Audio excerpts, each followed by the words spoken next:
Well, somebody had to do it.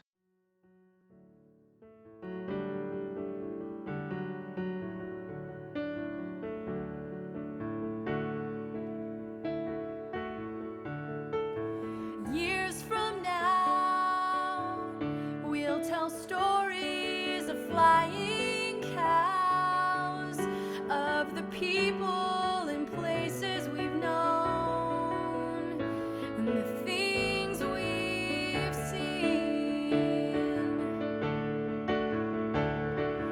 Lights go low, raise the curtain and start the show. Here's to hoping you like what you see on the silver screen. And all this time that we've been pretending, I've been believing that any day our dreams will come true. And all this time that we've been pretending, well, I've been believing that any day our dreams will come true. Our dreams will come true.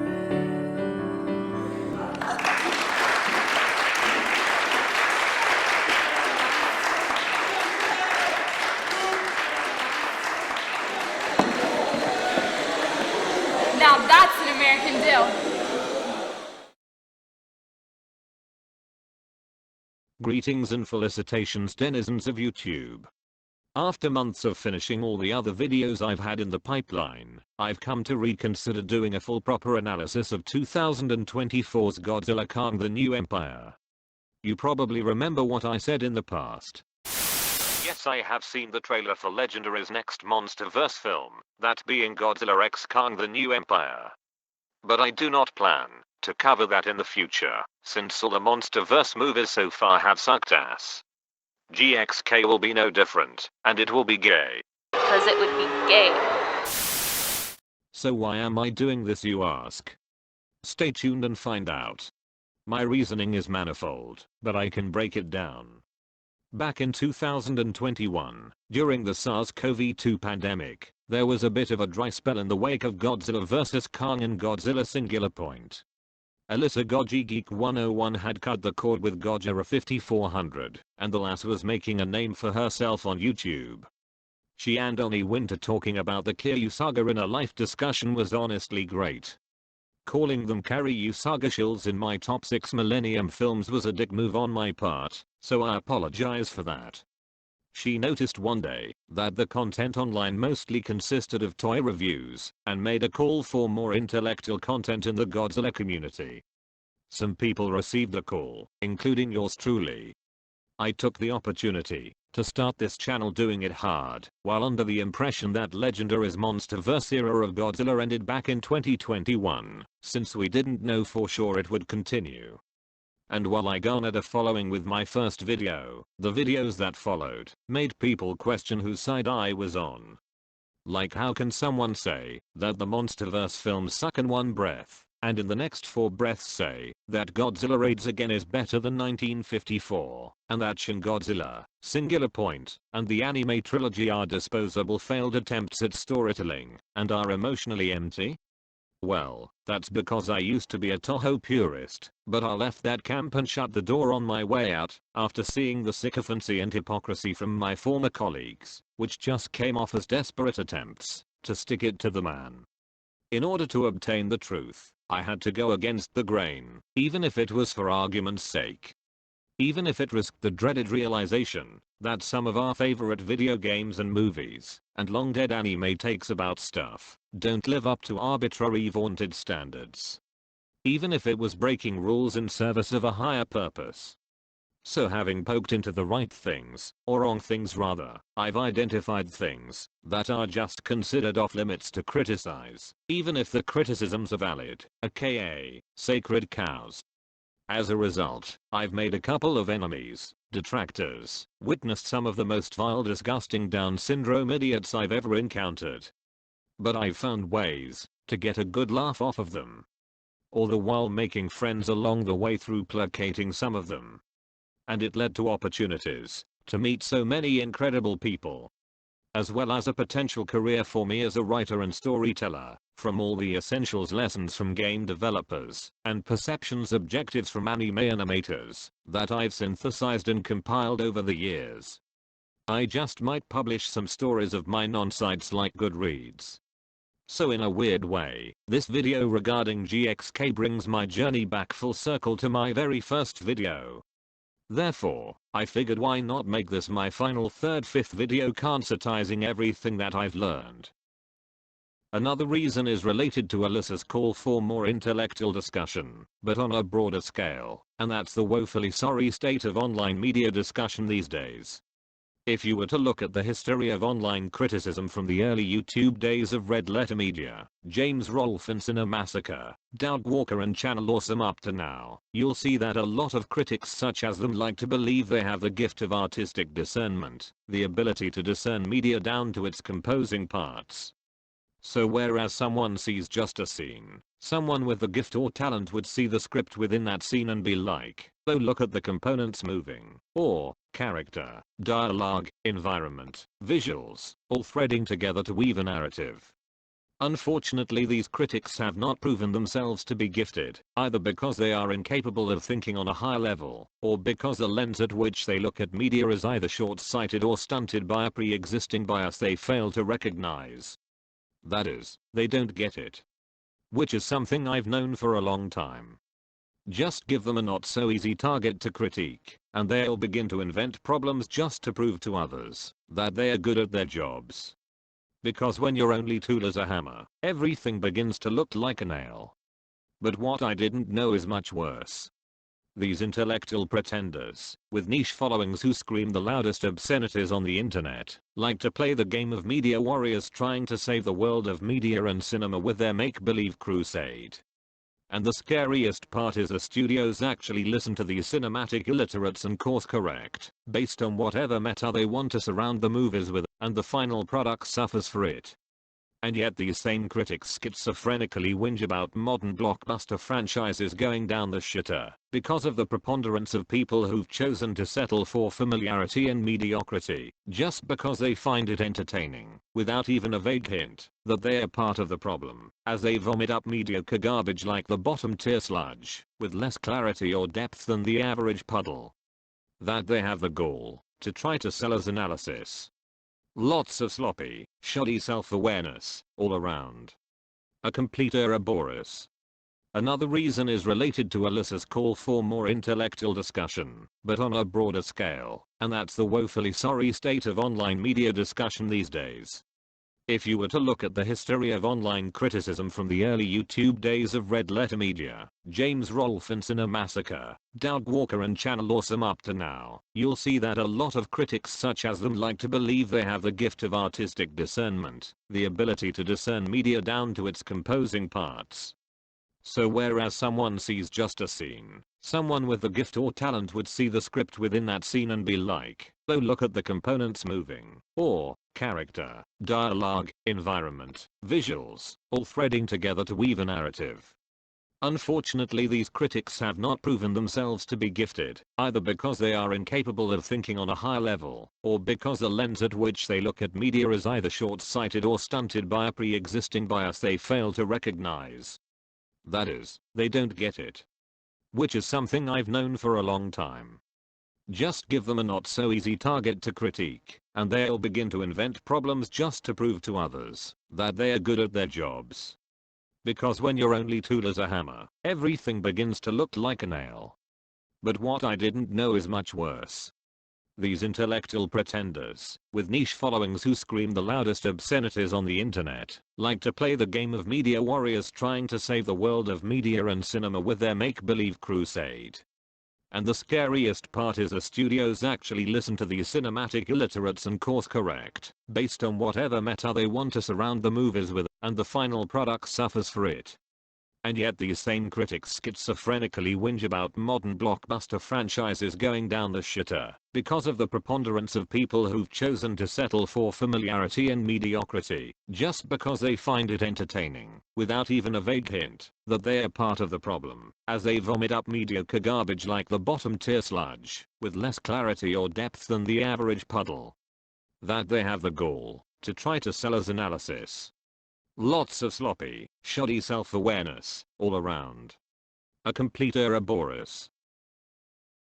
Third and most important reason is Godzilla -1's creator Takashi Yamazuki himself. If you're familiar with my channel, you would know that I strongly believe Godzilla -1 is a modern masterpiece after all the random shit Toho threw at the wall since 2004 with their train wreck of a half-centennial known as Final Wars. As well as -1 subtly hammering the final nail in the coffin of Toho purism as we know it, which gave me great vindication. What I didn't think anyone expected was Yamazuki tweeting that he watched GXK a month before everyone else and had praiseworthy things to say about it, going as far as to recommend everyone watch it on the biggest screen they can afford. And then both Yamazuki and Adam Wingard came out admiring each other's art in Empire magazine. All that got me thinking, this man created the best Godzilla film to date, and won Toho an Oscar. We'll get to that last bit momentarily. He must have enough intelligence and competence in filmmaking to pull off such feats. So surely, all that intelligence and competence would color how he sees other people's movies. Therefore, he would have ripped into GXK for caving into Hollywood cliches like blue sky laser beams, or having the title show up at the end, followed by an after credits scene, being noisy, emotionally empty, shallow, vanilla, cut and dry, mediocre, granular, safe, soulless, too serious while being too silly according to postmodernists, trying to be yet another MCU film when everyone is getting tired of them, but doesn't follow the so-called Marvel formula, including women and minorities, to fulfill some ESG diversity SJW quota or just to send a fuck Donald Trump message to its audience, and having subpar sloppy storytelling and shitty CGI. But he didn't. Not to mention, he had some praiseworthy things to say about The Acolyte, the worst Disney Star Wars thing, and Godzilla 1998 of all things. Does this mean his taste in art doesn't reflect the quality of art he creates, and he is therefore a hack like J.J. Abrams? It couldn't be that he told everyone to go see GXK because Toho had him at gunpoint. I mean, I hope not. So, taking Yamazuki at his word, I went to see the film, and it sucked. But surprisingly not as much as I anticipated. Kong Skull Island still sucks the least. After many moons to ponder on it all, it finally dawned on me.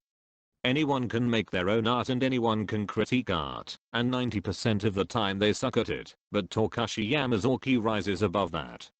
When compared to just about everyone who's talked about G-1 and GXK, and art in general, he's got a good head on his shoulders. He understands things like the most basic of principles and integrity.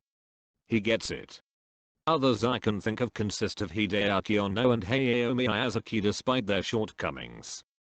Koichi Mishimo, the founder of B-Train. Video game developers Hideo Kojima and Cory Balrog. Yoko Higuchi has great passion from what I've been told, but the only one on par with Yamazuki has to be George Lucas. Both George and Yamazuki's gifts far exceed my own. They're honed to a higher plane of existence. They themselves are creators who knows the ins and outs of filmmaking in their respective nations. But the one thing these two men have in common is they're all down-to-earth people. From what I heard from the Royal Ocean Film Society, George Lucas was generous enough to hand out bonuses to the visual effects crew who worked on CGI, and we know that Yamazuki led his VFX crew through pandemic procedures, while toiling alongside them to fine-tune -1's visual effects shots to the best of his team's ability. He even had a sushi bar installed for his team while they worked. What a great guy, man, what a good guy you are. They are practitioners of goodwill and good faith. They would prefer to see the creative endeavors and artistry that go into their fellow artists' work, rather than yammer about ESG woke rubbish once a week for 10 hours. That is, they are level-headed. So now that you all know why I made this video, let's rewind time to December of 2023 to examine the playing field and how we got here. Godzilla Minus One was praised quite thoroughly across much of YouTube, and deservingly so. Save for those retarded dimwits Adam Arlina, Noah Oskal, Matt from Monstrosities, including this Gnostic retard. The film was recognized and recommended by the drunk and cynical grifters like Critical Drinker, who has thousands upon thousands of subscribers, so that alone signal boosted everyone's awareness of it, and made it possible for the film to rake in $100 million in America, as does anything reached by word of mouth, for the better. But for the worse, it drew in a lot of people who would much engage in parroting these grifters' talking points like brain jackasses, rather than engage with the Godzilla franchise and its fans. Be they drinkers' anti-woke rhetoric or the rhetoric of left-wing grifters, which we will get to in the next slide. Or just heckle other people instead of engaging in polite discussion. Now, to be fair, some people do see Will Jordan as a source of inspiration for their writing, since he himself is an author, while others have already seen what he's like when nobody's looking. I don't know if you guys noticed this. I watch The Critical Drinker a lot. The Critical Drinker is like one of my favorite YouTubers. He helps me a lot with just like believing in and striving to make good book content too, because he's also an author. I think his name's Will Jordan with his books. Never read his books, and his books are not the kind that I would read. But he is hilarious, and he really breaks down what sucks about modern entertainment, and he inspires me. Because it's like, okay, yeah, I'm not gonna have some pointless drivel. And oh look, Kong's been abducted from his homeland and taken across the ocean to America in chains. I mean, there's on-the-nose writing, and then there's next-level stuff like this. I wonder who you're supposed to sympathize with here. Despite Godzilla Minus One being part of such a niche franchise, it drew in an exodus of tourists in droves. Some of those tourists included agenda-driven channels with their own goofy politics and retarded narratives. So when Godzilla Minus One was creating a lot of buzz, they thought that it would be the perfect political football, culture war bandwagon whatever, to spread their agendas with. Likewise, in the past, there was a minority influx of new fans in Shin Godzilla's wake with their retarded takes, like Trusty Milkshake and his anti-American sentiment for example, but the majority of the fandom consisted of long-time fans who've already formed their opinions on the stuff that's come beforehand. Had Zimzilla99 been active back in 2016 as he is now, he wouldn't have had much content to react to like he does now. This time, however, the long-time fans feared that the massive influx of tourists were going to replace them, hijack the hobby, and shout over and ignore everyone else's voice, so that this becomes the common consensus. Basically, long-time fans felt left out of the mainstream discussing their own franchise and dictating how the conversation surrounding the franchise should be, all while working off of incomplete information. And I can sympathize with that. I think that really sucks. The most common narrative among grifters on the left was that Japan had shown the great Satan known as America how to make a proper Godzilla movie as a means of getting back at the US for dropping nuclear bombs on Hiroshima and Nagasaki, and for culturally appropriating Godzilla from a nuclear allegory to rock'em sock'em fucking nonsense. And they don't exactly make good-natured arguments much of the time. Like the eco-socialist faggot Nathaniel, for instance. In one breath he'll say, if you like what I don't like, he'll say good for you, more power to you, I respect your opinion, but then in the next breath he'll spout his opinion, shove it down your throat until you agree, or he'll just ignore you, so he can shove a banana up his asshole. Meanwhile, the narrative on the right was that Godzilla was this niche franchise from Japan that most people didn't take seriously, but one day it came ashore to Nuke Hollywood, putting it to shame for prioritizing woke propaganda over storytelling, and they used its less than $15 million budget as the linchpin to their jabs at Hollywood, pouring in hundreds of millions, but the end product looks terrible. When we all should know by now that it was actually less than $10 million. In the past I exposed Sean McGuinness for embracing the retarded woke mind virus, but even he felt a compulsion to come out of the woodwork and expose just how retarded both sides of the aisle have been, especially those embracing the anti-woke mind virus. and looking into this narrative made me realize Ryan Kinel is the most unhinged race baiter I've ever seen outside of Al Sharpton, that I have to wonder if the Batman 2022 made him lose his mind, and not whatever war he served in. Crazy black man been here. Goodness gracious, great balls of idiocy. What both sides had in common was that they were absurdly invested in propping up Godzilla -1 by tearing down other people and other properties. Just like cinephiles do when propping up films like Batman v Superman as dark and risky, while shitting all over Marvel films like The Avengers. Though if I must throw a bone, I'm guilty of this as well. I did tear into the past Reiwa entries to prop up -1, but that was for two reasons. 1. -1 was a return to proper storytelling on Toho's part, when Toho purist dogma clearly says that only true Godzilla comes from Japan, so by that same token, Japanese Godzilla has to be held at a higher standard. And 2. The sycophancy and hypocrisy among Reiwa shills like Blue Nova and Matt. But unlike me, these parties and tourists were ultra-crepidarians. They've only ever watched -1, Shin, and the American films be they TriStar or Legendary, so they really didn't have enough of an all-encompassing perspective to comment on Godzilla as a whole. So yeah, they are not affiliated with me.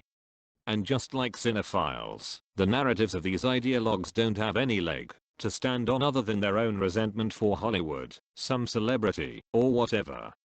Which then makes any pushback against either side's narrative come across as a personal attack against them, and their desire to see their demographic catered to. And by their demographic I mean pretty much just them. So in response to any pushback, and shown where they went wrong, they would deny that they did anything wrong, and talk down to you, insisting that you can't take any criticism towards what you like, because it must be too close to your heart, and therefore can't see what they see.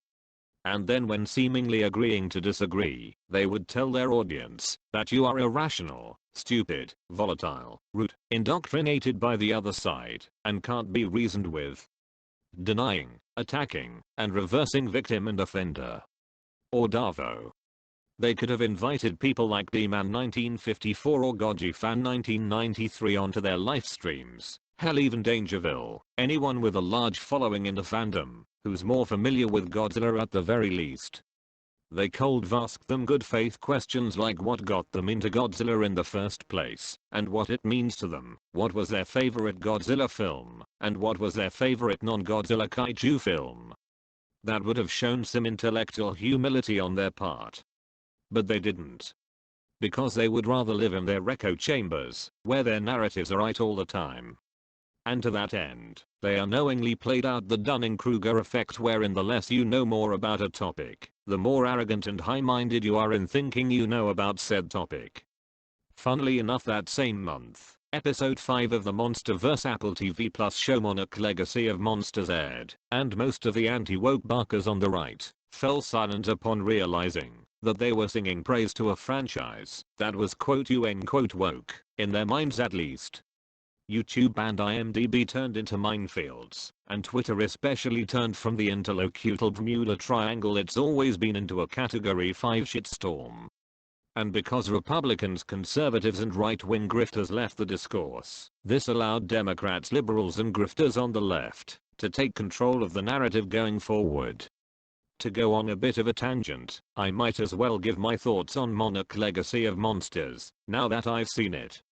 The way I see it is, mainly speaking based on what I've seen from the show, how they act and affect the plot and characters, and what I've seen people say about them, the reasons that people love or hate this show, and another show called Ender, are exactly the same. I'm serious, folks, I've read so many of the same praises and criticisms go both ways that, if you took quotes out of context, you'd swear Monarch and Ender were two different titles for the same show. Not enough monsters and aliens and too many humans and bricks and screws? Check. Giving previously established thin characters deeper complexity? Check. Too many changes for the sake of the showrunners wanting the audience to take it serious? Check. Shoehorning in characters where they shouldn't be given the timeline through contrivance? Check. Breaking continuity through retroactive continuity? Check. Ambiguous to obvious lesbianic undertones? Check. Choosing to ignore a plethora of kaiju and Jedi. Check. The showrunners injecting their political agendas and biases? Check. Issues with the slow burn pacing to the point of zoning out? Check. Morally ambiguous protagonists up to dubious things? Check. So whether or not my video discussing the top 5 reasons it will suck has aged well or poorly is entirely up to you. Moving into 2024, we have 2 egregious actors rear their heads here on YouTube, but also on Reddit, Twitter, and Discord, from what my sources have told me. I'm talking of course about Blackaroonie and CGF movies. Initially I would have agreed full-heartedly with their takes, but I can't, now that I have seen their true colors. Individually they are problematic.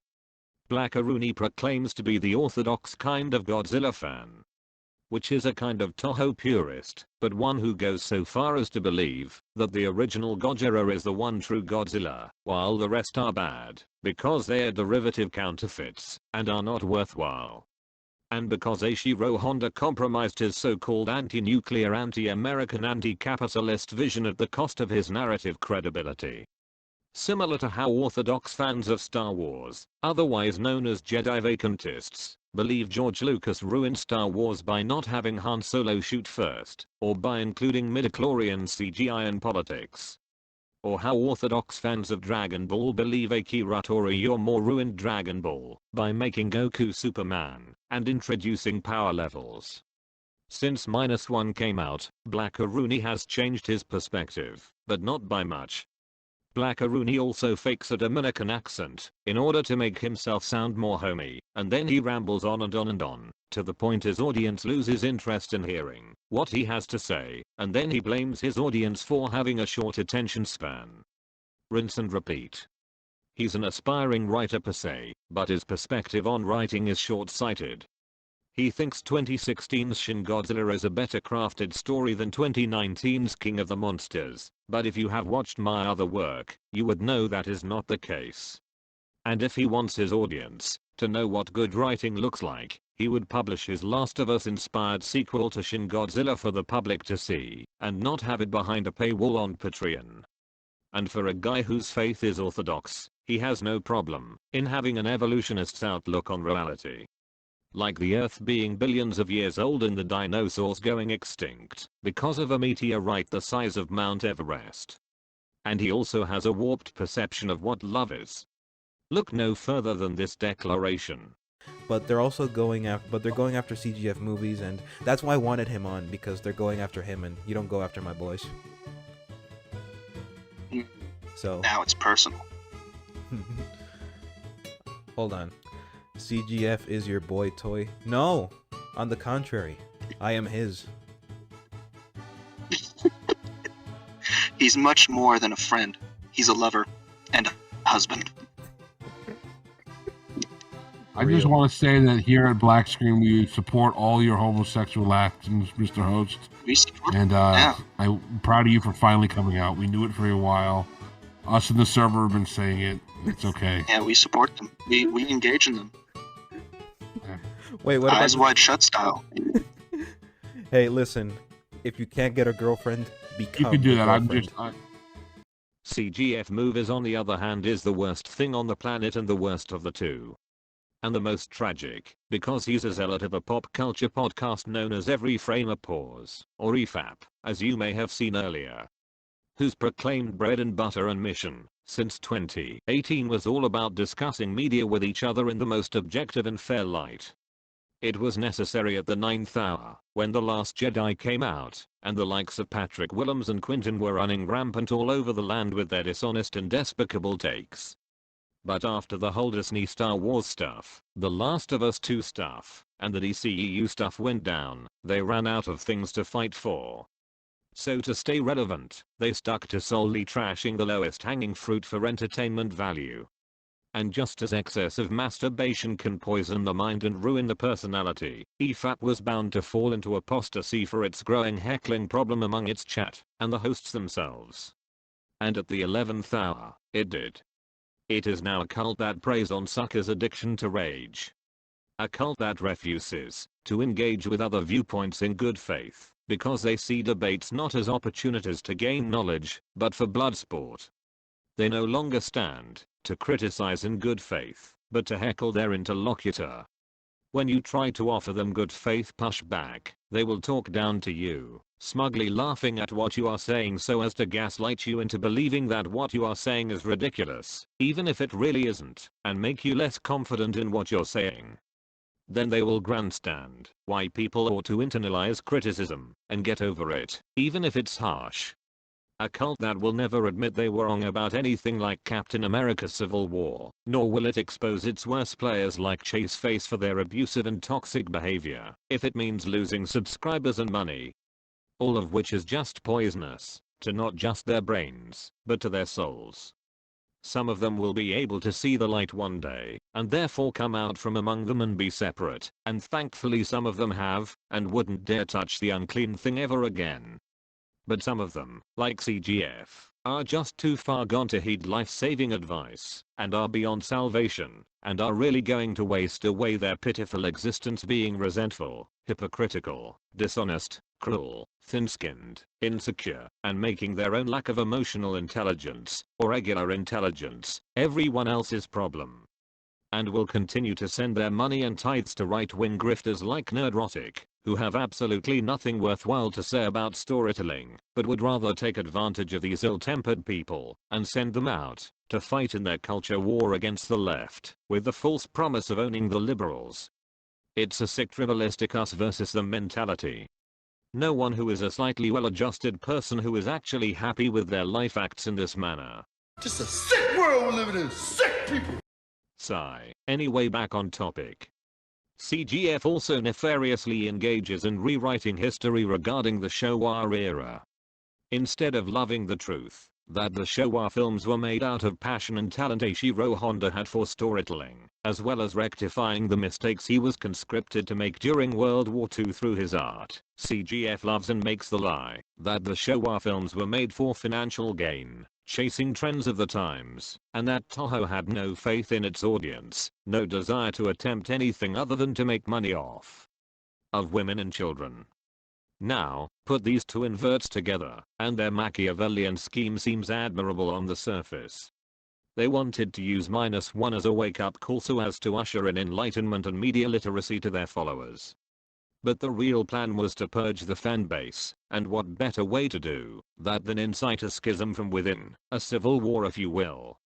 One on the side of Toho and Japan against, not just the side of the MonsterVerse and the US, but also against any centrist, who doesn't want there to be a split for the sake of being civil. Their justification being that the Toho side is on the right side of history, and that the MonsterVerse side and centrists are wrong for not having high standards, a sublime taste in art, and whose mere existence encourages mediocrity. Basically, I'm doing all the goodwill Goji fan 1993 tried to build up in this already vile fan base back in 2016. And you know, guys, like I said, let's not make a war between Toho and Legendary. Let's just enjoy. I cannot emphasize this enough. Let's just enjoy that we're getting two different Godzillas at the same time. Like, let's really just embrace that and be excited, okay? Let's not say that this is better than Legendary. Let's not say Legendary is better than this. We're getting Godzilla.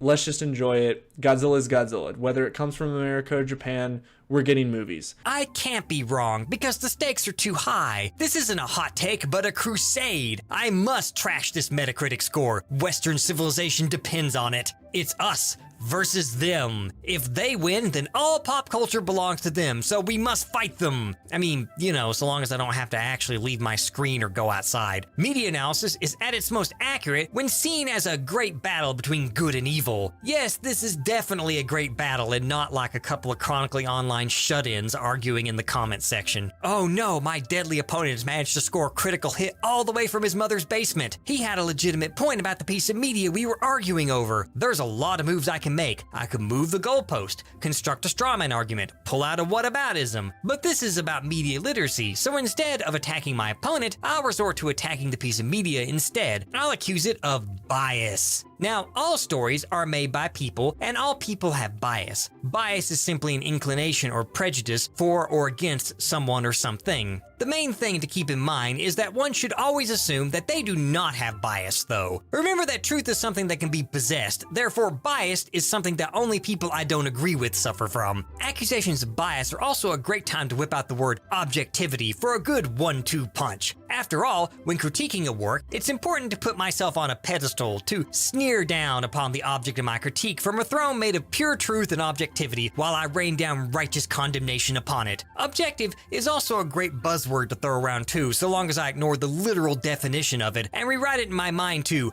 I am always right. So tensions were simmering for about 2 months within the fanbase, over the tourists with massive followings dictating the discourse, monopolizing the meta-narrative, making long-time fans afraid of being replaced, and hijacking the hobby from them as mentioned earlier.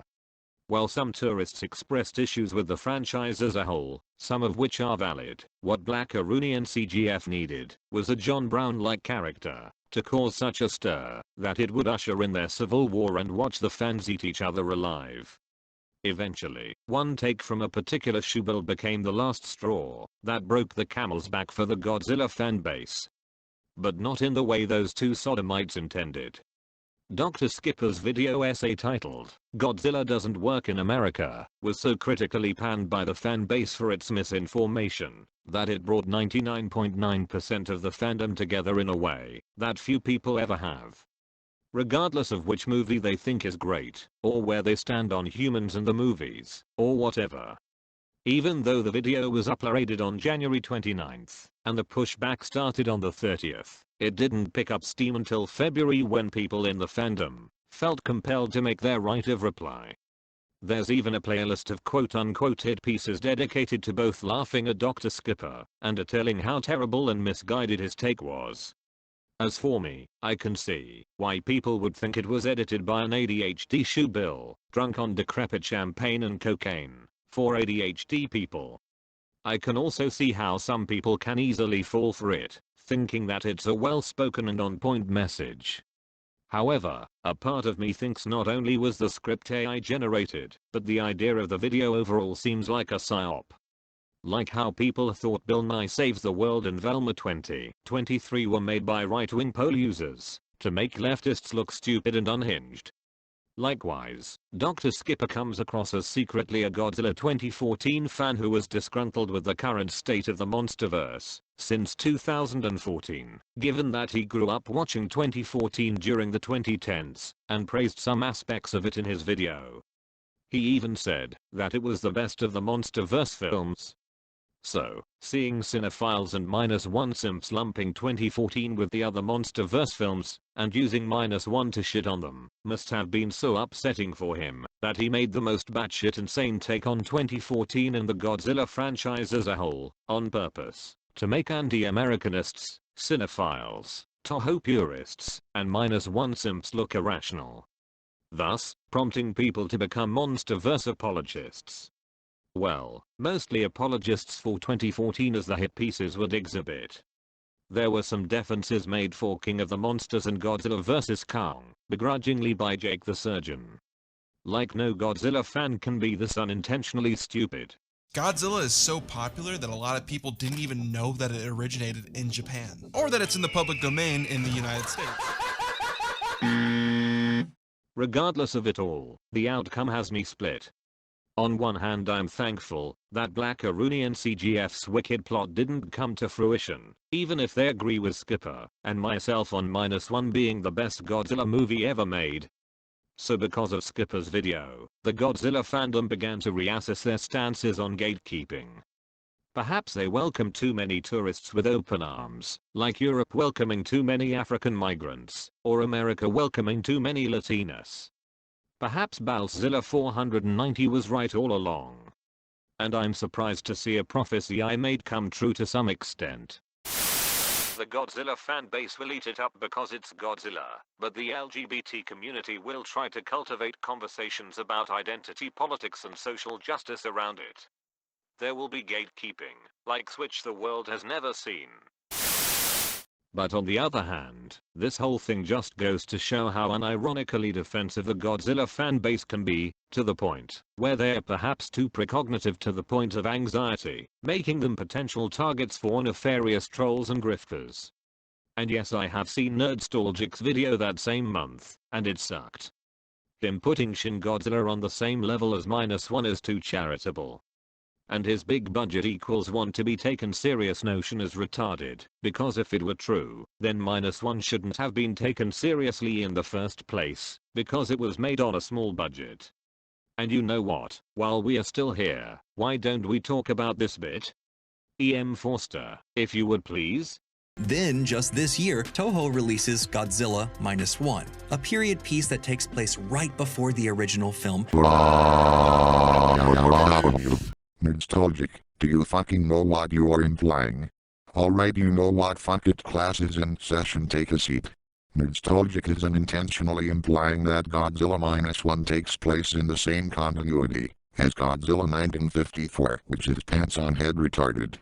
Because, if that were true, then how do you explain 54's characters not knowing what Koichi Shikishima and all his friends did to stop Godzilla from destroying Japan, let alone not knowing that Godzilla even exists?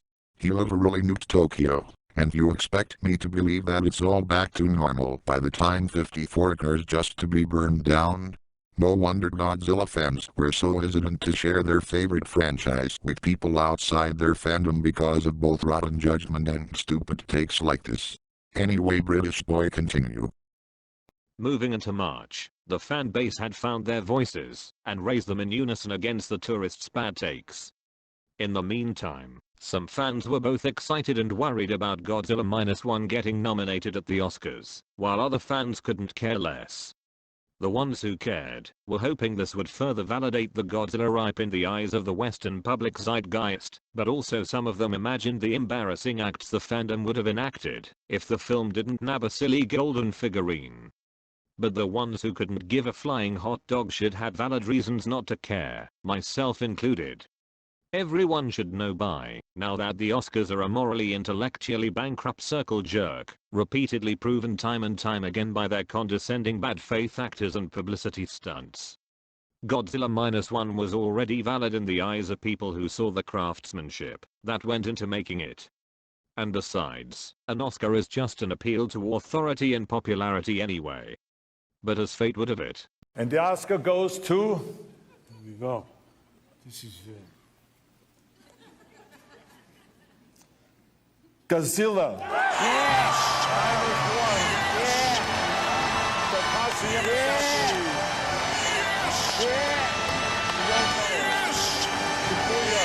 This is the first Oscar win and nomination. Godzilla -1 received an Oscar for Best Special Effects of 2023.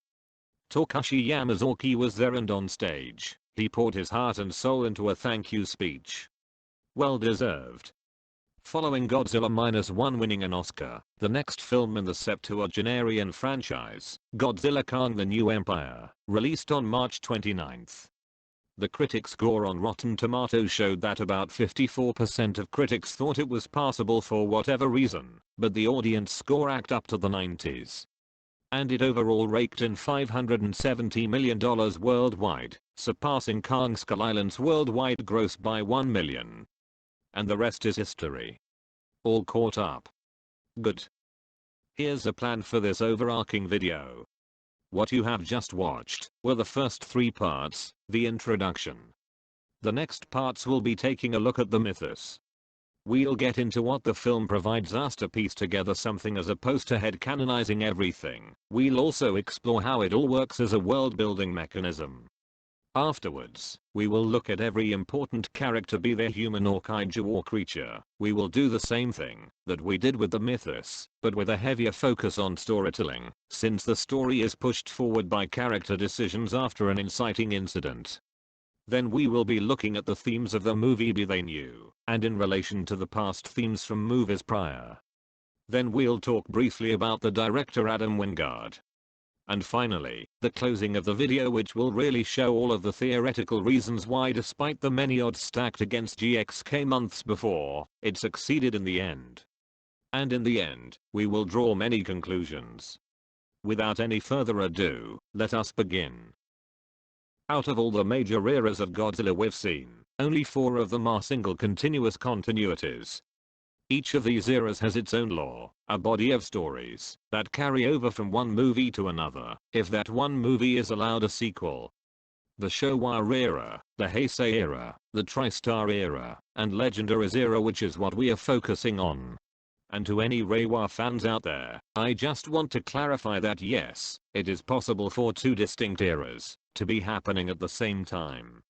The Renaissance era was happening in Europe at the same time the Muromachi era was in Japan, the Victorian era with the Meiji era, and the Cold War era with the Showa era. So yes, the legendary era of Godzilla is happening alongside the Reiwa era of Godzilla as we speak.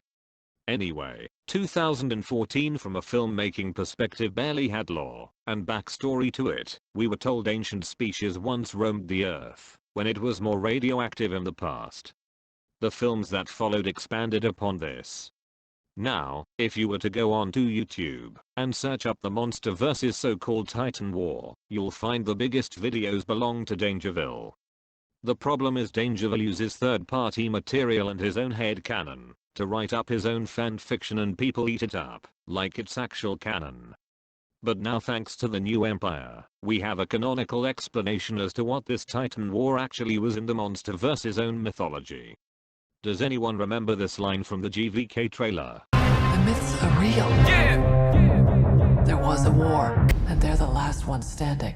That line didn't make it into the film, but now it seems GXK has repurposed it. Though it is kind of funny watching people having a surreal co-obsession upon seeing the actual film and realizing it didn't live up to their own flaunted expectations, when the fault is theirs for setting themselves up for failure.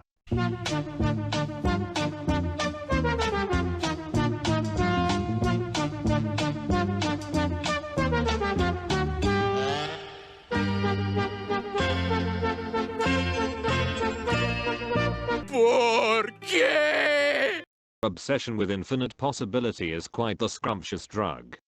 A pleasant paralytic to shield oneself from the thought of facing the reality that the actual work will never be as they imagined it, and the very real possibility that it will be met with resounding indifference.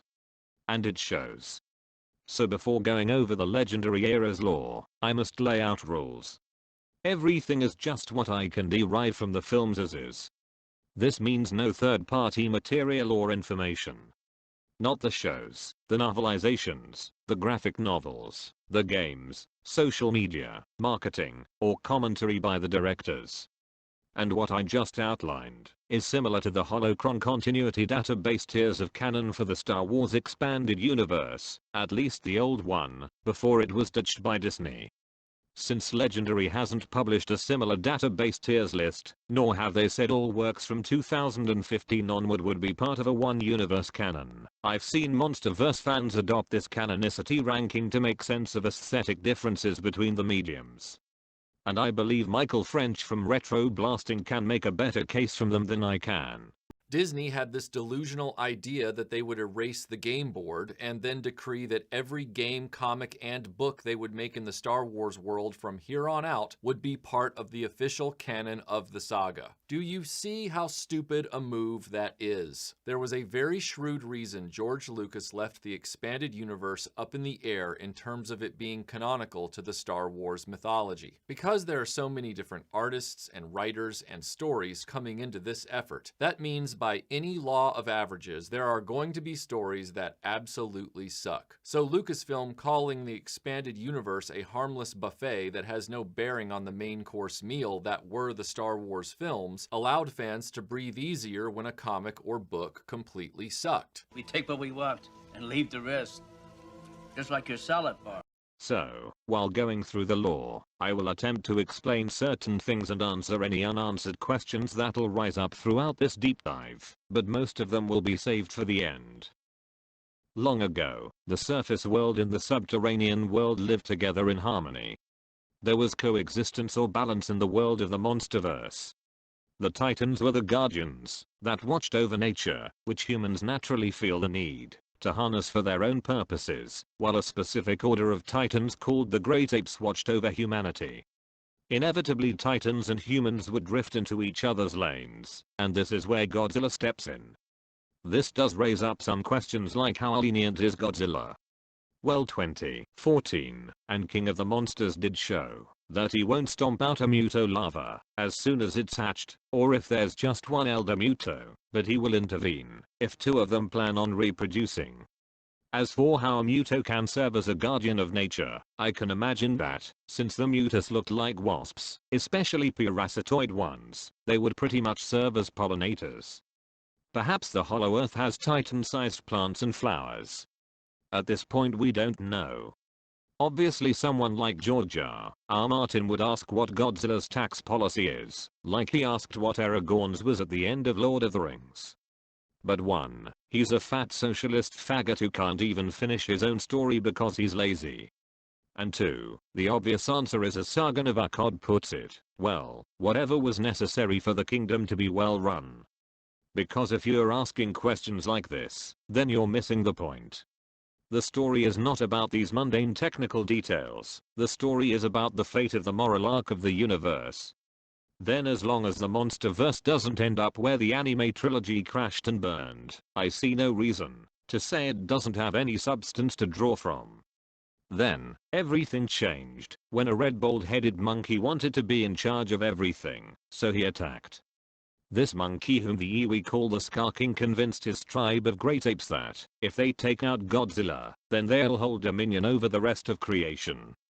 To the religious type, this sounds like the story of Satan, when he was called Lucifer, but then pride was found in him, when he thought of going to war against his creator God, convincing 1/3 of all the angels of heaven to follow him into war. As we've seen in the Monsterverse, Godzilla is depicted as a sea dragon that can breathe fire, so Ska King thought the best way to quench Godzilla's fire was with ice. Some way, he acquired a crystal controlling an ice dragon named Shimo, and he and his army of monkeys went to war with Godzilla, either himself or with his kind. This was the Titan War. Nearly defeated, Godzilla ends up victorious. Just as he drilled a hole deep into Hollow Earth in GVK, he must have done the same in order to cast Ska King, his surviving apes, and Shimo to the lowest parts of Hollow Earth as we would see in GXK. This is where the myth and legends aspect of the Monsterverse comes into play. This ending to the Titan War plays out like Titan Nomorki in Greek mythology, wherein Godzilla banished his enemies to the subterranean realm, like Zeus banished his enemies, the Titans, to the darkest pits of Tartarus. And Ska King being cast into the lowest level, plays out like Dante Alighieri's The Divine Comedy, wherein the lowest circle of hell, treachery, is meant for traitors and Lucifer as he betrayed God. While Godzilla won the battle, the war had an effect on the planet itself. The film GXK briefly mentions that Shimo's ice power covered the Earth in the last ice age. So, given that, we can assume that Ska King's rebellion using Shimo and her power covered the land in snow and ice for miles on end. Therefore, most of the Titans living on the surface retreated underground to the Hollow Earth, in order to stay warm and feed on the planet's radiation. This gives credence to what Vivienne Graham said in 2014. She and Monarch believed that the Earth's radiation naturally subsided, but now we know that it was the result of Ska King's rebellion. It would seem that Legendary is taking inspiration from Edgar Rice Burroughs and Jules Verne's work, which in turn, Pellucidar and Journey to the Center of the Earth took analogous inspiration from Young Earth theology, which says that the environment when heaven and earth were created was a lot different than it is today. There were deep pockets of water underground, and a dense canopy of water vapor called the firmament, that pressurized oxygen up to like 50% of the atmosphere, which would explain how people and animals back then were bigger. And that all changed due to a cataclysmic global event, like Noah's flood, which the Bible says the fountains of the deep burst open, emptying water onto the surface, and that the firmament collapsed, depressurizing the atmosphere, so that oxygen is now 20%, which would explain how things have gotten smaller since.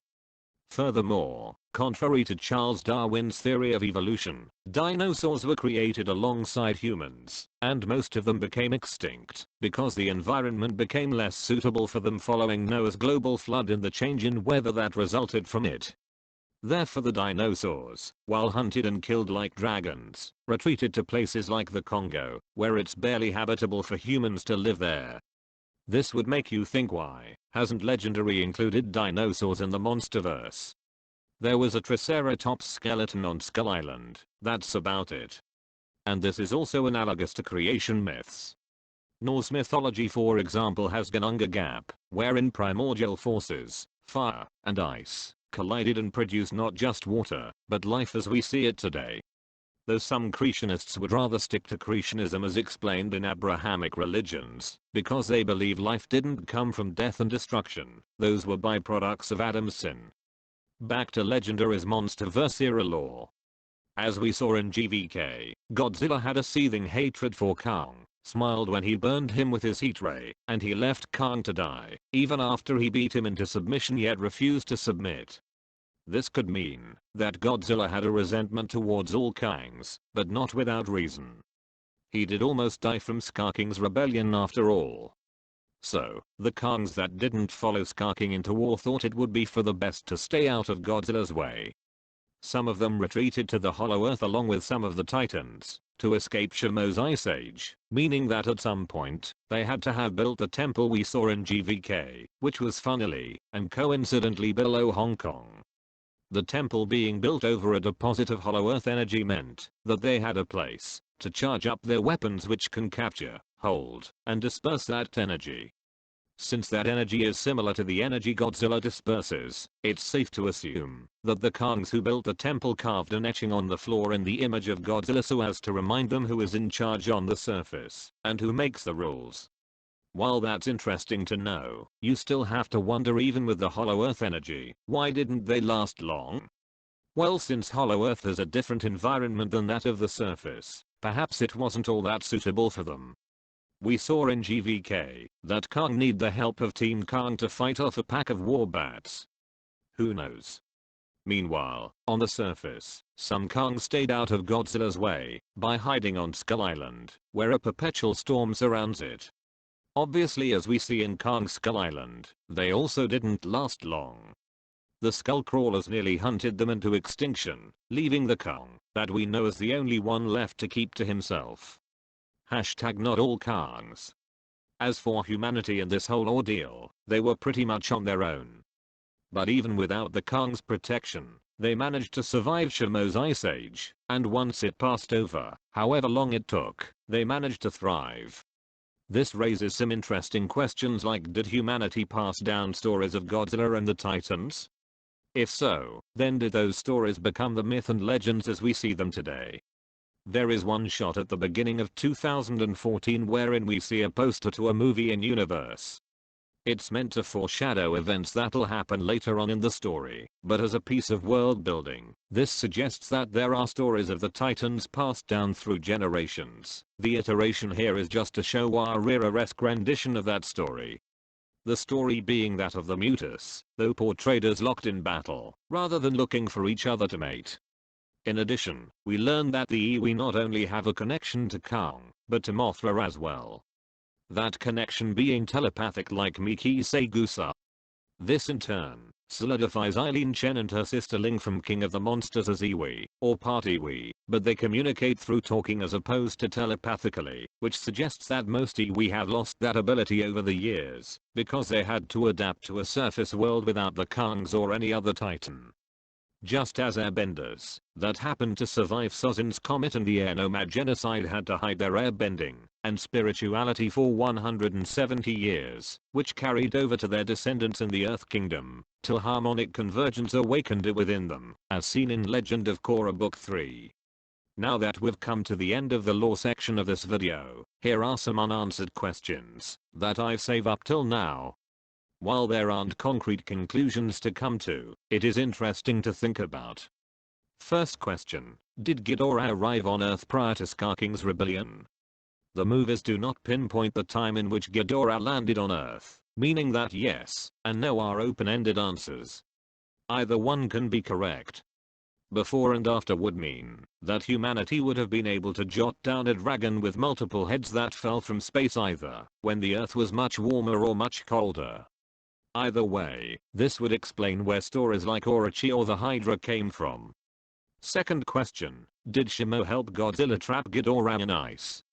I mean, it would make sense as to how Ghidorah got trapped in a block of ice, and it would show that Godzilla has some respect for Shimo. Two embodiments of primordial forces, fire and ice, working together to stop the celestial weather-altering threat who controls lightning. But I can imagine Skarking watching that battle from a distance and getting the idea to control Shimo so he can dethrone Godzilla. However, the films do not mention this, but it is interesting to think about.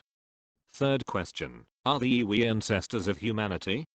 The MonsterVerse films have a thematic throughline that humanity does have a part to play in maintaining the balance of nature, which means removing all threats, be they humans or creatures who are not staying in their lane. King of the Monsters made that clear. So having the Iwi be the ancestors of humanity would mean that all humans at one point communicated telepathically but then lost that ability, which is an interesting prospect. Similarly, evolutionists believe in the out-of-African theory for how the human race started, as racist as it is, while creationists believe Adam and Eve were the first parents of all humans. And to answer the poorly thought out question creationists asks, if humans evolved from monkeys, why are there still monkeys? Because evolution doesn't mean every single member of a species evolves at the same time. You'll get varieties of a specific type of animal given the circumstances that it's in. Like so many breeds of dogs have been bred from wolves which humans domesticated long ago, and there are still wolves today. Even in Colorado, where wolves have been said to be eradicated, you would know wolves are eradicated from Colorado for sure, if you had a tracker on every wolf in North America. And fourth question, are all religions the world over based on Godzilla and the Titans? This goes back to the point I made about humanity passing down stories which became myths and legends. To illustrate this, there was a tendency among ancient Greeks to identify foreign deities with their own gods called Interpretatio Graeca. The ancient Romans did the same with Interpretatio Romana, which is why people believe Jupiter and Zeus are one and the same. So, shifting gears to Mesopotamian mythology, one can identify the story of the god Marduk chasing after the dragon of chaos Tiamat, as Godzilla chasing after Ghidorah in ancient times. I can imagine that inspiring mythological stories like that, even though if you were to cross-reference cross-cultural equivalences, you'll find a lot of differences. Which is what I think Alexander Hislop wildly missed the mark on when he wrote his theological fanfiction called The Two Babylons. While he was correct that Roman Catholicism adopted numerous pagan customs and doctrines so as to make Christianity more palatable to pagan converts, his argument for the origin of all religions outside of Judaism and Christianity is really flawed and shaky. Hislop wrote in his book that Nimrod in the Bible was tempted by Satan to be worshipped as a god. His wife Semiramis had an affair with another man. Nimrod eventually died, but Semiramis had everyone believe he ascended to godhood and became a sun god. She then claimed herself to be the goddess of the moon, gave birth to her illegitimate son named Tammuz, and claimed that Nimrod had been reborn as him.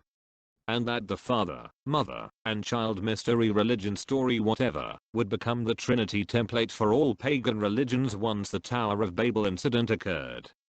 So with this template, in Greek myth for example, you would identify Nimrod as Zeus, his wife as Hera, and their son as Hercules. Which is completely retarded. This story of Nimrod is not in the Bible at all.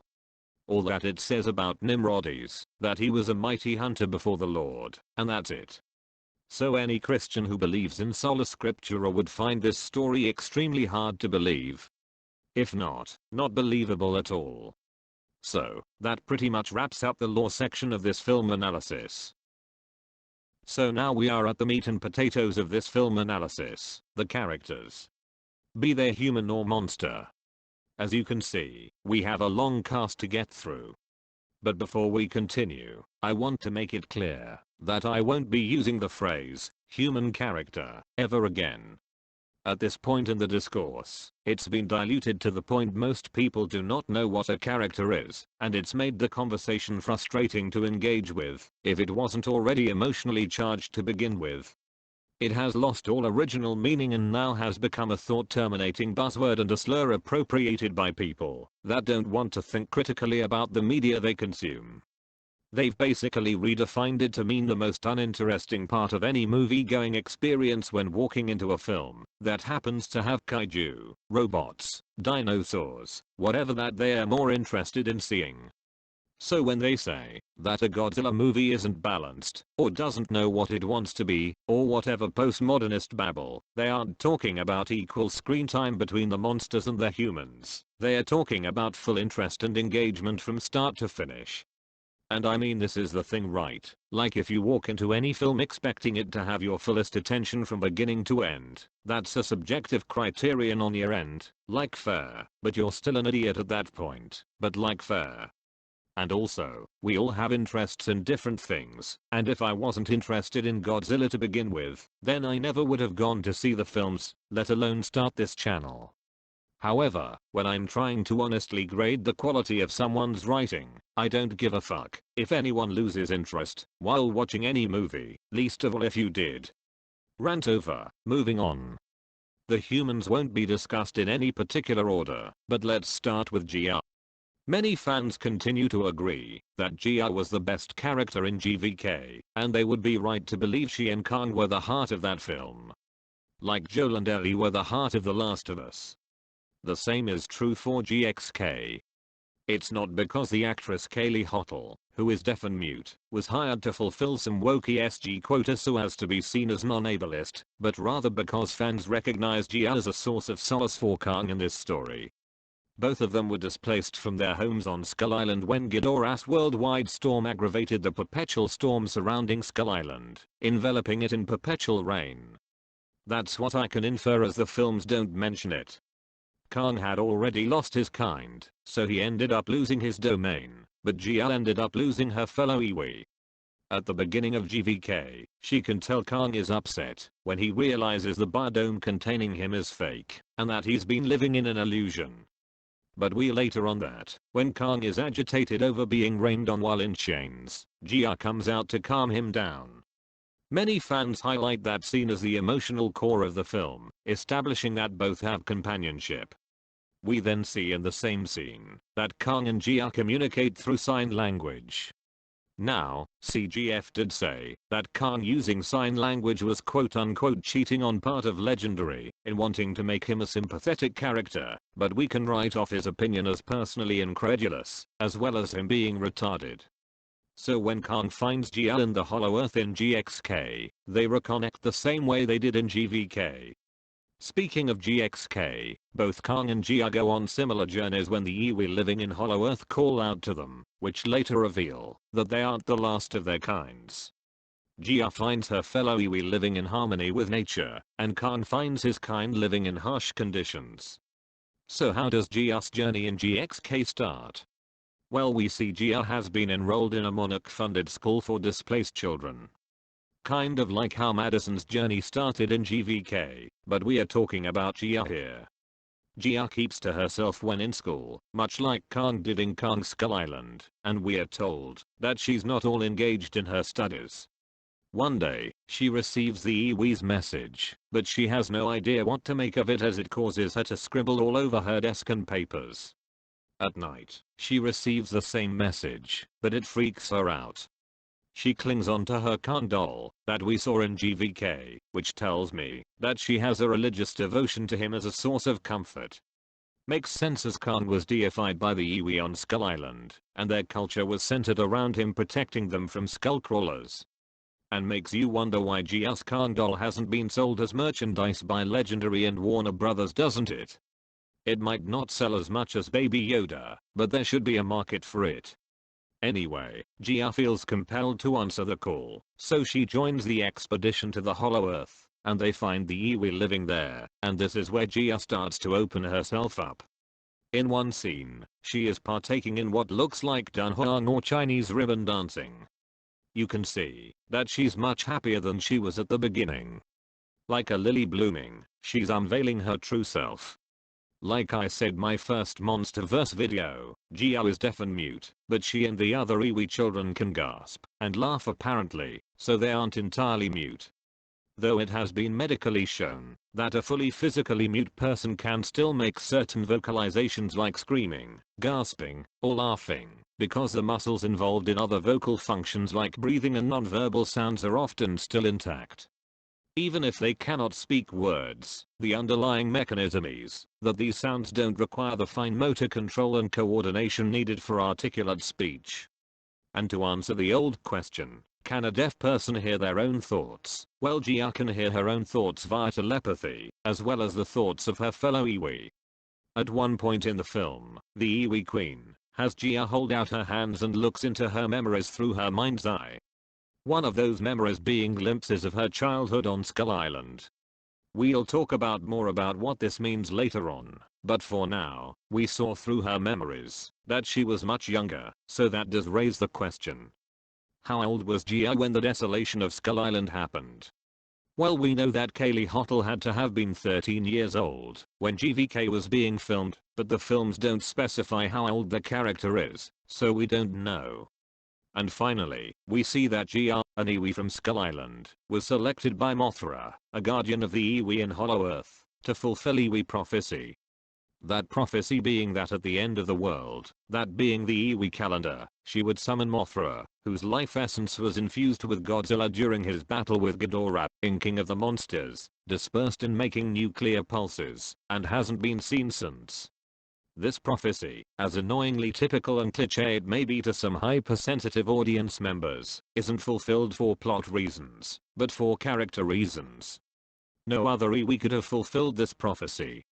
Only Gia has the connection to Kong, as they were both displaced from Skull Island, but found companionship in each other. Only she knows that Kong cannot face Scar King and his minions alone, so she has him go to the surface and get Godzilla's help, just as she told him to help him fight Mechagodzilla, because he listens to her. No one else. And because Gia tells Kong to get Godzilla, this in turn has the Iwi Queen tell her that it's time to call Mothra, so she can convince Godzilla and Kong to work together. Just as prophecy said they would. And how did the cynical grifter Will Jordan describe her again? The girl who's the key to everything, the girl who's the key to everything, the girl who's the key to everything, the girl who's the key to everything, the girl who's the key to everything. Well, Drinker, I think you'd be surprised as to how prevalent that trope is in other media. The girl who's the key to everything, the girl who's the key to everything, the girl who's the key to everything, the girl who's the key to everything, the girl who's the key to everything, the girl who's the key to everything, the girl who's the key to everything, the girl who's the key to everything, the girl who's the key to everything, the girl who's the key to everything, the girl who's the key to everything, the girl who's the key to everything, the girl who's the key to everything, the girl who's the key to everything, the girl who's the key to everything, the girl who's the key to everything, the girl who's the key to everything, the girl who's the key to everything.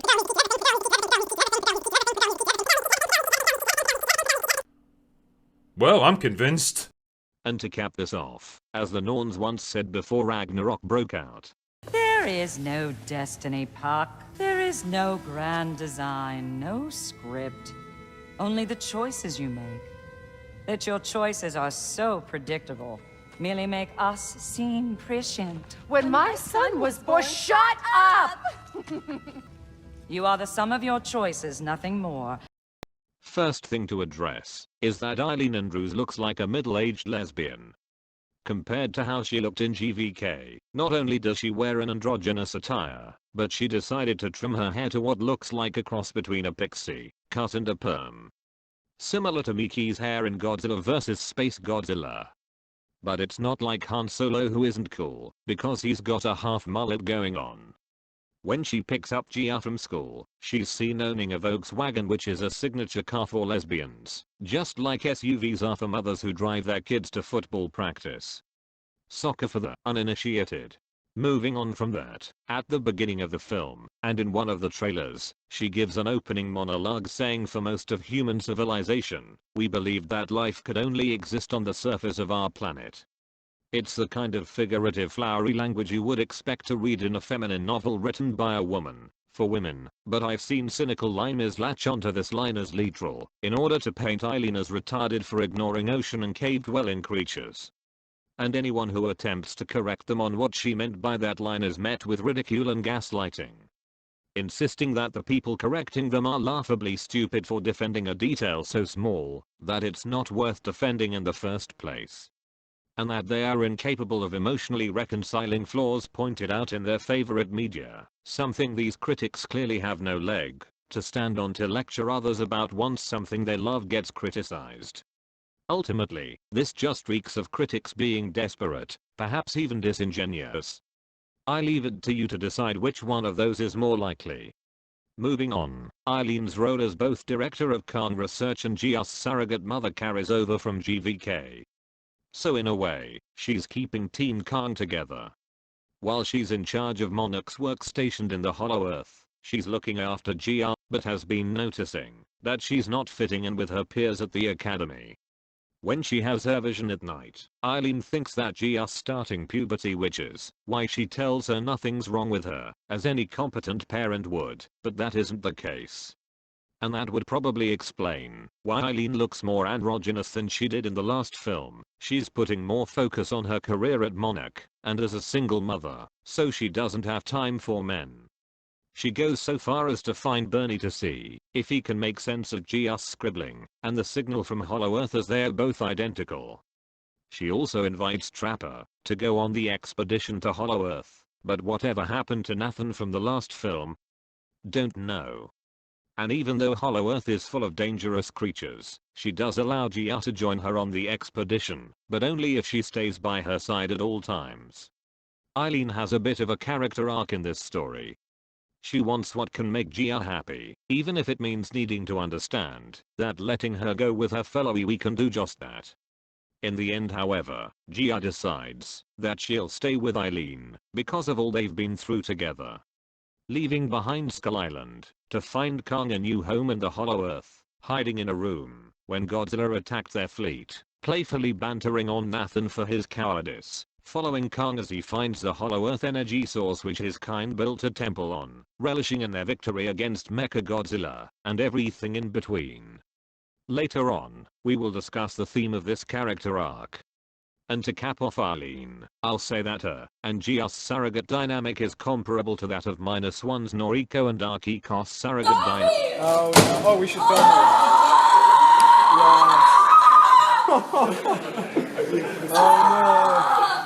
Oh no. You know what? When GXK came out, you faggots always brought up -1 as to how human drama should be done as a way to piss on it, but now you can't take -1 being brought up to highlight something that GXK does as a compliment? You're fucking babies. Not even Akiko would cry over something this petty. As I was saying, Eileen and Gia's surrogate dynamic is comparable to that of -1's Noriko and Akiko's surrogate dynamic. Sure, Eileen and Gia's is explored in 2 movies as Noriko and Akiko's is explored in just 1, but there are thematic similarities and contrasts that deserve to be highlighted. In regards to loss and emotional healing, Noriko's care for Akiko symbolizes hope and recovery in the face of unimaginable loss and destruction, mirroring Japan's broader emotional and physical rebuilding after World War II. Meanwhile, Eileen's bond with Gia represents not only personal survival, but also the preservation of cultural heritage in the face of extinction. As for responsibility, Noriko adopting Akiko represents the weight of Japan's collective responsibility in the post-war era to rebuild and take care of its future generations. In contrast to Noriko's personal loss, Eileen's decision is more about preserving and protecting an innocent child and her unique link to Kong, extending into her role in Kong's story as a steward of Earth's balance. Obviously -1 does a better job at exploring these themes, but that doesn't mean that the other should be discarded, like the anime trilogy. However, it should be mentioned that, while Akiko has attached to Noriko as a mother figure, -1 puts more focus on developing her father-daughter relation with Koichi, and father-daughter relations are much different than that of mother-daughter relations. While a mother is like an older sister to her daughter, a father should be the man he wants his daughter to marry. In my first video, I stated that Bernie Hayes was a racist stereotype of black people in America in GVK. So in GXK, he is less of a racist caricature, and more of a rounded character. The most charitable reading that I can offer for how this happened is that Adam Wingard realized he was unintentionally malignant in characterizing Bernie in GVK and figured he needed to do something about it for the sequel. While he is still the funny black guy in this film, that isn't all that he is. We can see that Bernie is a quick study, one that can speedily learn the essentials of something. When he looks into the signal and just scribbling, he not only suspects that it's a distress call, but that this can't be the only time this has happened before. So he looks into Monarch's past records and finds similar spikes like the signal corresponding to specific Titan events. Those events being Ghidorah's emergence in 2019, Godzilla's emergence in 2014, and Kong's emergence in the 1970s.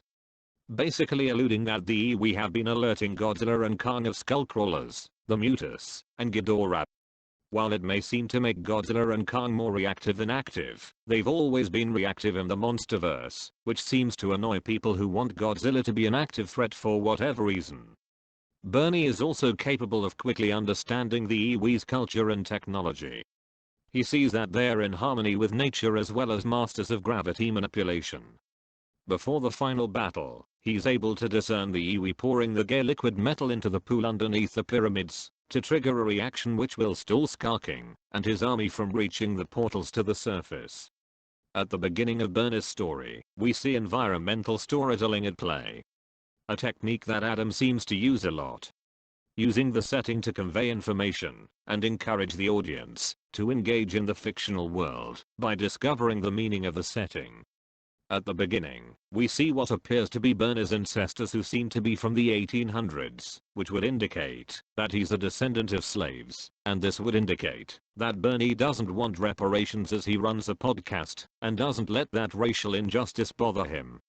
Speaking of running a podcast, Bernie is still a conspiracy podcaster much like Alex Jones, but this time, he has a bit of the character arc. He's short on patrons and subscribers, but he thinks that, by going to Hollow Earth and recording footage that he's been there, that will give him bona fides for his podcast.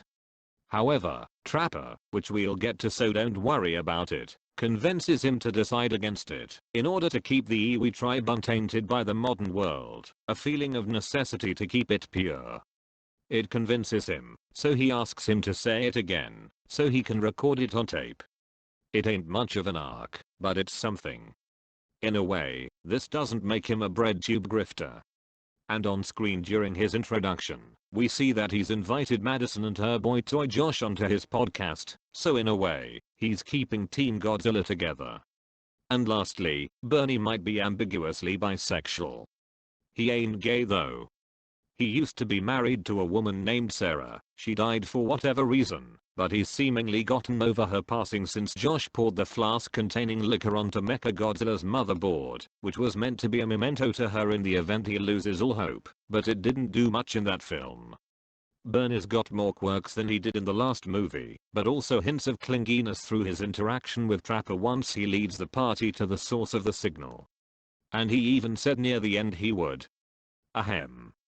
Kiss him on the mouth. Lastly, I suggest you check out Southpaw's Law and Border EFAP, Unbridled Media Illiteracy. It's a very informative video that expanded my knowledge of storytelling. I want to kiss Southpaw on the mouth. Don't poo-poo me. It's honestly funny to ponder on, because Hollywood doesn't seem to consider the idea that blacks are the most homophobic people on Earth. They are not LGBT friendly. And then they eat the poo-poo. Since that covers the returning characters, onto the new characters. Each MonsterVerse film has had at least one leading man. We've gone from Aaron Taylor Thomas, to that British guy from Loki, to Kyle Chandler and kind of without Kyle Chandler to that Scandinavian frat boy in GVK, and now to this British guy. Trapper played by Dan Stevens can be summarized as a charismatic punk rock genius. He may not look like a veterinarian with a white lab coat, but he does his job very damn well, and it shows when we are introduced to him. While he's having fun pulling out Kong's tooth and fetching the Beast Glove aka Project Powerhouse, he gets the job done effectively and competently. After extracting Kong's tooth, He introduces himself to Eileen, rather, reintroduces himself, as we can see from their conversation, that they have a history.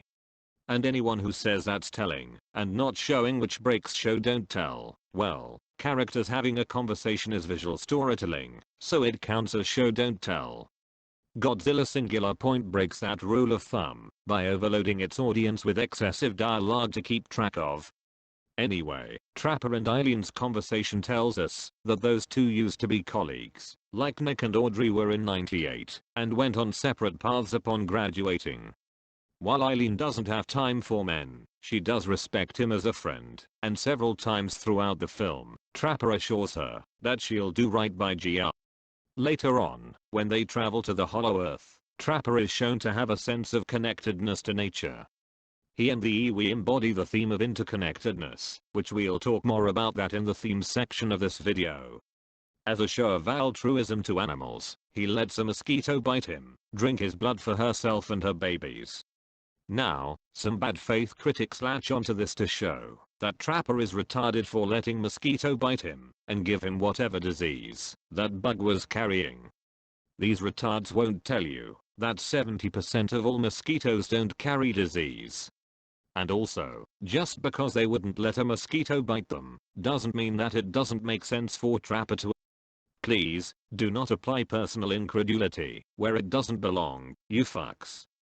However, despite Trapper being altruistic to some creatures, he's still not a pushover, like Mikisei Gusa wasn't a pushover in the Heisei movies.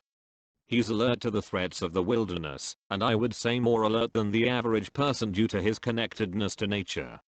When he's leading the expedition, he pulls out his concealed knife to protect the party.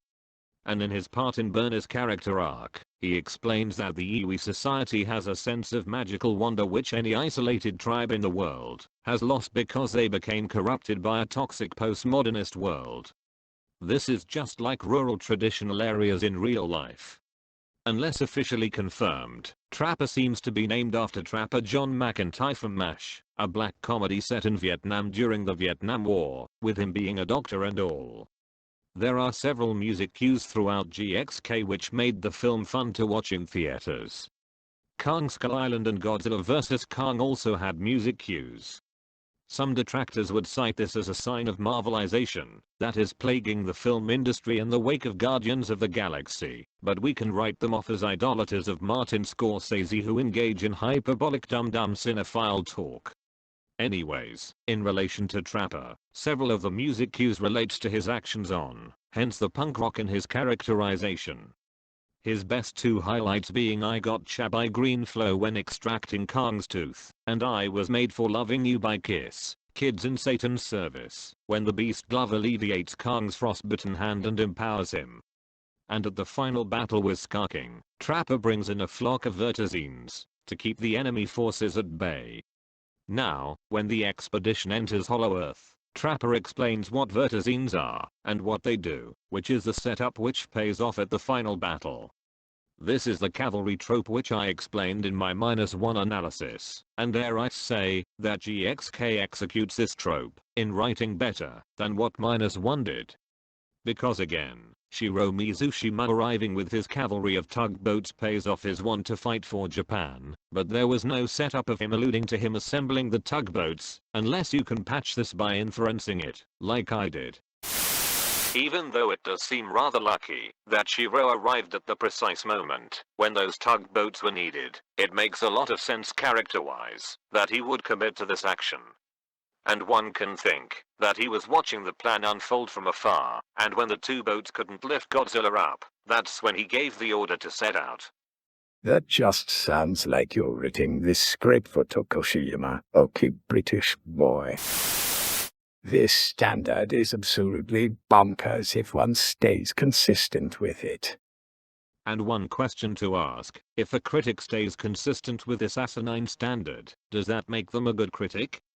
Food for thought.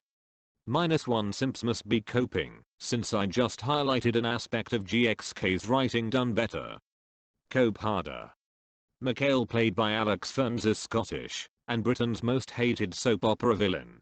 Since the MonsterVerse films habitually hire big list actors like Bryan Cranston and John Goodman for their star power, I assume Alex Ferns was hired because he played Sergeant Linus Moskinanda. In short, he is Trapper's antithesis. As opposed to being connected with nature and level-headed, Mikhail trusts in technology and is short-tempered. Trapper did say, before taking off, that aggression is Mikhail's love language, so that would indicate that's how he was raised to talk to other people. At one point in the expedition, Trapper senses danger and cracks a joke about something smelling bad, and it's not Mikhail. Unfortunately, he took offense to that joke and lost his temper, and it was ultimately his undoing. He gets eaten by a tree mimic. And for the rest of the film, everyone forgets about him. And people said Josh Valentine from GVK was forgettable. But hey, who in their right mind says characters are good if they are memorable? But what if he were to have a character arc? Let's say he wasn't written to die in a comedic fashion, because haha angry Scottish man lol. We would touch on his backstory as someone who's lived an aggressive life since childhood. And let's say he's not married, and with kids, because he couldn't handle it, so he chose not to. This would highlight his flaw being volatile, as he has to work at a job that requires keeping a lid on your temper. He knows this, so he's quick to apologize for any outburst. His character goal would be to survive long enough so he can retire and settle down in peace. This would make his resolution, that is, he lives to see the Iwi village. He would admire the Iwi for living so calmly and peacefully with nature as opposed to his way of living, that he plans on retiring there. This would give him a chance to give his piece to Bernie in convincing him not to publish his recording. For the final battle, he would gladly let out his aggression in protecting the Iwi village and the portals from Skarking. Whether he lives or dies in battle, his contribution would be a compelling one. And for a sense of camaraderie, we could have him refer to Gia as a lass, and have him assure Eileen that the lass will be okay in her role in Iwi Prophecy. But that's all a what if. Hampton, played by Rachel House, is an indigenous woman from New Zealand. Not much can be said about her other than she's Monarch's director. Does that mean Mark Russell stepped down at some point after GVK? That is assuming Serizawa was Monarch director from 2014 to KOTM, and passed it on to Mark. Don't know. Pretty much all I can say about Hampton is she's diligent in monitoring Godzilla's behavior. But while I was watching GXK in theaters, I couldn't help but be reminded of Sally Hawkins' Vivienne Graham due to Rachel's hairstyle and costume design. And this showed me what is perhaps the biggest mistake which has stunted Legendary's every effort on the franchise from 2019 onward. I realized how much Vivienne could have worked had the Mexican Nazi Michael Dougherty not made a fatal decision during King of the Monsters. As we all know, she was eaten by Ghidorah to demonstrate the kind of threat he is to, not just the world at large, but to the characters. Now, let's say Ghidorah was still shown to be a man-eating threat by eating the charred remains of the soldiers he shot with his gravity beams, and therefore no need for Vivienne to die. She would have inherited Serizawa's pocket watch and his rank of Monarch director, trusting her and Mark Russell to carry on his vision of coexistence between man and titans, with Godzilla being the key to balance for both sides. She and Eileen Chen give him hugs before he sets out to revive Godzilla by making peace with the bomb. From there, Vivienne would have led the charge in Boston with the pocket watch in one hand, and Eileen Chen's hand in her other hand, as gay as it may be, but it can symbolize Godzilla and Mothra's symbiotic relation working together to save the world, which is straight and heteronormative. She would then remain in charge of Monarch in both GVK and GXK. When Godzilla's attacking people for no apparent reason, she can assure Mark that there has to be a cause, and to stand fast in his faith in Godzilla, and if Madison and Josh bring Bernie to Monarch, Vivienne would desperately listen for anything he can tell them. And when Godzilla's sleeping in the Roman Colosseum, her calling him sleeping like a big angry baby would be sweet. At least that's how I would have written it. People like to complain that Bryan Cranston was wasted potential, but that's only because he was melodramatic. And besides, are we really going to believe everything he says on Twitter? And, if you want to keep Rachel House in the film, so you can say she's been in a Godzilla movie, then you can have her be Sally's personal nippy. Without the J. Lyons and Company made uniform. Like Hampton, not much can be said about the submarine captain played by Kevin Copeland. Given that Godzilla's powering up for what's coming, the captain brings up Tiamat as a potential destination that Godzilla's heading to, and this makes him suspect that he's going after her solar radiation stash. When looking for Godzilla in Tiamat's domain, Godzilla fires a heat breath underwater, throwing off the submarine the captain and his crew are on. During the battle, the captain is able to stay level-headed and keep his crew together through the ordeal. That's something which is externally consistent with submarine captains in real life, so I can't fault GXK's writing for that. Before moving on, I want to ask an honest question. Is the captain's line, "He's gone into Tiamat's lair," Captain Obvious much? As in, a lapalisade which produces a comical effect? Well, forgive me if I don't see what's so funny about Godzilla going into Tiamat's lair. At least I gave you all the benefit of the doubt. Some detractors like Little Numpty Platoon referred to the Iwi as Quantumverse Indians. You know, the idea that Hollywood likes to portray indigenous Native Americans as a spiritual people connected to nature, and how dare the white man steal their sacred land. Though it may stem from a fanny fetish with Native American culture that Martin Scorsese showed through his film Killers of the Flower Moon. And also, third-wave feminist double agent Vex Electronica gave misinformed take on GXK on Criticless, and it got removed for misinformation. Her take was that the Iwi society being mostly women was a feminist wet dream, and them being telepathic and not talkative was the misogynistic idea that men always know what women want before they speak. Both ideas, and both critics, are just silly. Anyway, moving on. Just as Atreus found out he wasn't the last Jotun in God of War Ragnarok, Gia finds out that she isn't the last Iwi in GXK.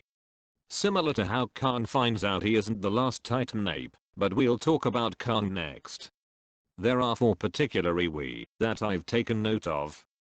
The Iwi Queen played by Fala Chen is the spiritual matriarch that everyone reveres. She is a typically a Kwanzaa type character, and if you don't know who that is, I recommend you consult Tarine Goji. He is a Mad Lax expert who knows more about B-Train anime than I ever will. The Queen prepares Gia to play out her part in Iwi prophecy by filling her and the expedition team in on what's going on. From the beacon they've been following originating from a crystalline sanctuary that looks like a higher plane of existence, to the carvings etched on the wall of a temple illuminated by blue neon liquid. Like from Disney's underrated film Atlantis: The Lost Empire. However, that's where the Queen's job ends. She doesn't force Gia to fulfill the prophecy, but rather lets her fulfill it on her own timing. As Trapper states, fulfilling an eschatological prophecy like this is a heavy burden to put on a girl Gia's age. So until the time comes, the Queen lets Gia and her team stay as guests.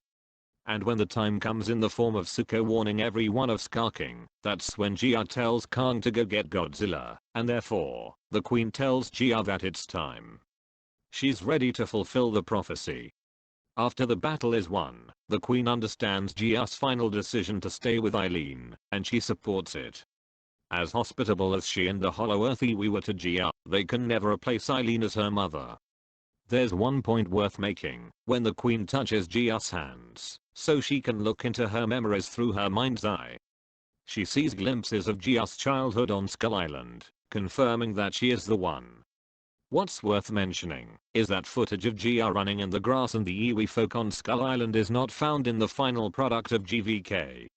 In fact, it's been alleged that 5 hours of footage were filmed for GVK, but only an hour and a half of it made it into the film. This can mean that the 3.5 hours of footage, like Ren Serizawa introducing himself to Nathan at a gay bar, is somewhere on the cutting room floor at Warner Brothers.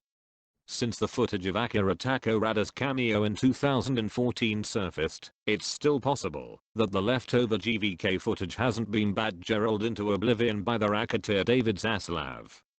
Toho would have grounded his bones into dust under their feet had he Batgerald Takorada's cameo.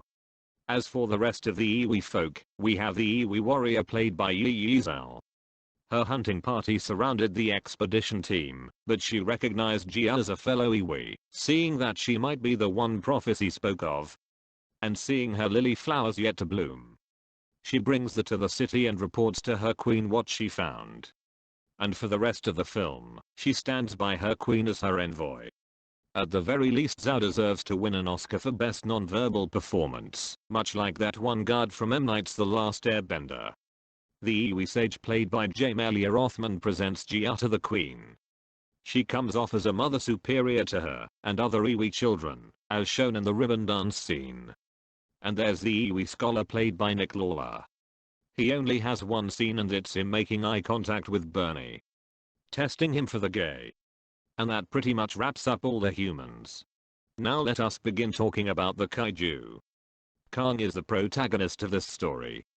Yeah, it's like ancient Greek for first actor, the first one to take the stage, or in this case the first character on screen. Like Rob from Entertainment Talk Nation, Kong has been growing out his beard and showing his age. One can argue that Kong in the MonsterVerse has come a long way since KSI, in which he and the Monic crew defeated the Big Skullcrawler, allowing Kong to live stress-free in his eating habits, to help him overcome his island dwarfism. Though I don't much about the life cycle of primates, so Kong being a teenager during that film just comes off as odd to me. At the beginning of GXK, we see Kong being chased by a pack of warthogs, much like Terra was chased by a giant scorpion in her first episode of Teen Titans, but like Terra, Kong wasn't running away, he was luring them into a trap of his own making. This tells me that Kong has gotten used to the Hollow Earth, at least his neck of the woods of it, and knows it enough to be an ambush predator. This makes him intelligent. And the trap he springs unintentionally sets off the course of the events in the story, otherwise known as the inciting incident.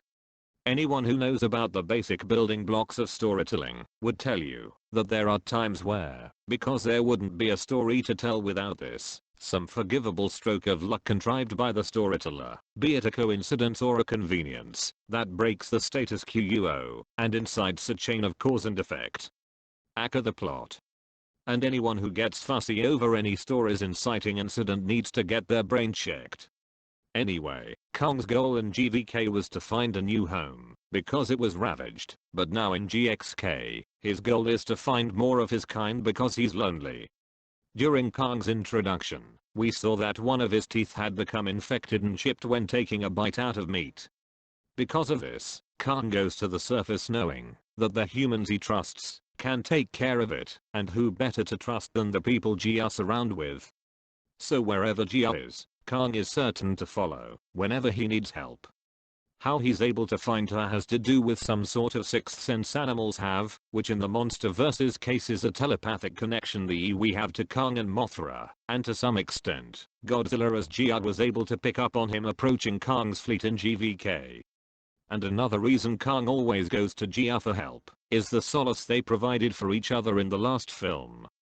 So after Kong gets his tooth taken care of, he can focus on the Iwi's call that he and Godzilla and Jia are receiving. Kong goes back to the Hollow Earth to dig up his axe, like Kratos digs up his blades of chaos in God of War, and descends to the lower parts of Hollow Earth, like Dante descending each circle of hell in Dante's Inferno. In the subterranean parts, Kong encounters Zuko and his party who don't take kindly to outsiders. Kong fights them off, using Zuko as a weapon when his axe was out of reach, and in one instance, throws a rock at one of them retreating like Nicholas Angel threw a spray can at a retreating thug in Hot Fuzz. After the battle, Kong doesn't kill Zuko, instead he lets him live on the condition that he takes him to where the other Kongs are. They didn't have to like each other, but they still had to work together. Over the course of the journey, Kong and Zuko break down each other's barriers as they trek across the realm, and the whole film. So yeah, like Kratos had a father-child relation with his daughter Calliope and his son Atreus, Kong has formed an unlikely bond with Jia, and one with Zuko. Perhaps Adam Wingard is a gamer. Alright, we have a lot to unpack with this slide, so bear with me. Just as Jia finds the Iwi Society, Kong finds the Titan Ape Society. but the apes living under harsh conditions under Ska King's regime. Now I have a lot to say about Ska King, but we'll cross that bridge when we come to it. Kang gets belittled by Ska King laughing at him for having a different tooth, but then challenges Ska King to a duel in order to free the other apes. But Ska King cheats by bringing in Shimo into the fray. So outnumbered and injured, Kang retreats to his hunting grounds with Ska King's devout followers chasing after him to finish him off.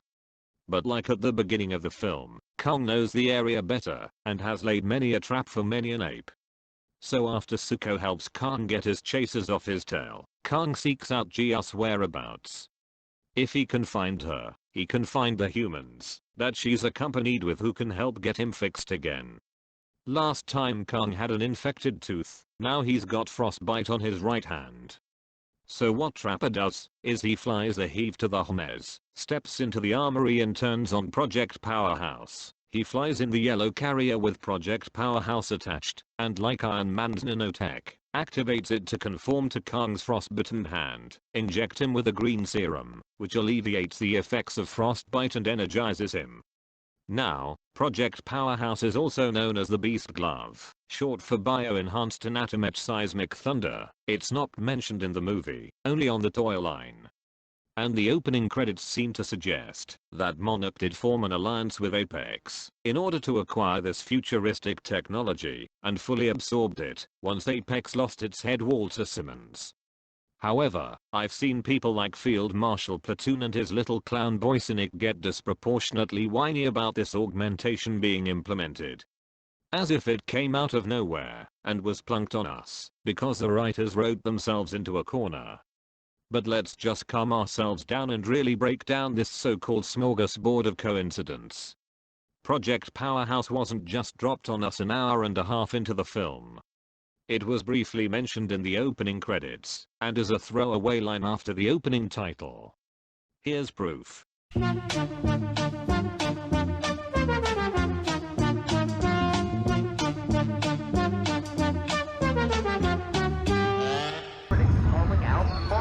For the billions in taxpayer dollars going to hollow earth and classified technologies like the mysterious Project Powerhouse.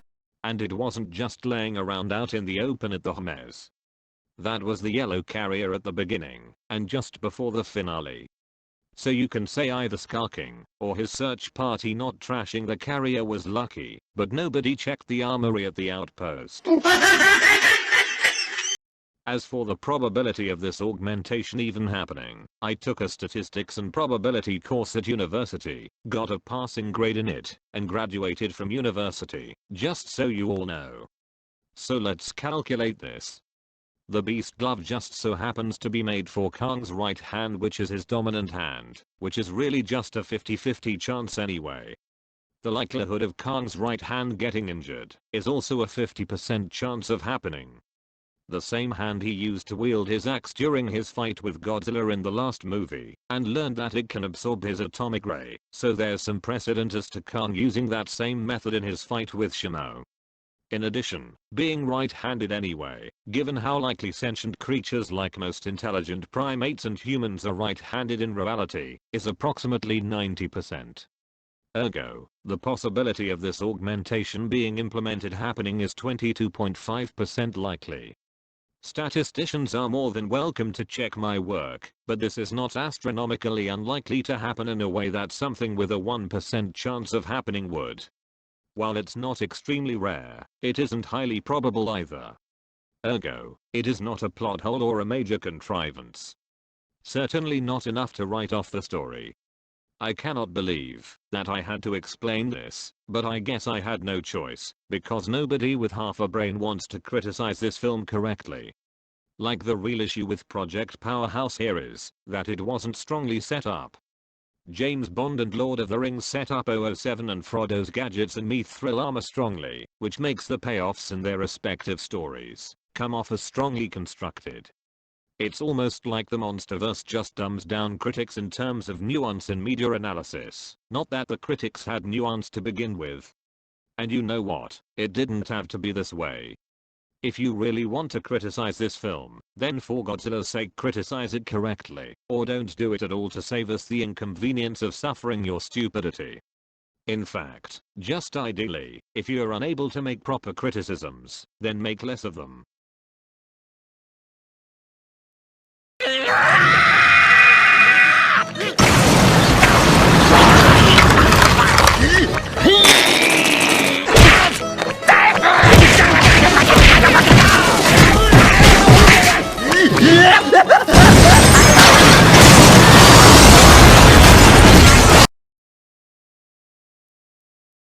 What's the matter, bro? Nobody should go armory the outpost. I need to switch gears. My blood pressure can't take any more of this autism. For now, let's switch gears from Kong to Godzilla. If Kong is the protagonist of this story, then it's fair to say that Godzilla is the deuteragonist. Yeah, it's like secondary to the protagonist, but still kind of a protagonist as well. Put it on the screen so that anyway, since Godzilla vs Kong came out in 2021, I've seen Godzilla fans get all pissy feet once they found out Godzilla's screen time was less than Kong's, and made autistic rants about Godzilla being sidelined. Their arguments tantamount to Godzilla should have more screen time, because his name is first in the title. Or Kong should not be the main focus, because Godzilla started the monsterverse. Like the Mechagodzilla guy made a piss poor autistic argument that, because Ebirah Horror of the Deep and Monster Zero didn't have Godzilla's name in their titles, they were allowed to sideline him, but that's assuming that there's some law written in stone somewhere that says the title of the movie has to reflect who gets to be on screen the most. I'd love to see them square their deluded standards away with books like Moby Dick and Julius Caesar. Even if nothing happens on screen in books, they still make history. Moving on, Godzilla appears in Rome to settle business with Scylla, who we'll get to later on, so don't worry about it. Afterward, Godzilla lies down in the Roman Colosseum and curls up like a cat. Adam Wingard admitted in an interview that he was inspired by watching his cat curl up in its bed. And the thing about the Colosseum though is it was one of the amphitheaters where early Christians were sent to die for not converting to Roman paganism, even still when pagan Rome became papal Rome. So to have Godzilla take a nap in the Colosseum can be seen as him Carthaginian insulting the city of Rome for murdering 500 million Christians from the 530s to the 1790s. Given what happens to cities after a Titan attack in the Monsterverse or Chernobyl in real life, nature seems to be on her way to take Rome back. And according to Iwi legend, Godzilla is known as the monster who ate a star, which was a line of dialogue from the GVK novelization, and from the art book of said film, and either Adam or Legendary incorporated it into the film once they found that people liked that idea. Godzilla then wakes upon receiving the Hollow Earth Iwi's telepathic message. They tell him that Skarking and his minions can escape the lower parts of Hollow Earth at any time, so he knows what that means. Since this happens at the beginning of the story, this means that despite Godzilla's on-screen presence not being up to deluded autistic standards, he's still doing things out of his own interest. The last time Godzilla fought Skarking and his army, and Shimo's ice power, he barely survived, so to make sure he doesn't barely survive again, he powers up by consuming as much radiation as he can. From Rome, Godzilla makes a pit stop to Nafris where he eats the radiation of a nuclear power plant. Much like Gamera literally ate fire in his first movie. Zimzilla stated on one of his Zimcasts that this invalidates the plot of GVK. Because if Hollow Earth energy is essentially radiation, then Apex should have powered Mechagodzilla with nuclear energy instead of sending Team Khan down into the Hollow Earth to find the energy. But that's assuming if nuclear energy produces the same energy output as Hollow Earth energy, which we were not provided that information from the films. And seeing that just one small sample of Hollow Earth energy wirelessly transferred was just enough to power Mechagodzilla to reawaken Kevin and make him go berserk, I can safely assume that the energy output of such makes nuclear energy's output look puny. And nuclear energy alone makes fossil fuels look puny. So Zim was just appealing to his ignorance. Anyway, while eating up the energy, Godzilla's dorsal fins gave off lighting sparks to show increase in power.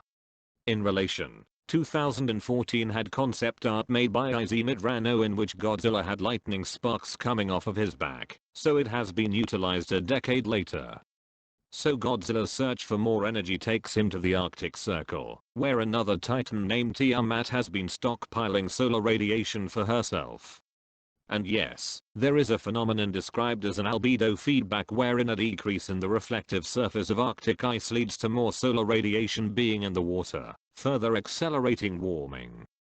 Godzilla invades Tiamat's territory, defeats her, and starts absorbing the solar radiation. At the midpoint of the film, Godzilla emerges from the ice having evolved with magenta dorsal fins, and looking more leaner than he usually does.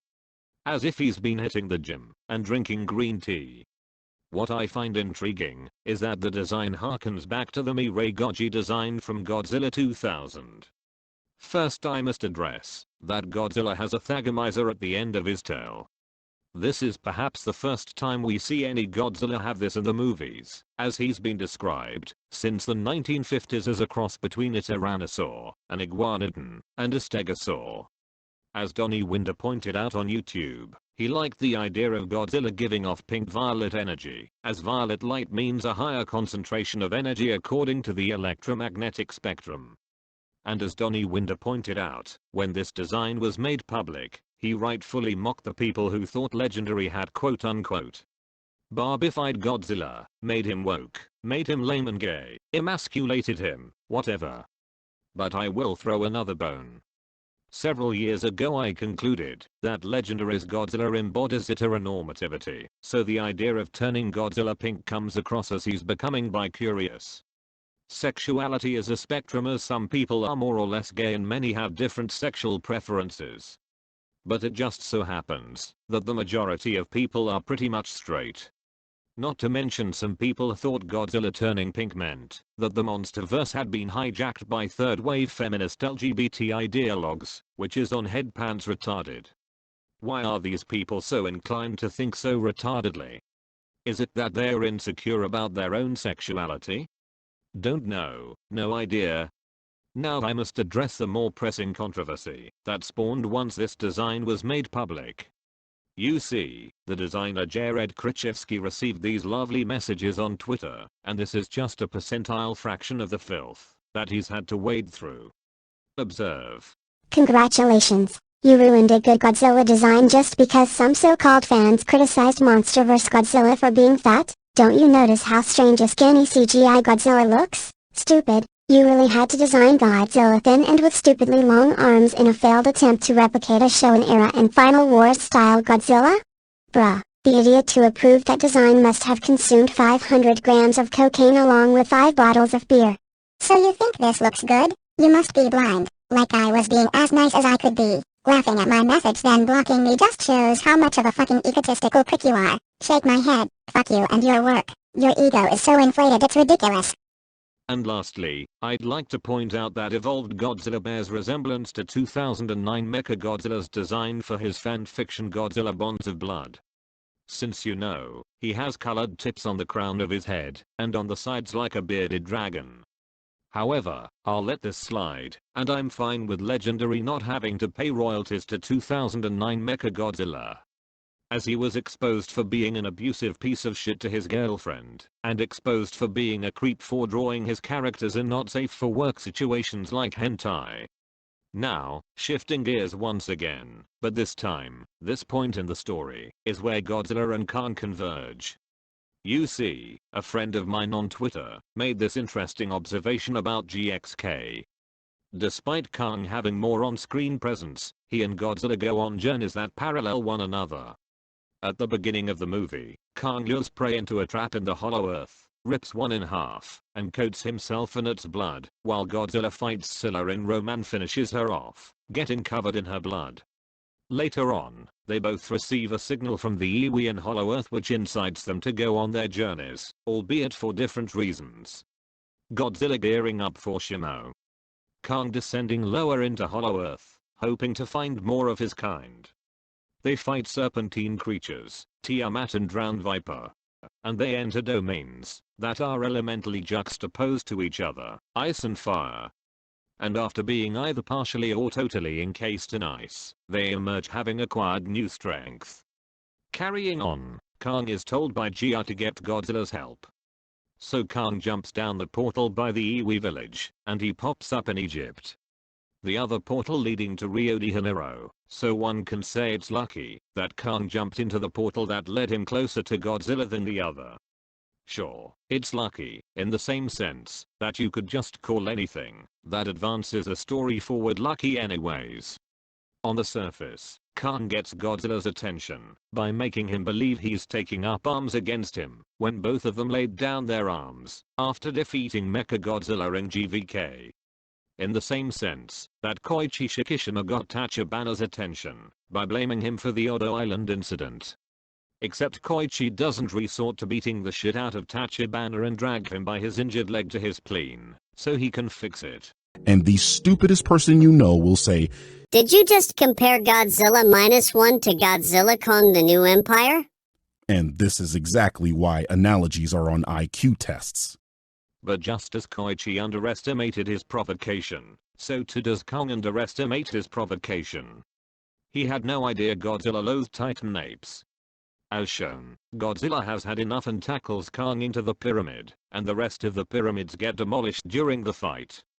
I've seen a point of criticism that all the monster fights happen in the close proximity of big cultural landmarks is contrived, and only done for the shock value of seeing them get destroyed.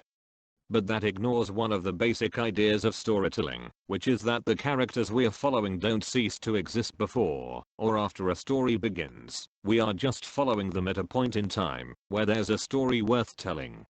In GXK's case, we've seen both Godzilla and Kong clash with kaiju. In at least in 3 cases there were no landmarks getting destroyed, which makes Rome and Egypt the exception, not the rule. Just when it seems Godzilla has Kong pinned down underfoot once again and about to finish him off with his atomic breath, Mothra intervenes. She uses Flash to knock Godzilla on his ass, and she and Gia park on top of the Sphinx. Godzilla comes to his senses, listening to Mothra and Gia telling him through telepathy that he and Kong have to work together to stop Skarking and his army from rising up. He understands that Kong was just getting his attention, so his anger with him was misplaced. Then Godzilla, Kong, and Mothra share a shot where all 3 roar to the sky in agreement. It's a magical shot. Godzilla and Kong then jump back down the portal to the Hollow Earth and charge at Skarking and Shimo. Their battle has a segment wherein the Iwi village's gravity inversion commences, and it's a spectacular showing of monster fights in anti-gravity. The battle carries them to Rio de Janeiro, and what's interesting about this fight is that the focus is all on the monsters.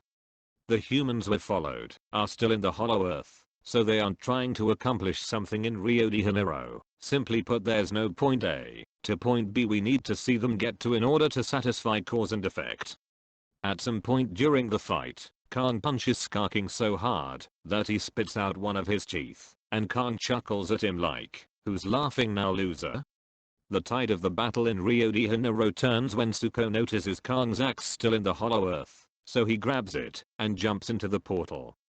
And seeing that Kong and Skarking are reaching for Shimo's crystal, Zuko uses the axe with all of his strength to shatter the crystal. This leads to Skarking's defeat. Shimo freezes him and Kong, like Sub-Zero in Mortal Kombat, shatters his frozen body. With the battle won, Godzilla and Kong are satisfied with their victory having worked together, and then Godzilla shoots a breath into the sky to undo Shimo's cold snap which Skarking forced her to do earlier. After the battle in Rio de Janeiro, Godzilla returns to Rome still evolved, and goes back to sleep in the Colosseum.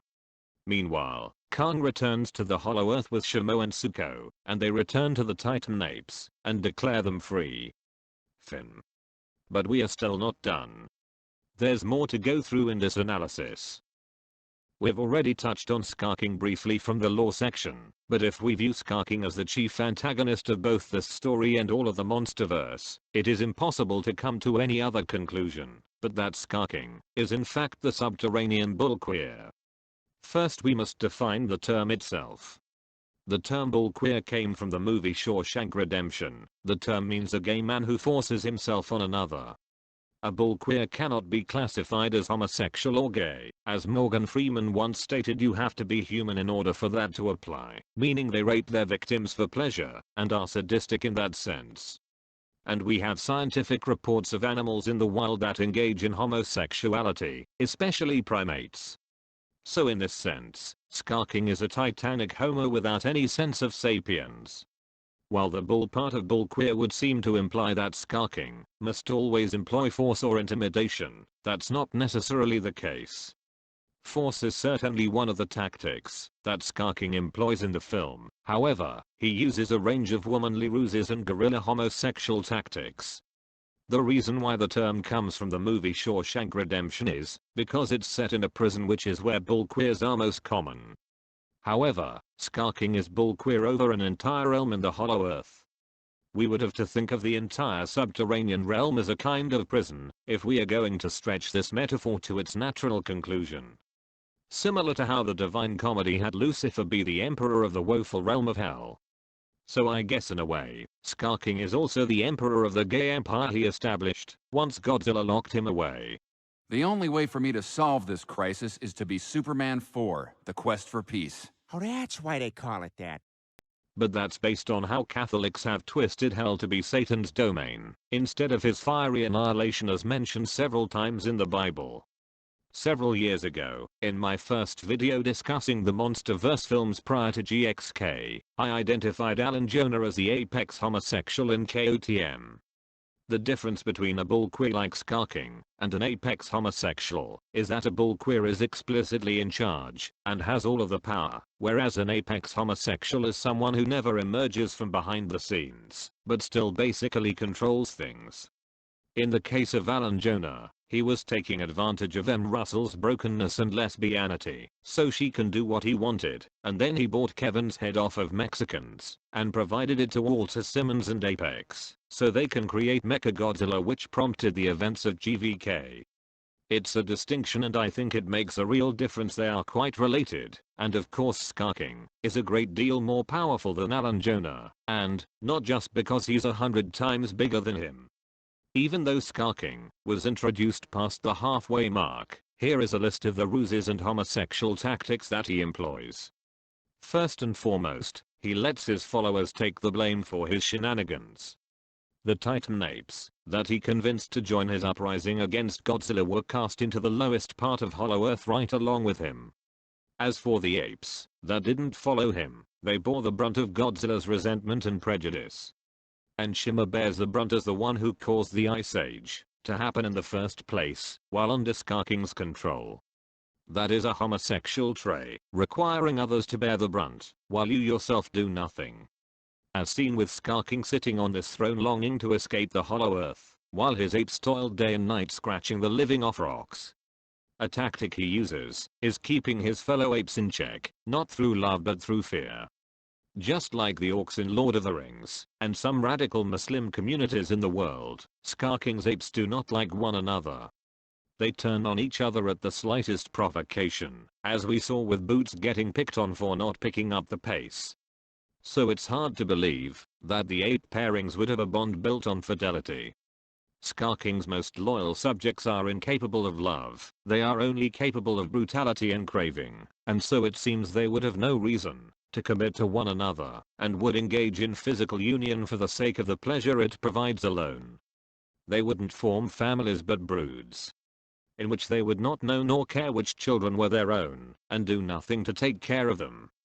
The biggest members of the tribe, the most loyal of skarking's boy toys who guard his throne, would get the lion's share of the food, with the smallest skittering fearfully around the edges, to make sure they aren't in range of abuse. The attrition rate for ape children must be phenomenal given the high levels of casual violence they exhibit towards one another, so it's no wonder people have grown to feel sorry for Zuko. When Kong arrives at the tribe, the skarking comes out to inspect him, but in an awkward manner, like vultures circling around a piece of dead meat. Skarking circles around Kong to see what uses he can make of him. Since Kong himself is built like a beefcake, skarking must have thought of making him one of his new boy toys, as if he doesn't have enough already. Kind of like how women have extravagant wardrobes full of clothes they haven't gotten around to wearing, but continue to shop for more clothes. During the inspection, Skarking puts his finger in Kang's mouth to see his teeth, like Arthur Fleck did in Joker, but he notices Kang's replacement tooth. He then laughs, and gets everyone to laugh at him for having a different tooth. This is a tactic of radical LGBT groups who like to boast about inclusivity being key to their sense of love and community, but all of their pomp and bluster about diversity and equality for all are in fact a pair of big lies which they've deluded themselves into believing are true. Or simply the womanly ruse of belittlement, the kind of thing you would expect if you could see the people playing against you on Xbox Live. And after Kang loses the battle, because Skarking cheated, he retreats, but Skarking sends his horde of flying monkeys after him. And Kang tells Jia, when he finds her, that he lost his home, implying that the belonging he'd been searching for was just found in the other apes, but now it's been taken away. What this amounts to is that by being driven away, Kang was effectively deplatformed. And if we know anything about the gay community on places like Reddit, Facebook and Twitter, it's that their favorite cancel culture tactic is deplatforming people who criticize them for whatever reason. Or simply out of jealousy. Specifically, how Skarking cheated in his first fight against Kang is that he uses the crystal on the end of his bone whip like some garage door opener. The other apes close off the lava, fall to reveal Shimo, who's been in chains for who knows how long. Obviously Skarking cannot defeat Kang in a fair one-on-one fight, so he has to cheat, which is a tactic some homosexuals use. They would lie and cheat to get what they want. And in a strange way, Skarking is also like Buffalo Bills from Silence of the Lambs.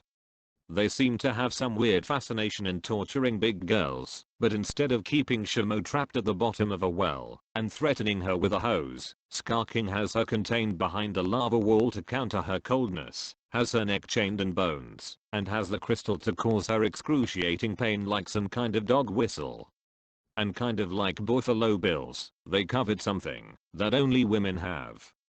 For Buffalo Bills, he coveted other women for their natural beauty to the point that he wanted to be one. For Skarking, he may have coveted the attention and worship that Shimo got for her beauty before his rebellion, just like some deranged homosexual men covet the attention women get for their beauty. And just as some Roman Catholic popes didn't have the desire for women, Skarking didn't have the desire for Shimo.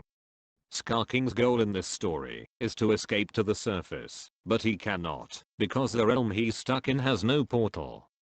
When Kang's trap allows access to the upper part of Hollow Earth, either he or his scouting party look for one, but couldn't find it, so they go back to recuperate.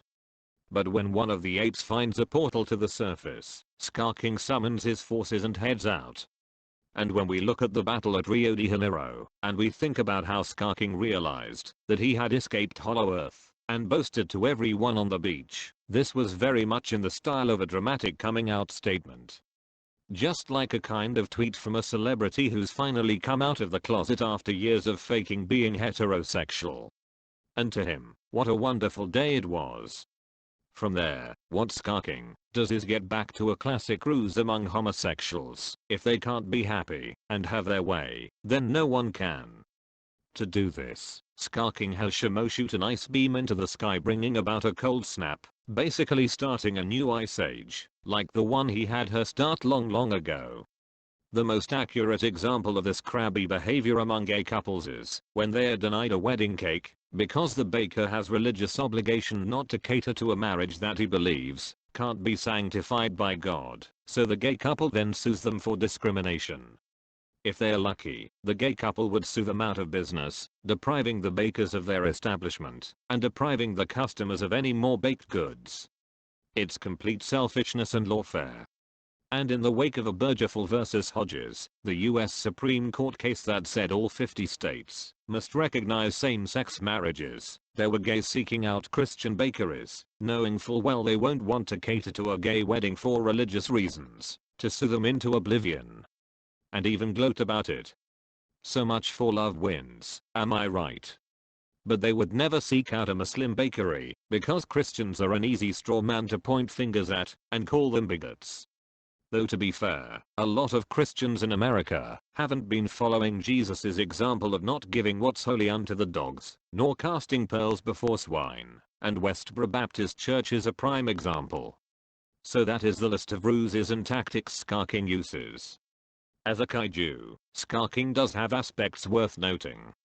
Just as Kong uses an axe made of bones and a robotic gauntlet, Ska King has a whip made of bones, and at the tip of it is the crystal which he uses to control Shimo.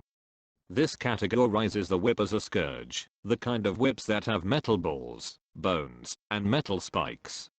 And there is an effectiveness to this. We see Kong grab onto the whip by the tip, but Ska King pulls the whip back, the crystal then slices through Kong's hand and cuts his palm. Though it is weird that when Godzilla catches the tip of the whip in his mouth, Ska King doesn't just pull it back. Perhaps Godzilla's bite force is stronger than Kong's grip, who knows. Despite Ska King being physically weaker than past MonsterVerse villains like Ghidorah and Mechagodzilla, he makes up for it in his agility and his utilities. Those being the crystal to control Shimo, and his fellow apes and their loyalty to him. What's interesting is the final battle with Kong and Godzilla at the end was supposed to take place in Moscow, and in the development phase of the script, Ska King was originally called the Red King. If I were to guess why the script was changed to have the battle take place in Rio de Janeiro, it would have to be because of the war in Ukraine since 2022, and to see Moscow get demolished in an American Godzilla movie would have been offensive to the current political climate. More offensive than Joe Biden calling Vladimir Putin a killer that one time. I've even seen people say Ska King is an allegory for either Donald Trump or Joe, for reasons I find completely retarded. Joe of course being too inept to show any malice according to Hanlon's razor.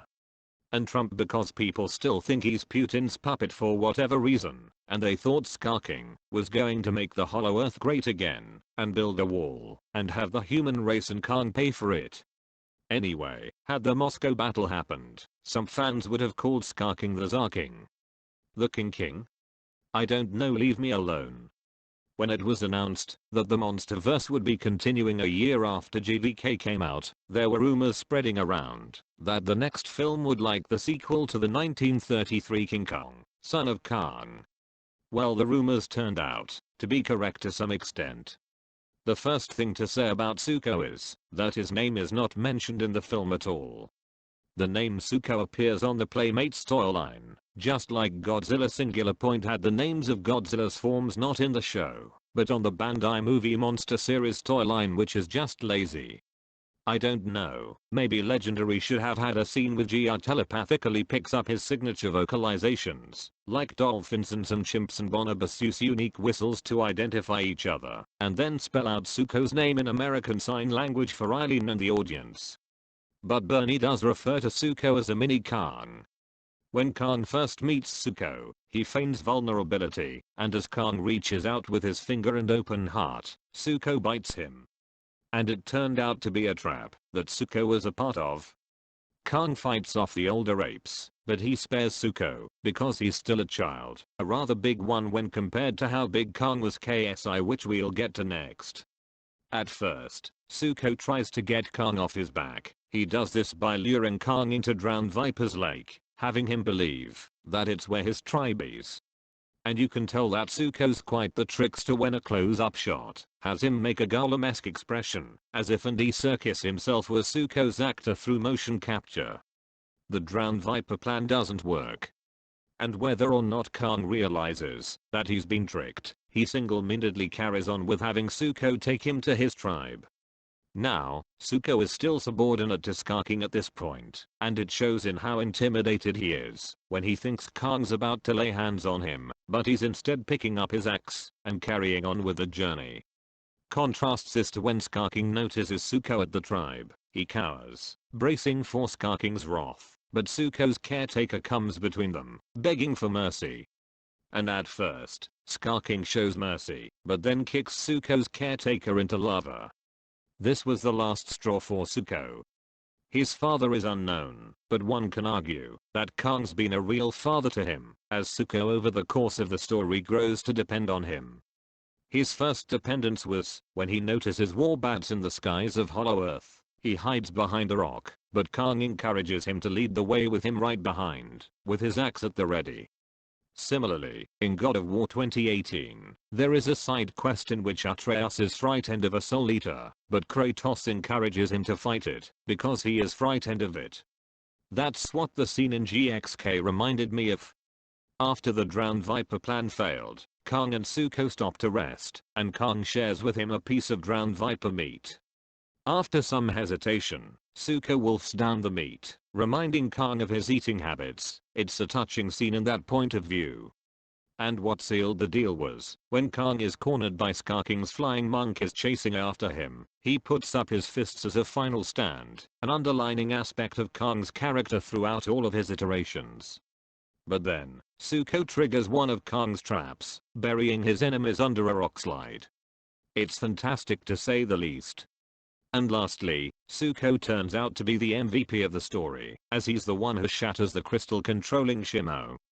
Apparently during the first time Kang and Zuko meet, he is durable enough for Kang to use as a blunt melee weapon, and even throwing him at an enemy. How does he not see stars? Don't know. And apparently, as alluded to earlier, Zuko is taller and younger looking than Kang was Kang's Skull Island. As you can see, this illustration for the internet is a best guess estimate, to show Zuko's size in relation to Kang's, when he was much younger. Zuko's size being found on an Instagram post. I don't know what I can say about this without getting cancelled by one side or the other, so let me just give my personal investigative work into this matter. I found a video by Goji Center on YouTube called Why Is Zuko Taller Than Kang from Skull Island 1973, and as enthusiastic and clickbaity as the video come across, it does represent a good faith argument as to how Kang was smaller than Zuko is, and how Kang was able to grow bigger than just about all the apes in Hollow Earth. His argument being that Kang was under a lot of stress growing up, the Skullcrawlers, which killed every one of his kind except him, lived below. That alone frightened him every day with the prospect of them coming out anytime, which explains why he usually treaded lightly on the earth, until Monarch showed up dropping bombs. Once the big Skullcrawler was vanquished, Kang was allowed to flourish. He had the island all to himself. His eating habits allowed him to grow big, overcoming island dwarfism.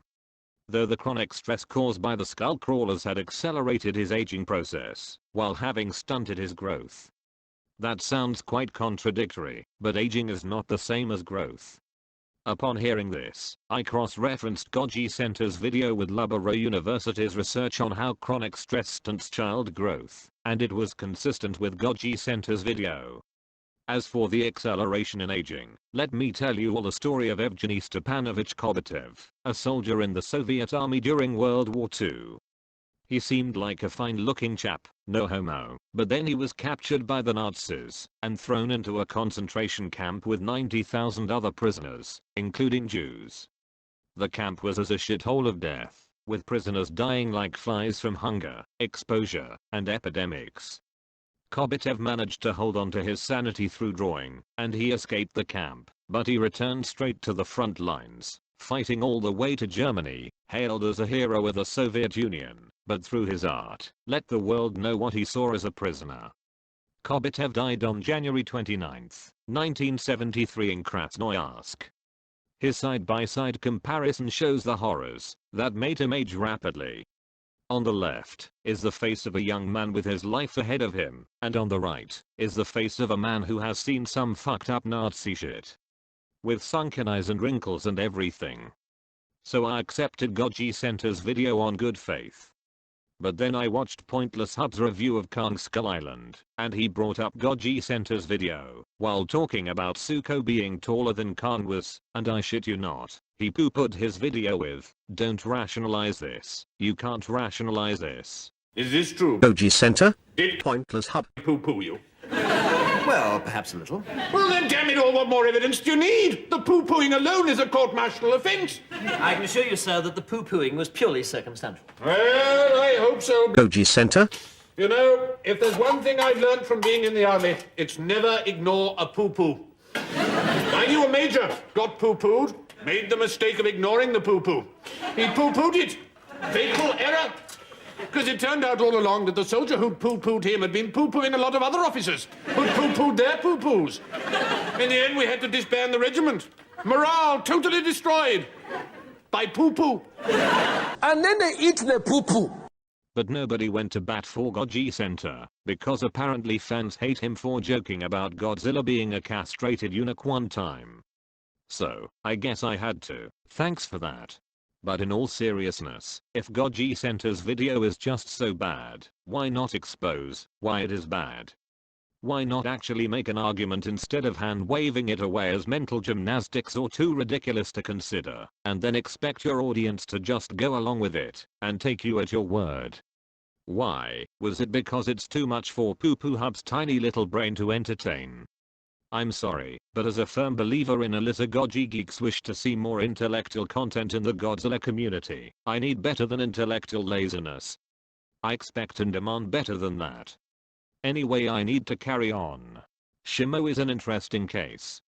As stated before throughout this analysis, she's been locked up in chains behind Scar King's lava fall, readily available in the event he either needs to cheat, or whenever he and his army set out once a portal to the surface is found. The name Shimo may seem random on the surface, but it's a Japanese word meaning frost or grey hair. Perhaps coincidentally it is also a Swahili word for hole, pit, or abyss. The Japanese translation makes more sense, since Shimo's a frost giant, and even though she doesn't have grey hair, it indicates that she's really old. And the Swahili translation makes some sense, since she's stuck with Scar King in what looks like hell.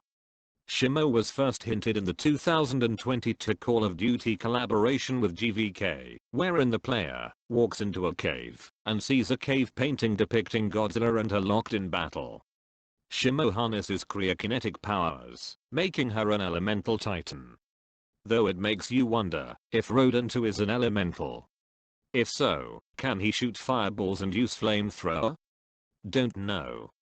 We see Shimo use Ice Beam to freeze an adversary down to their bones, like Kiryu's Absolute Zero cannon. Khan dodges the beam, uses his axe to deflect it, but it ends up freezing his hand, giving him frostbite. And several times in Rio de Janeiro, Shimo uses her Ice Beam on Scar King's command to alter the weather and freeze the world over. The last time she uses it is to freeze Scar King, but we'll talk about that soon enough. And it would seem that she had to have used her Ice Beam in the ancient past, freezing the world over in an ice age. We also see several times wherever Shimo is, the area around her freezes. I haven't taken a chemistry course in a while, but I do know that energy is essentially the same as heat. So is Shimo a living heat pump like a refrigerator, and her power is fueled by absorbing heat from the environment, perhaps. Titans in the Monsterverse are written to absorb radiation, while some emit life-encouraging radiation. And that's supposedly a mishandling of the nuclear metaphor that Godzilla is known for some weird reason. But does that mean a freeze ray like Shimo's Ice Beam is just a siphon to absorb heat? Don't know. Then again, I'm trying to apply real-world logic to something as fantastical as kaiju to make sense of it, and so far Shimo absorbing heat from her environment does make sense to me. During Shimo's first scene, Scar King uses the crystal to command her to freeze Kang in place, but she says no. So he amplifies the crystal's frequency to get her to do what he commands.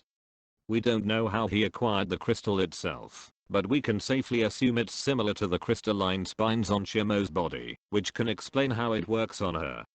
So if the next Monsterverse film were to have the eco-terrorists from KOTM observe the Rio de Janeiro battle, they could try to replicate the crystal's frequency, so they can control Shimo and cause another ice age.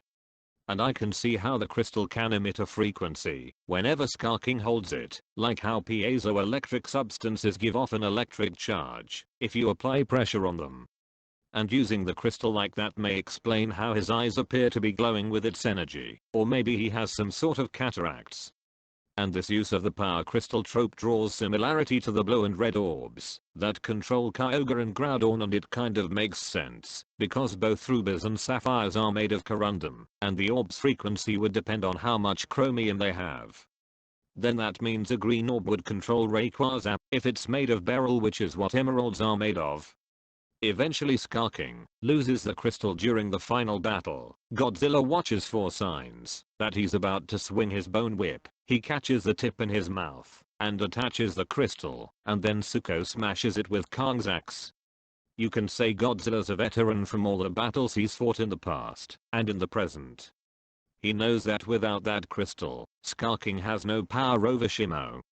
It got me thinking that Godzilla has some mutual respect for Shimo, like he regretted casting her down along with the other apes into the lower parts of Hollow Earth, so he was easy on her during the fight. Kind of goes back to what I thought was interesting, that Godzilla and Shimo may have fought Ghidorah in the past. So, once the crystal was shattered, Godzilla gave Shimo the all clear to freeze her abuser for all the bullshit he's put her through for eons. Sounds to me that GXK can be interpreted as helping a friend out of a toxic relationship. And this does bring up the tragedy of Titanosaurus, which I touched on in my animated atrocity on Singular Point. Like Shimo, Titanosaurus was under alien control to destroy the world with Mechagodzilla, but Godzilla didn't know that, so when he's free from alien control, Godzilla shows him no mercy and blasts him off a cliff. So like Titanosaurus, Shimo's a tragic monster, but she gets a happier ending. Still, #Titanosaurus innocent. Even though Shimo has more of a history with Godzilla, she's seen submitting herself to Kong, and we see him treat her much better, showing that he's forgiven her. Sweet. I'm sure if you were to count up all the minutes, you would find Shimo's screen time to be on the lowest of the main kaiju, but regardless of that, her role in the overall story of the MonsterVerse is much significant. Again, her power covered the Earth in a cataclysmic ice age, changing the world at the time. One thing about Shimo I discovered while making this video is Wild Gamer Arden's claim that Legendary saw his OC Gravel Claw and designed Shimo based on it. Perhaps they are both white, have blue-violet spines, and can stand on their hind legs. That's about it. And Arden himself has been a good sport, calling it a coincidence, no foul intended. As for me, I'm reminded of the early drafts of GMK having Anguirus with ice powers. But it turns out the design was confirmed by Jared Krichevsky to be inspired by Bargons from the Gamera series. And yes, it's pronounced Bargon, because the middle U is silent in a 3-syllable Japanese word. James Rolfe, you illiterate fuckwit. There's also a monster from the Gamera series called Barugan that shoots rainbows out its back.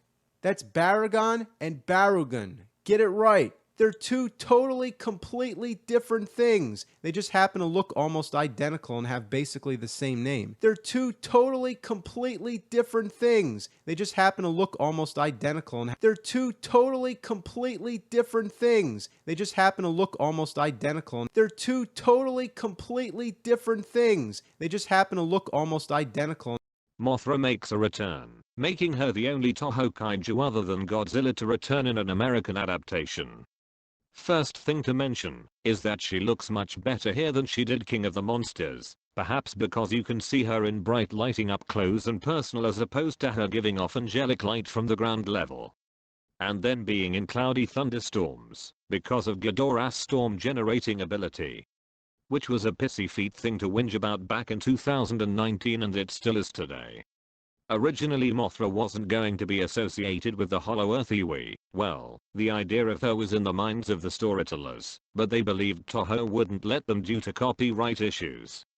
So in the event Toho didn't let Legendary use Mothra, they had a different kaiju named Phosphora, an Egyptian owl-looking dragon thing that can shoot ribbon beams from its mouth. Perhaps that was what the ribbon dance scene we saw GL and the other Iwi children performing was going to allude to, but it was kept in the film instead of scrapping it. And the name Phosphora may refer to how the word phosphorus tends to be translated with an F and not a PH sound. But in the end, Toho gave Legendary the all clear to use Mothra, leading Phosphora to join the ranks of unused kaiju like Bagan and Dutalios. Nevertheless, Mothra's return was marvelous for the Iwi in Hollow Earth, and it certainly was for the audience. It made Donnie Winter happier than a fluffy butterfly princess. I've heard Jake the Surgeon ask, if Mothra is a Hollow Earth Iwi's protector, then she should have defended them from Skarking. To that I ask, do you expect Mothra to take on Skarking and his minions all by herself, you amputated goose? She'd get ripped limb from limb. People once said that Mothra has God Rays, which is a light-based move, but she didn't use any light-based moves in King of the Monsters. But in GXK, Mothra does use a light-based move like Flash on Godzilla, knocking him on his ass. And during the final battle, Mothra uses her web-based attacks on Skarking's minions. Though it is kind of funny to think that Gia was holding on to Mothra during the battle. Like I said in my first video, Mothra's theme in King of the Monsters was epic and not as corny as the previous versions, thanks to Bear McCreary. In GXK, Mothra's theme by Junkie XL is pretty cool. Yeah, Sumi, I know a lot of people hate Junkie's music because they are so used to Bear's. But the reason why Junkie and Bear's music for Mothra is cool and not corny is due to their renditions being instrumental. Bear's in particular had flutes and drums and a chorus making vocal sounds. Junkie used a synthesizer and brass instruments. And Mothra's theme in GMK is also pretty cool. So why are the other versions corny?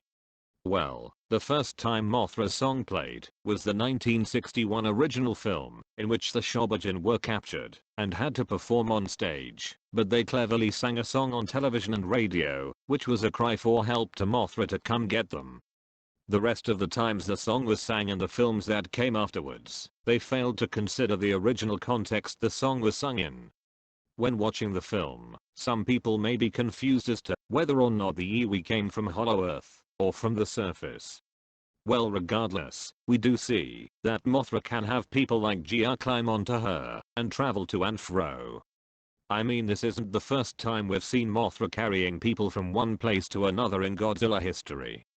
As to how Gia wasn't affected by the effects of the gravity well between Hollow Earth and the surface, well, it would seem that the Monsterverse has set an unspoken rule that for humans to go through the portals, they need to have a kaiju with them, or at least have a kaiju enter first to bear the front of gravity effects. We've seen it in GVK when Team Kang followed Kang into Hollow Earth, and again in GXK, so it's safe to assume that's the rule. It's similar to Pacific Rim in that regard, yes, but it's a rule nonetheless. And if you want to, you can extend this rule to Monarch Legacy of Monsters as to how humans were able to cross to and from. I've seen people discuss that this Mothra in GXK isn't the same one from King of the Monsters, and this Mothra is supposedly her mother, their source being the art book, or the novelization. But that's not what we do on this channel. I'm going off of what I can derive from the films. And the film have demonstrated that Mothra can take on the form of life essence.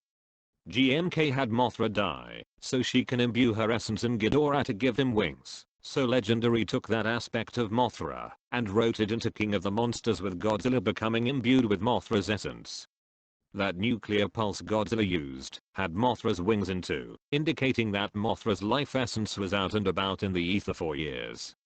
Up till Gia climbed all those stairs to the top of the pyramid in Hollow Earth, standing as a conduit for Mothra's essence to resurrect in the flesh to the Iwi, fulfilling the prophecy. Furthermore, it can be argued that Mothra still had an effect on the world from the ether, like how the Force ghosts in Star Wars did. Just not as much as Disney had them do. Anyway, at a water temple in Hollow Earth, what looks like a firefly zooms by Gia and lands on the stone button. Gia presses it, and the temple's water flows. Gia follows the water, leading her and the others closer to the Iwi village. We can say that it was Mothra guiding Gia to the Iwi village from the ether, and through her life essence, she used a firefly to point Gia in the right direction. And I honestly like the music that played during that scene.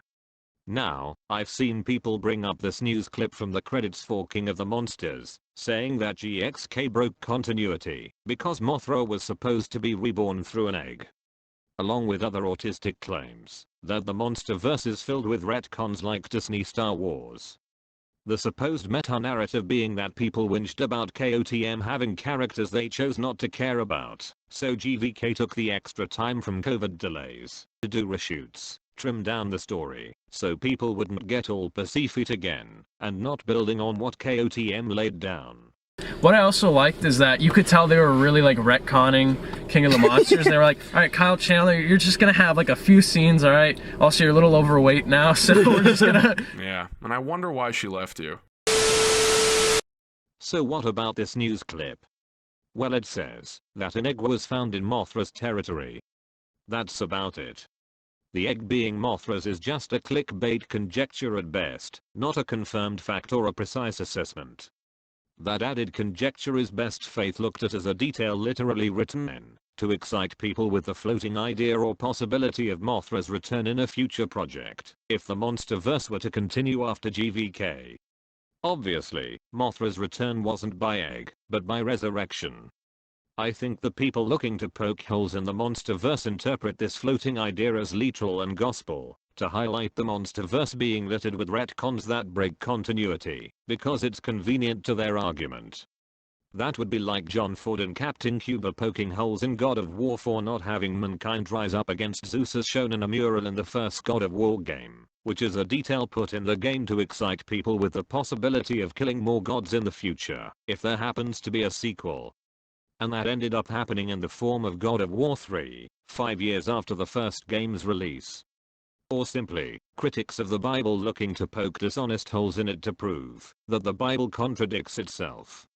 And if all you can say in response to me is, if it's not supposed to be taken literally, then why is it in the movie? Well, why is anything in any piece of media? The fact is, this is not a plot hole. This thing is child's play. And to cap this off, hashtag Mothra innocent. The giant enemy spider from King of the Monsters people called Scylla makes a reappearance. However, GXK doesn't mention the name Scylla. In fact, when Bernie shows Eileen what he found regarding the Iwi signal, he wrote down the name Charybdis, in reference to the opening battle in Rome. I find that interesting, because in Greek mythology, Scylla and Charybdis are monsters who are in fact sisters, and their role in Homer's The Odyssey is to personify the old saying, stuck between a rock and a hard place. An idiom that succinctly describes being caught in a dilemma, so it's best to avoid that type of scenario. So for the sake of this analysis, let's refer to the kaiju that appears in the film as Scylla in relation to its species classification Titanus Scylla given by Monarch, and not the subspecies. So at the beginning of the movie, Scylla is seen attacking Rome for whatever reason. But whatever the reason may be, Godzilla sees this as a Titan drifting into humanity's lane. When he arrives at Rome, Godzilla tells Scylla to leave for the sea, or face the consequences, but Scylla says nah. So now it's treachery. In less than a minute, Godzilla puts down Scylla with an atomic ray to her face and she explodes. Brutal, yes, but Scylla should have respected Godzilla's authority. And Scylla's blood isn't red, it's yellow. This is also like the warthog that Kong rips in half, we'll get to that later on. But the different color of blood for Scylla makes sense in this case, because she's kind of like a crustacean which have different color of blood.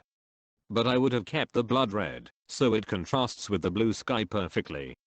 It would have warranted GXK getting an R rating, but probably not, because Kong Skull Island had a more brutal fatality, and that film still got a PG-13 rating. The Motion Picture Association is corrupt, I swear. The battle in Rome is kind of like the 2021 short film celebrating Godzilla vs. Ghidorah's 50th anniversary. But apparently some retard at Legendary thought it was a good idea to superimpose the opening credits over a monster attack and monster fight. But from what I've seen, the autistic just here for Godzilla crowd isn't chiding over this, when they were the ones chiding over 2014 being dark, and King of the Monsters being in the rain, but as long as it's in sunshine, it's fine to these seasonal affective dimwits. Tiamat made her first ever debut in the graphic novels, but this is her first ever theatrical debut. She is first brought up as a Pokédex-style entry, which is why I believe some people remember her fondly, like Rodan was brought up in King of the Monsters and people fondly remember him. Her design bears some resemblance to the classic Toho Kaiju Manda, except she's more aquatic looking, with her frills, bubbles, and fins and everything.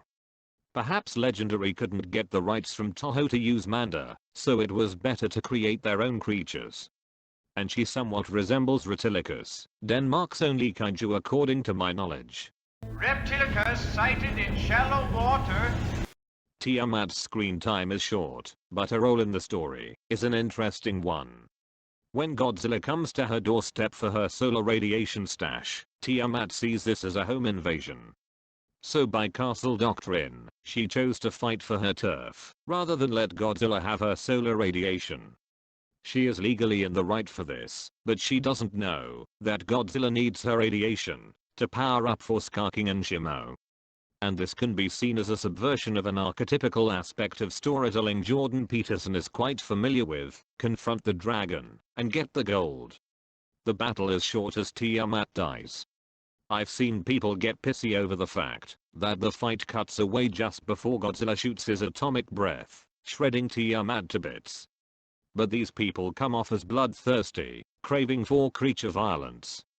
As much as I like to take the piss out of the autistic just here for Godzilla crowd, this is a whole new level of depravity, even for me.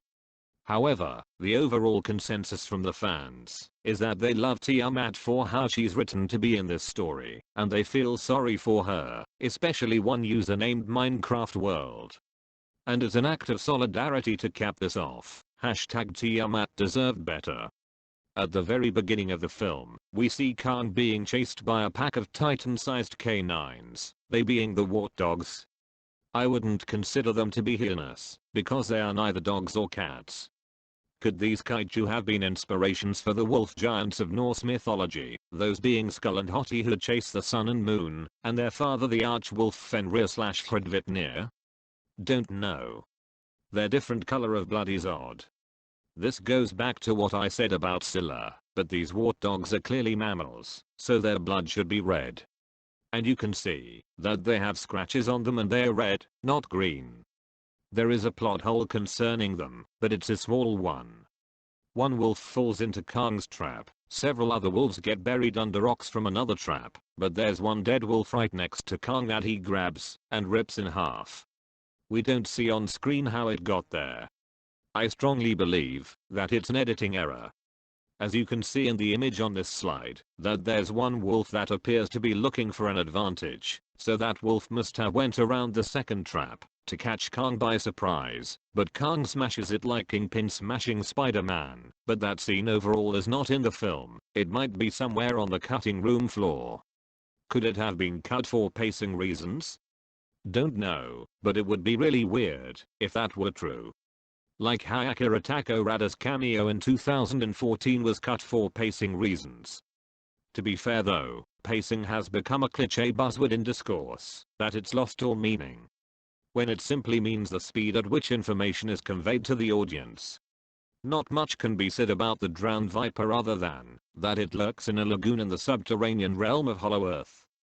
And its role is to be like Shelob's from Lord of the Rings. Gollum led Frodo into Shelob's lair, so she can kill him, and Gollum can get the ring.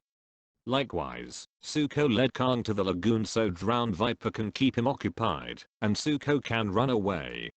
And apparently Drowned Viper seems to be based on Jormungandr, the Midgard serpent from Norse myth, but more so God of War 2018's iteration of it. Likewise the lagoon seems to be based on the Lake of Nine of said game. Apparently Adam Wingard is a gamer, though he and David Jaffe may not get along. And like Tiamat and Godzilla's battle, people got pissy over the fact that the fight cuts away before what can be best described as Kong using Executioner's cleave to cut off Drowned Viper's head. But the point of that cutaway was to show where Zuko was going. Again, the people craving creature violence are bloodthirsty. This film analysis would not be complete if I chose not to cover Daug. So let's do that. Daug first appeared in GVK for about 5 seconds, and since then, he's garnered quite a following amongst fans. When he appeared in GXK for about another 8 seconds, the audience cheered.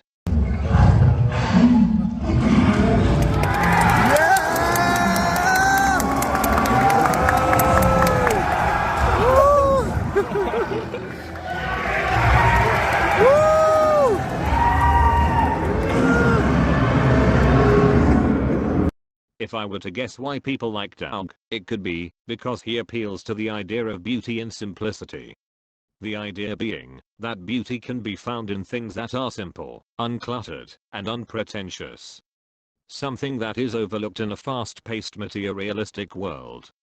By E.M. Forster's definition, Doug is a flat character.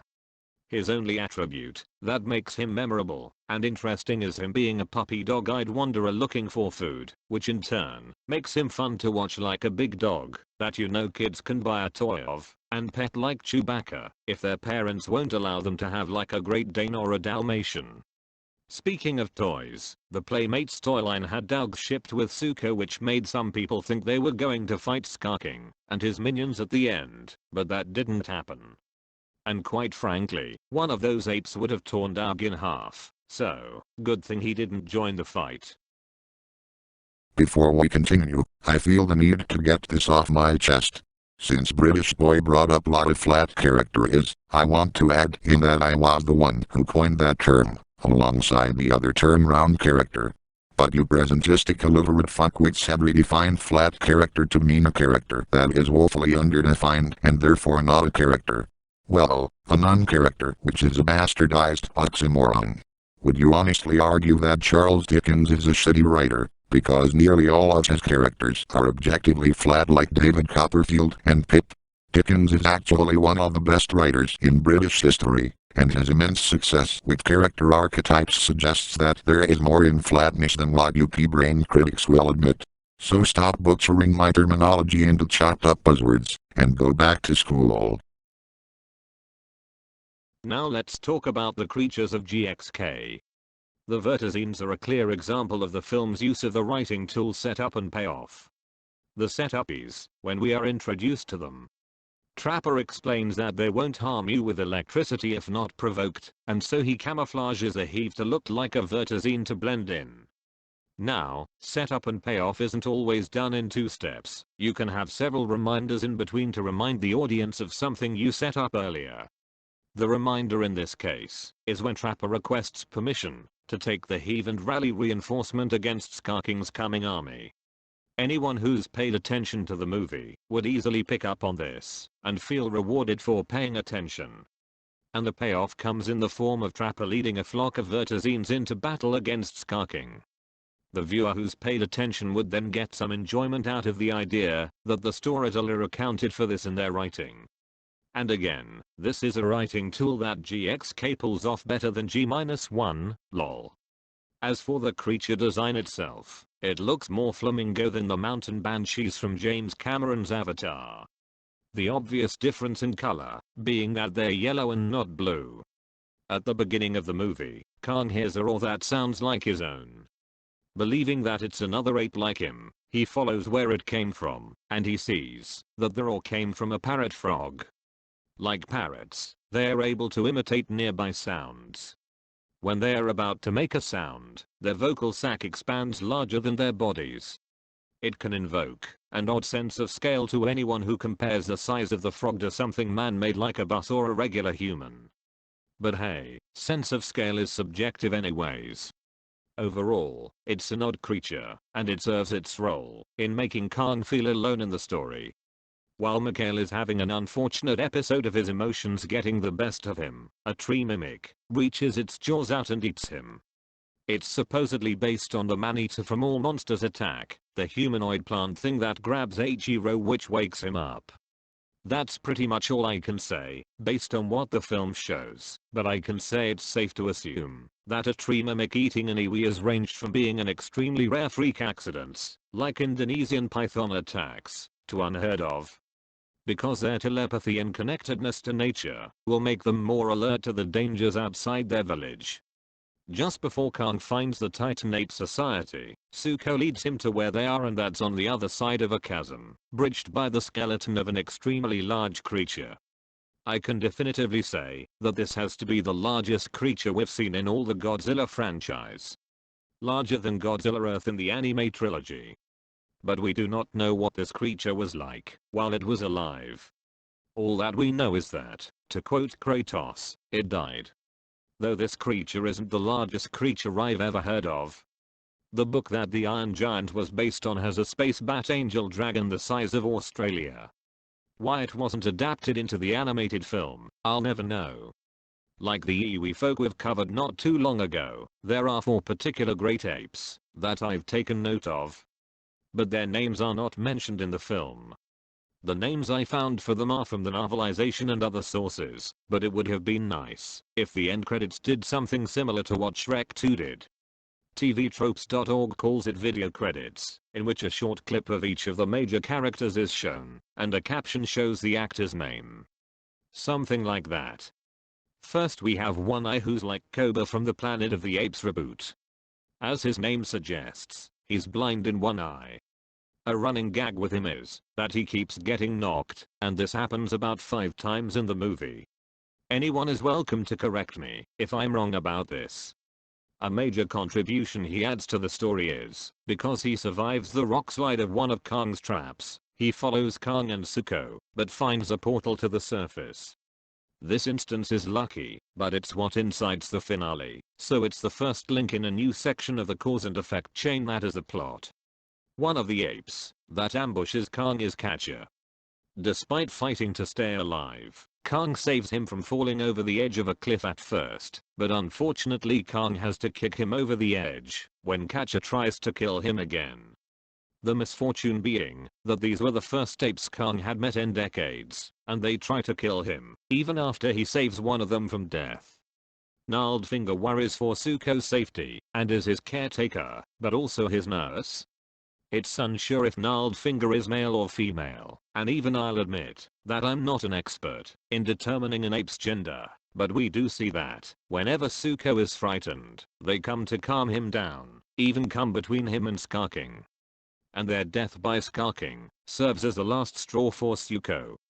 And there's one ape named Boots, no relation to the monkey from Dora the Explorer.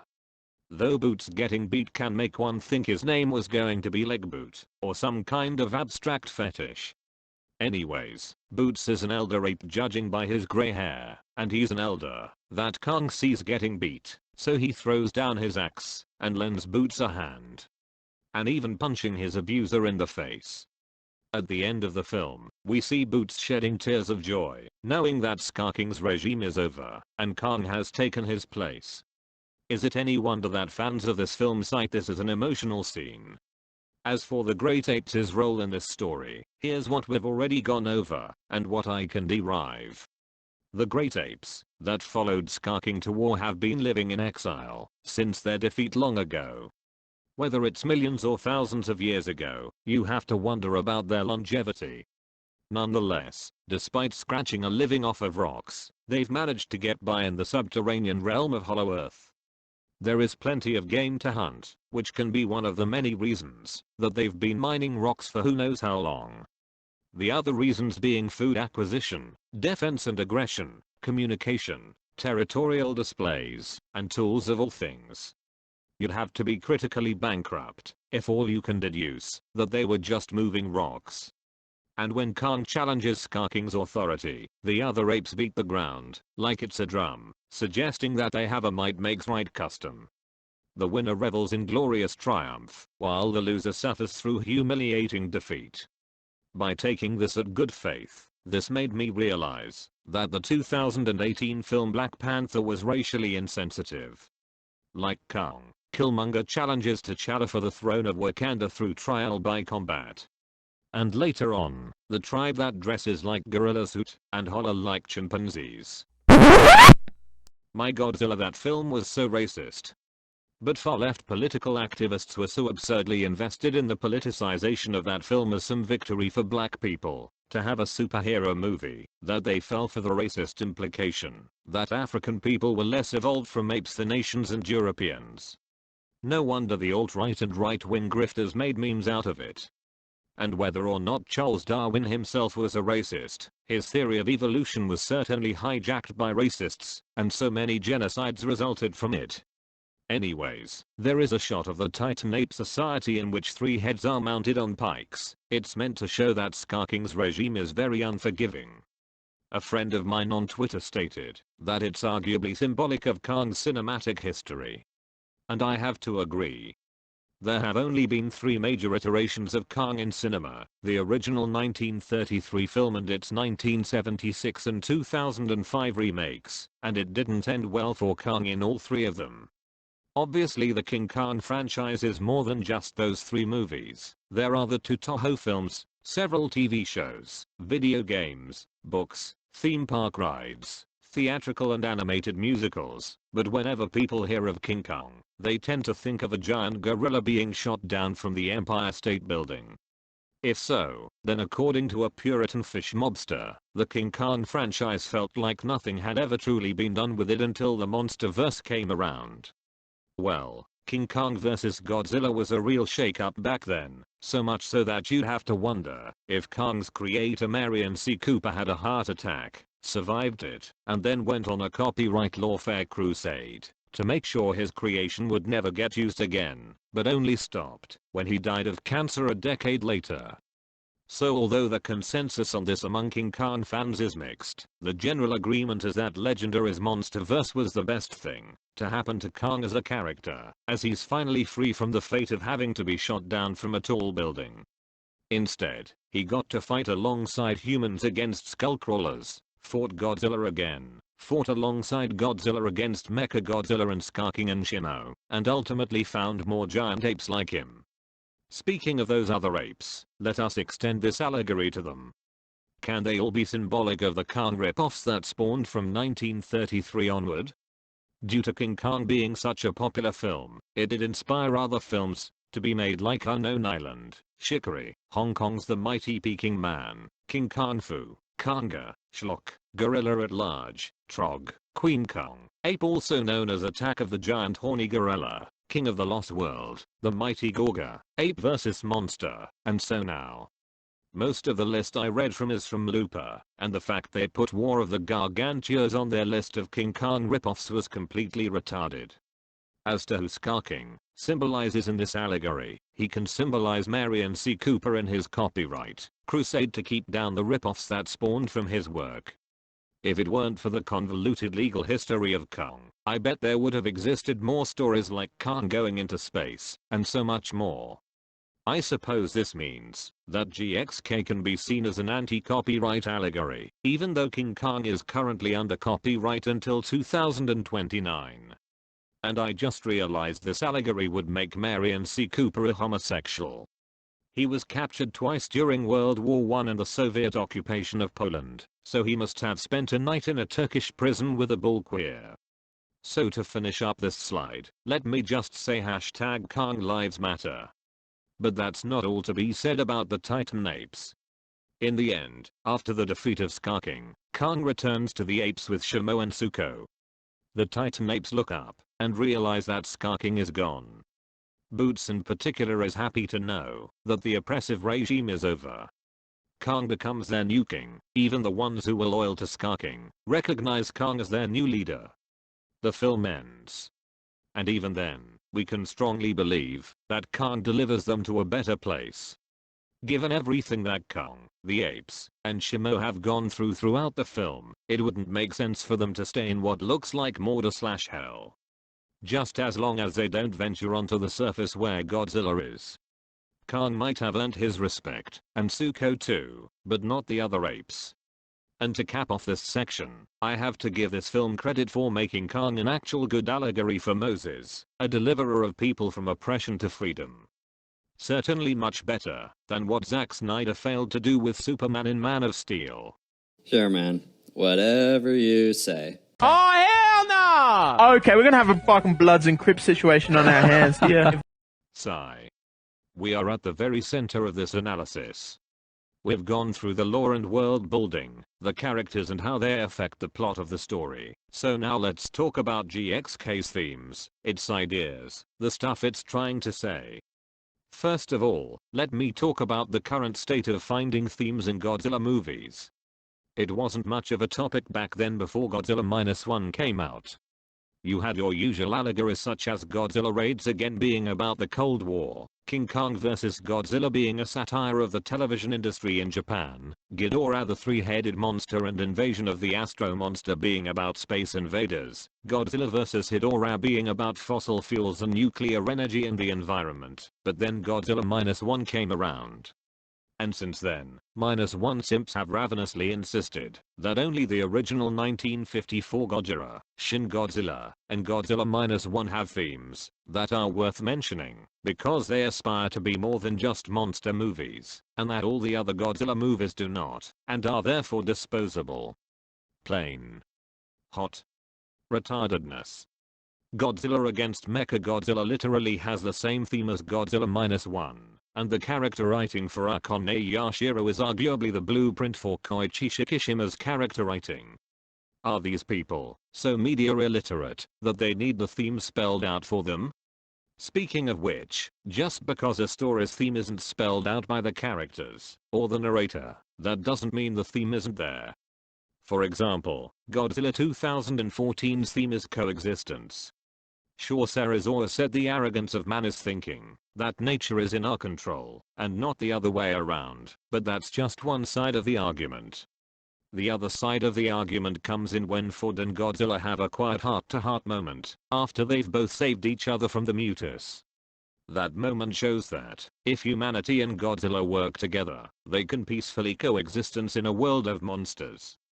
So if I can pick up on that, without the confirmation from the prequel and sequels, that would follow 2014, why couldn't Steve Rifle? He is after all an American film historian and author who wrote perhaps the most informative book, Japan's Favorite Monster, before YouTube was a thing. And an audio commentator for the Battle in Outer Space and Mothra DVD releases. Why couldn't he approach Gareth Edwards' 2014 with the same unbiased and honest approach he did with Ishiro Honda's work? Oh, that's right. Because he is a Toho purist, an ideologue, a hypocrite and a liar. His retarded article whitewashing Godzilla was just a hit piece claiming that Legendary's Godzilla was an affront to Honda's legacy, paying only lip service to the victims of Hiroshima, mishandled the nuclear allegory, and had the audacity to say at the end, and I quote, "Godzilla is said to be a force of nature reawakened, but by what?" Without that answer, the latest Godzilla reboot is about nothing. Fucking retard. Dr. Skipper wishes he were this bad. Before I move on, I'd like to ask a two-part question. Do Godzilla fans read too much into the films to find themes? Or are the detractors just plain media illiterate? It's a nuanced issue, and both perspectives can be valid depending on the context. The first part should be an honest no, because as superficial as tokusatsu films like Godzilla seem to be on the surface, anyone who's interested in putting in the effort to look under the surface can tell you what they think the film is about. But sometimes, fans may engage in reading too much into the films by inventing ideas that were never the storyteller's intention. This often happens when fans are deeply invested in Godzilla and want to uncover layers of meaning that might not have existed. So the first part depends on the fan's investment, but there is a difference between valid critical analysis and reaching for meaning where none exists. And this in turn answers the second part. A detractor's skill set will determine if they are media illiterate or not. But sometimes, they dismiss the thematic depth in Godzilla films due to a lack of media literacy skills, or an unwillingness to engage critically. And when they are called out for not recognizing what the films achieve with their writing, the best detractors take responsibility for their mistakes, and make addendums to their shallow critiques, or even start all over again. It's a rather marvelous sight, is it not? Unless the detractor doesn't recognize they made a mistake and delude themselves into thinking there's anything wrong with lying about the fiction. Oh, do we just like to do a little bit of lying on purpose? Is that what we do? Do we like to do a little bit of lying? Anyway, let's move on to GXK's themes. FilmSpeak brought up in his GXK video that the film's motifs and symbolism led him to conclude that the film is about compassion over cruelty. The sympathetic pity and concern for the sufferings or misfortunes of others. And I have to agree with that. I think it's fitting for a story that's centered on Kong, and he personifies this when contrasted with Ska King. Kong showed an enormous amount of compassion Zuko and the other great apes like towards Catcher and Boots. In fact, had the warthog's blood at the beginning been red, when Kong drenched himself in it, I think more people would have been able to contrast Kong's capacity for self-reflection with Skarking's lack of it and cruelty. The self-reflection being that Kong realizes that he's filthy and needs to wash off the blood. And Kong isn't the only one who exhibits any sort of compassion. When Mothra interrupts Godzilla's fight with Kong in Egypt, it brings him back to his senses, his anger subsides, and his sympathetic side shows when listening to Mothra, who he had missed since 2019.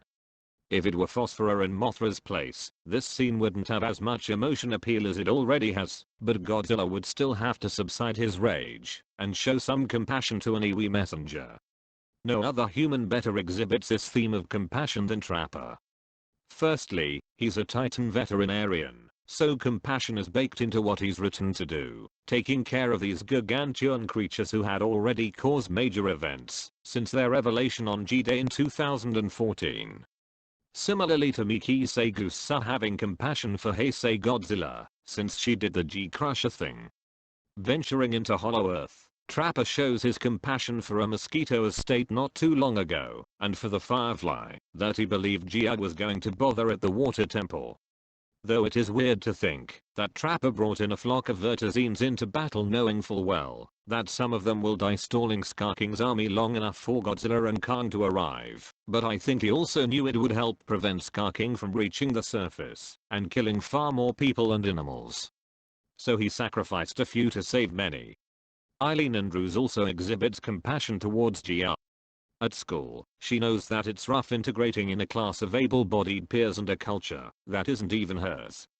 This results in her thinking that it's best to let Gia go with the other Iwi, but at the very least she considers if it's what she wants. That's about it for the new theme of compassion.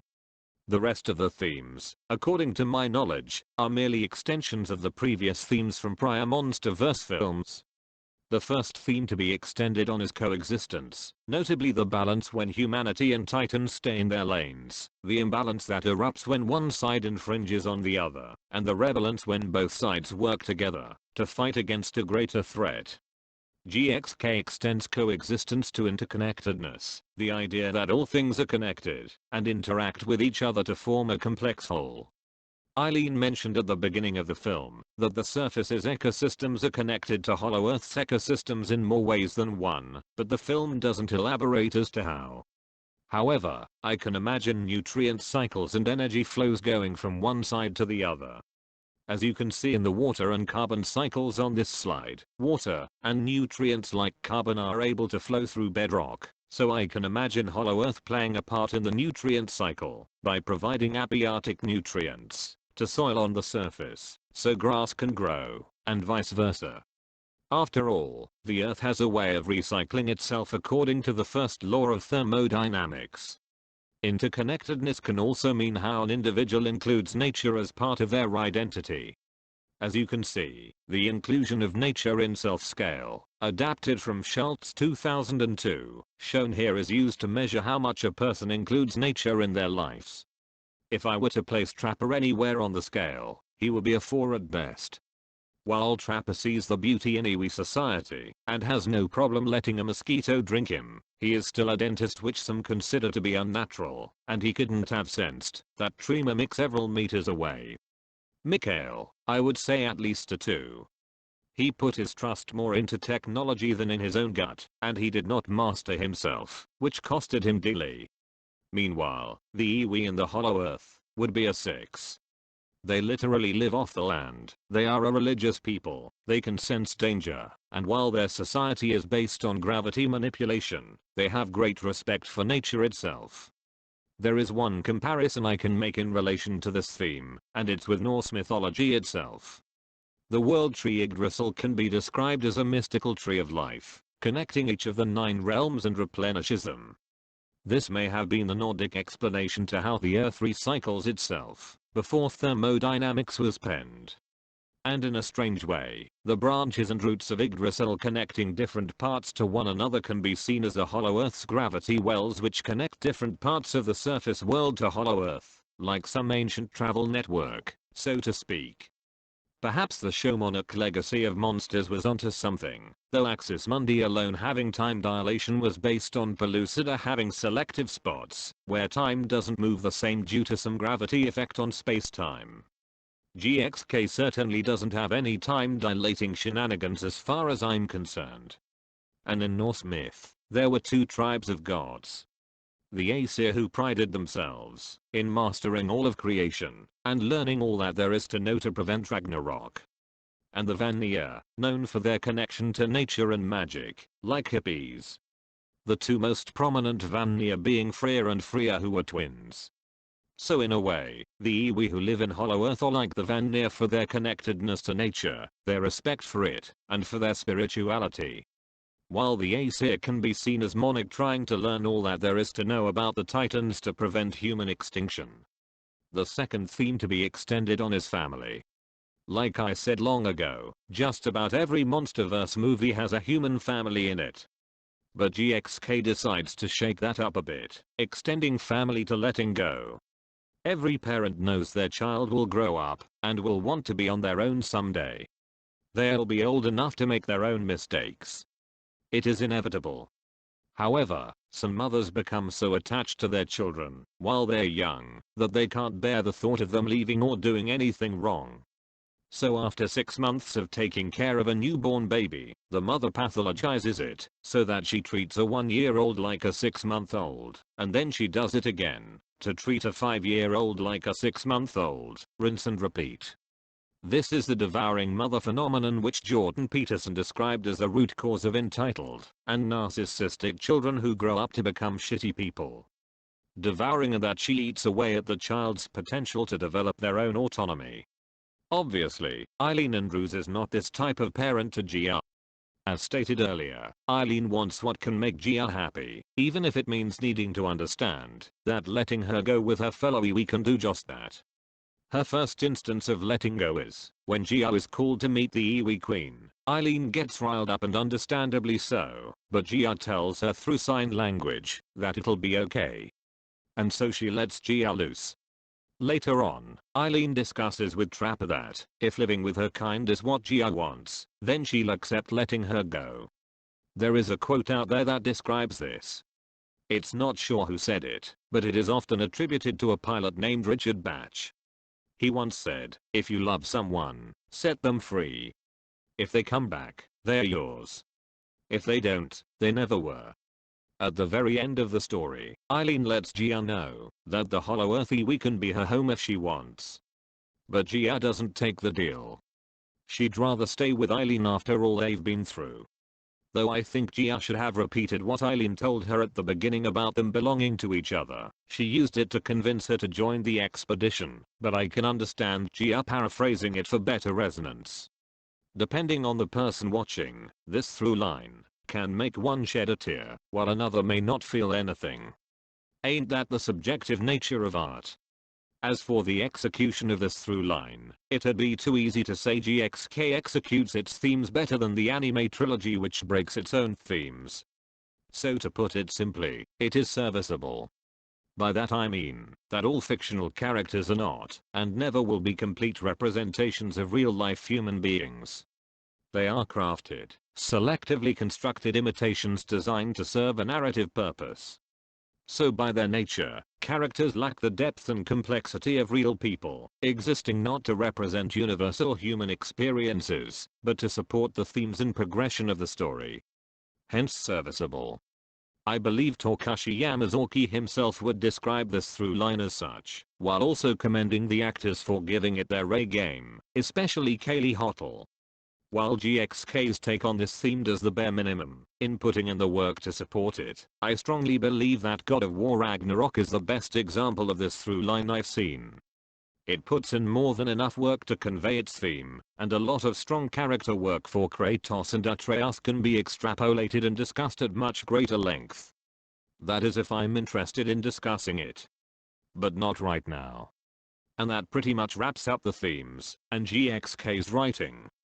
In my first Monsterverse video, I briefly touched on each of the directors, but now's the time to delve further into GVK and GXK director Adam Wingard. First and foremost, I want to clarify what I stated in my first video. When I said Adam being inspired by Michael Bay's Transformers was a huge red flag, I was under the impression that it was just some unfalsifiable universal truth that Michael Bay's Transformers is bottom tier trash, because Doug Walker and his band of cinephiles and leftists at Channel Retarded said so. So, I took the time to reread where and what Adam meant when he said that. During an interview with IGN, he said that he always loved the simplicity of the classic Transformers designs, so he tried to create a look for Mechagodzilla in GVK that was punchy and simplistic, and an immediacy to his shape and outline.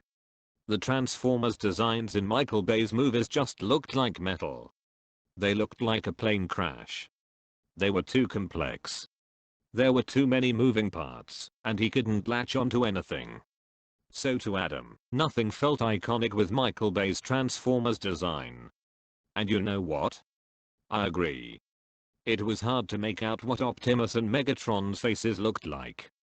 Once that was cleared for me, I then took the time to re-evaluate Michael Bay's Transformers films to see if perhaps I was dunking on them in bad faith. And lo and behold, they still suck. But they are not bottom tier trash as Doug Walker would have you believe. But they are definitely worse than all the Monsterverse films, they really are. If the Autobots were part of British and American history, you'd think a historian would have highlighted that. I don't know how Nerdstalgic can equivalent the Monsterverse with Bayformers, unless he is that stupid. At the very least, neither Gareth Edwards, Michael Dougherty or Adam Wingard inserted themselves as some gender-swapped master, but Tory construct of a character, like Michael Bay did with Michaela Baines. There weren't any characters named Gerland Edwin, Michaela Dougherty, or Adana Vinica to my memory. When you watch GVK and GXK, you can tell that Adam took inspiration from other pieces of media. There were nods to anime like Neon Genesis Evangelion in GVK, and GXK seems to be nodding to Dragon Ball Z and Kill la Kill. The DBZ nod being Godzilla's evolved form resembling the Kaioken, a power multiplier Goku used against Vegeta and Frieza, and Jard confirmed it as such. Godzilla and Goku became leaner when using their newly acquired powers, though Goku ran the risk of killing himself the more he multiplied his Kaioken, and using it as a Super Saiyan would have killed him during his fight with Cell. Perhaps Godzilla will run the risk of his evolved form overpowering him in a future installment, like what happened in Godzilla vs. Destroyer, we'll see. Kill la Kill's nods consist of aesthetics like Godzilla being black and reddish pink, while Shimo is white and blue, just like Ryuko Mortoi and Satsuki Keiyuan were. In fact, you can notice this color scheme in other anime properties like Pokemon and Yu-Gi-Oh! And Skarking looking over his lead down on Khan just seemed like one of Rogyo's womanly ruses. Adam did say that Godzilla and Khan would have a buddy cop dynamic akin to John Carpenter's They Live, and he was somewhat correct. Godzilla and Khan did team up, just not for the whole movie. They Live has Frank and Nada get into a brawl just before Frank gets the whole picture, just as Godzilla and Khan do before Mothra tells Godzilla what's going on. I think rabid Godzilla fans who are pissy over Godzilla getting sidelined quote unquote misconstrue the buddy cop dynamic Adam talked about as what the whole story would be about, but it's not. They were probably thinking Godzilla and Kong were going to go on a full-length buddy cop adventure, getting into all sorts of hijinks like Harry and Lloyd do in Dumb and Dumber, or Hank and Brit do in Terriers. Adam also seems inspired by 80s media. The journey Kong goes on can be compared to Conan the Barbarian, and most of the music cues are songs from the 80s, like Kiss and Loverboy. I will admit that I have a liking to 80s music. It's more calming and whimsical than the music we have today, and I can see why people who love 80s music also loved MTV. Understandably so, because everything nowadays seems hectic with politics and smartphones, so people want to relax with something antique from decades ago, to put their minds at ease. As for the memes, the moment before Khan punches one of Skarking's minions berating him resembles the Soy Boy vs Chad Wojcik memes we see on the internet. But I can't help but think Adam Wingard must have watched this King Kong 19-100 meme on YouTube. Power-ups are a shitty way of storytelling. They are completely terrible cliches that Anybody can see coming. They offer nothing new, and they only serve to glorify The little clown boy. A little clown boy. Wait, I what? don't even. A little clown boy. I think someone might be harboring some resentment toward the clown. Like a little clown boy. I have a saying. I'm stealing that forever. Like a little clown boy. Yeah, save that. Good shit. Why was that so fucking funny? It's because you couldn't expect it. No one has ever been called a little, Clown boy. You little clown boy. Think it's so funny, little clown boy? And as we've gone through the story, there were nods to video games like God of War, suggesting that Adam himself is a gamer. And as you can tell by the bottom image here, Adam has grew out his beard, as Kong Skull Island director Jordan Vogt Roberts did with his, as well as that Russian Orthodox mystic Rasputin. Whether or not he was a sorcerer and a dangerous power man is a mystery. I've seen people say that the MonsterVerse went downhill as soon as Adam came on board with GVK, even though they said the same thing when Michael Dougherty happened. But while some MonsterVerse fans agree that GVK was the worst one, they also agree that GXK improved upon it in every aspect of storytelling. GVK's worst aspect was character assassinating Mark Russell, they say, my guess being that Adam wanted to put more focus on Madison so she can parallel GR. After all, Maya Simmons' actress Cesar Gonzalez said once that GVK was going to be about two young girls, those being Madison and GR, Team Godzilla and Team Kong. Why people took issue with that I'll never understand. Anyway, this is like what I said in my first -1 video, the longer a director sits in the director's chair, the more they learn from their past mistakes. We saw environmental storytelling at play during Berner's introduction, but we also saw it at the very beginning. Chief Tweet Elon Musk once asked, how does Hollow Earth have light if it's literally a substantial interior space inside planet Earth? There should be no sunlight. Well, Adam responded by showing that light in the Hollow Earth comes from the crystalline spires which we see at the very beginning. I can imagine the light emitting from the crystalline spire and bouncing off the surfaces, giving all of the interior some brightness. As to where the light comes from, it doesn't say or show, but I can imagine it coming from the Earth's inner core, as seismologists agree that it's a molten pressurized solid ball of iron and nickel. Perhaps the crystalline spires we see in the Hollow Earth realm and the subterranean realm below it connect to the Earth's core? Hence the biblical phrase pillars of the earth. I don't specialize in photometrics or seismology, so that's my best guess as a common man. As much as we like to put all focus on the director when discussing their films, we shouldn't neglect the writers they have to collaborate with, as filmmaking is a collaborative effort. While director Adam made sure things that happen in the film happened the way he saw it in his head, the writers Terry Rossio, Simon Barrett, and Jeremy Slater were the ones who control what the characters say and how they perform their actions. I think the most notable writer among them is Terry.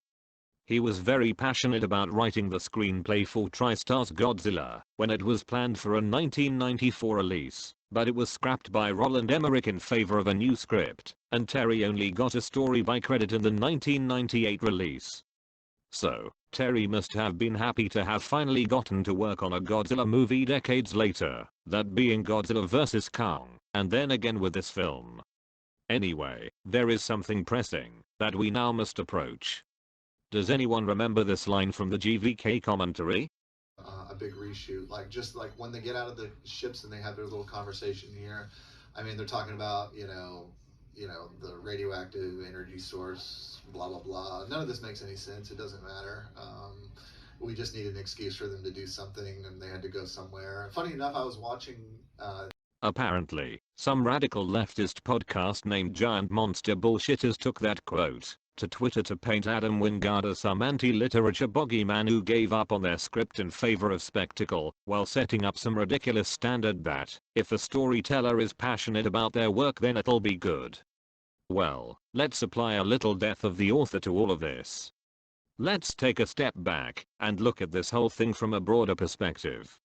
Number 1, Adam did not say it doesn't matter in the context of the whole story. He said it in the context of having to do a big reshoot of My Yasmin's betraying Teen Kong. Notice Adam's tone of voice as he described this reshoot.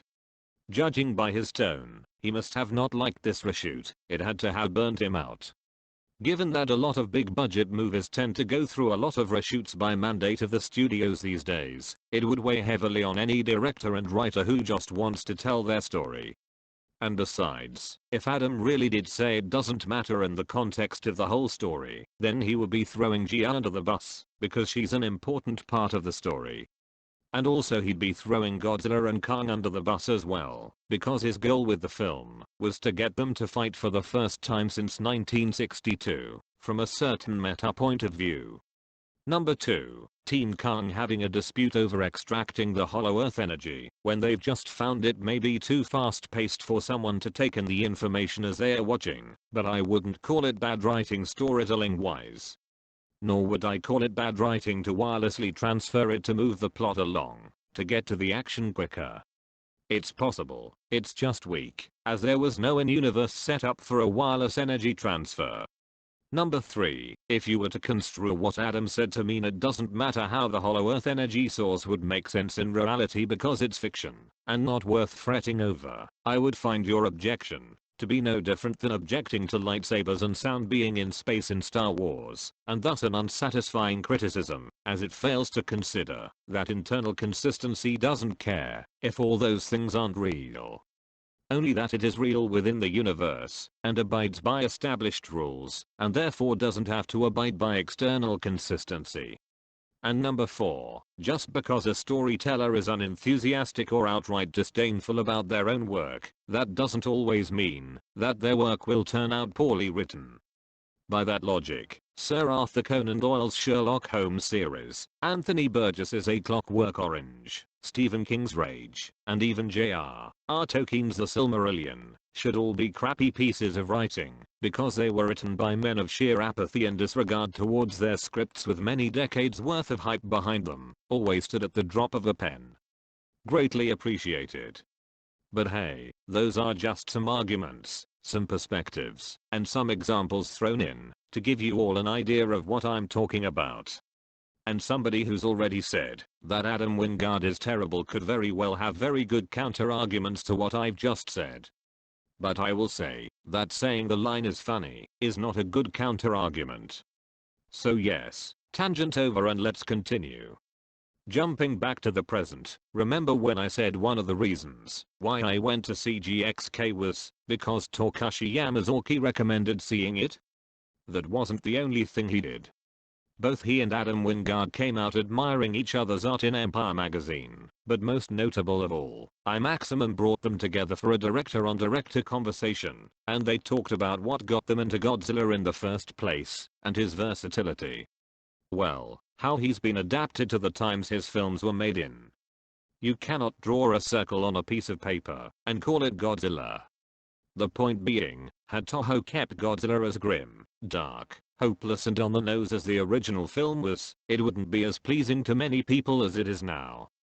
Even if there were countless stories to tell with a grim, dark and hopeless Godzilla, even if they were all by some chance good, people would have gotten bored with it quickly and moved on to another franchise. You would have seen diminishing box office returns. Yes, I know the Showa films sold less tickets each passing year, but that was because they were released each passing year from 1962 to 1975. And as good as the original Star Wars trilogy was, each film made less than the one before it, but they were also able to make hundreds of millions of dollars by building up anticipation once every 3 years. And I know that sounds like some of the responses to Dr. Skipper and Nerdstalgic's videos, but at least they weren't lying when they were saying people do want variety. It is after all, the spice of life, they say. I believe that's what they mean when saying Godzilla is versatile. This is literally how Godzilla has been able to stay relevant for 70 years now.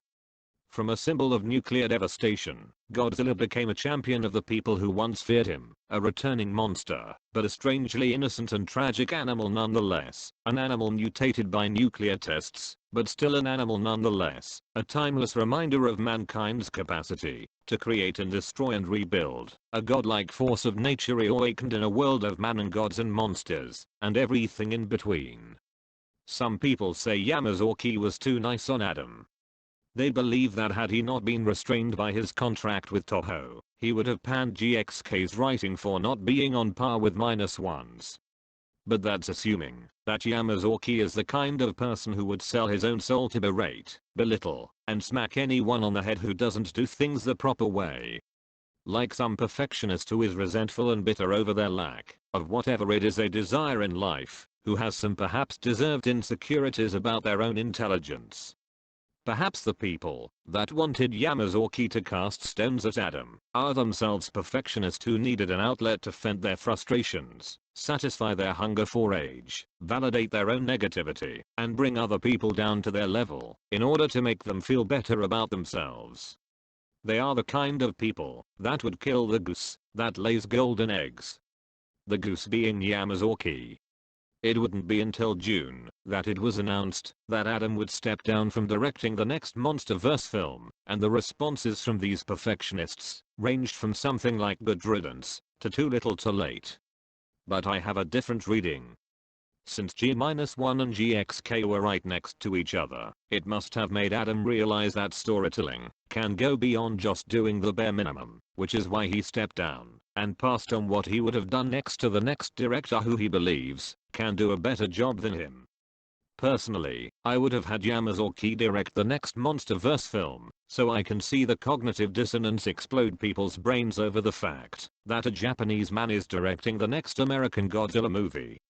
So to Adam Wingard, I say to you, farewell, may your storytelling improve, and good luck. So, now here are some hot questions. Why did GXK succeed at the box office? How has this film received praise for being a fun action-packed adventure, especially from the public that also praised Godzilla -1 for being a heart-crushing war drama less than a year ago? I mean, I personally didn't expect it to succeed monetarily, but it surprised even me that it broke even in less than 2 weeks after its release date. And breaking even is when a movie makes back 2.5 times its budget at the box office, usually to cover marketing costs. And you know what, I'll take it if it means Blue Nova takes another L.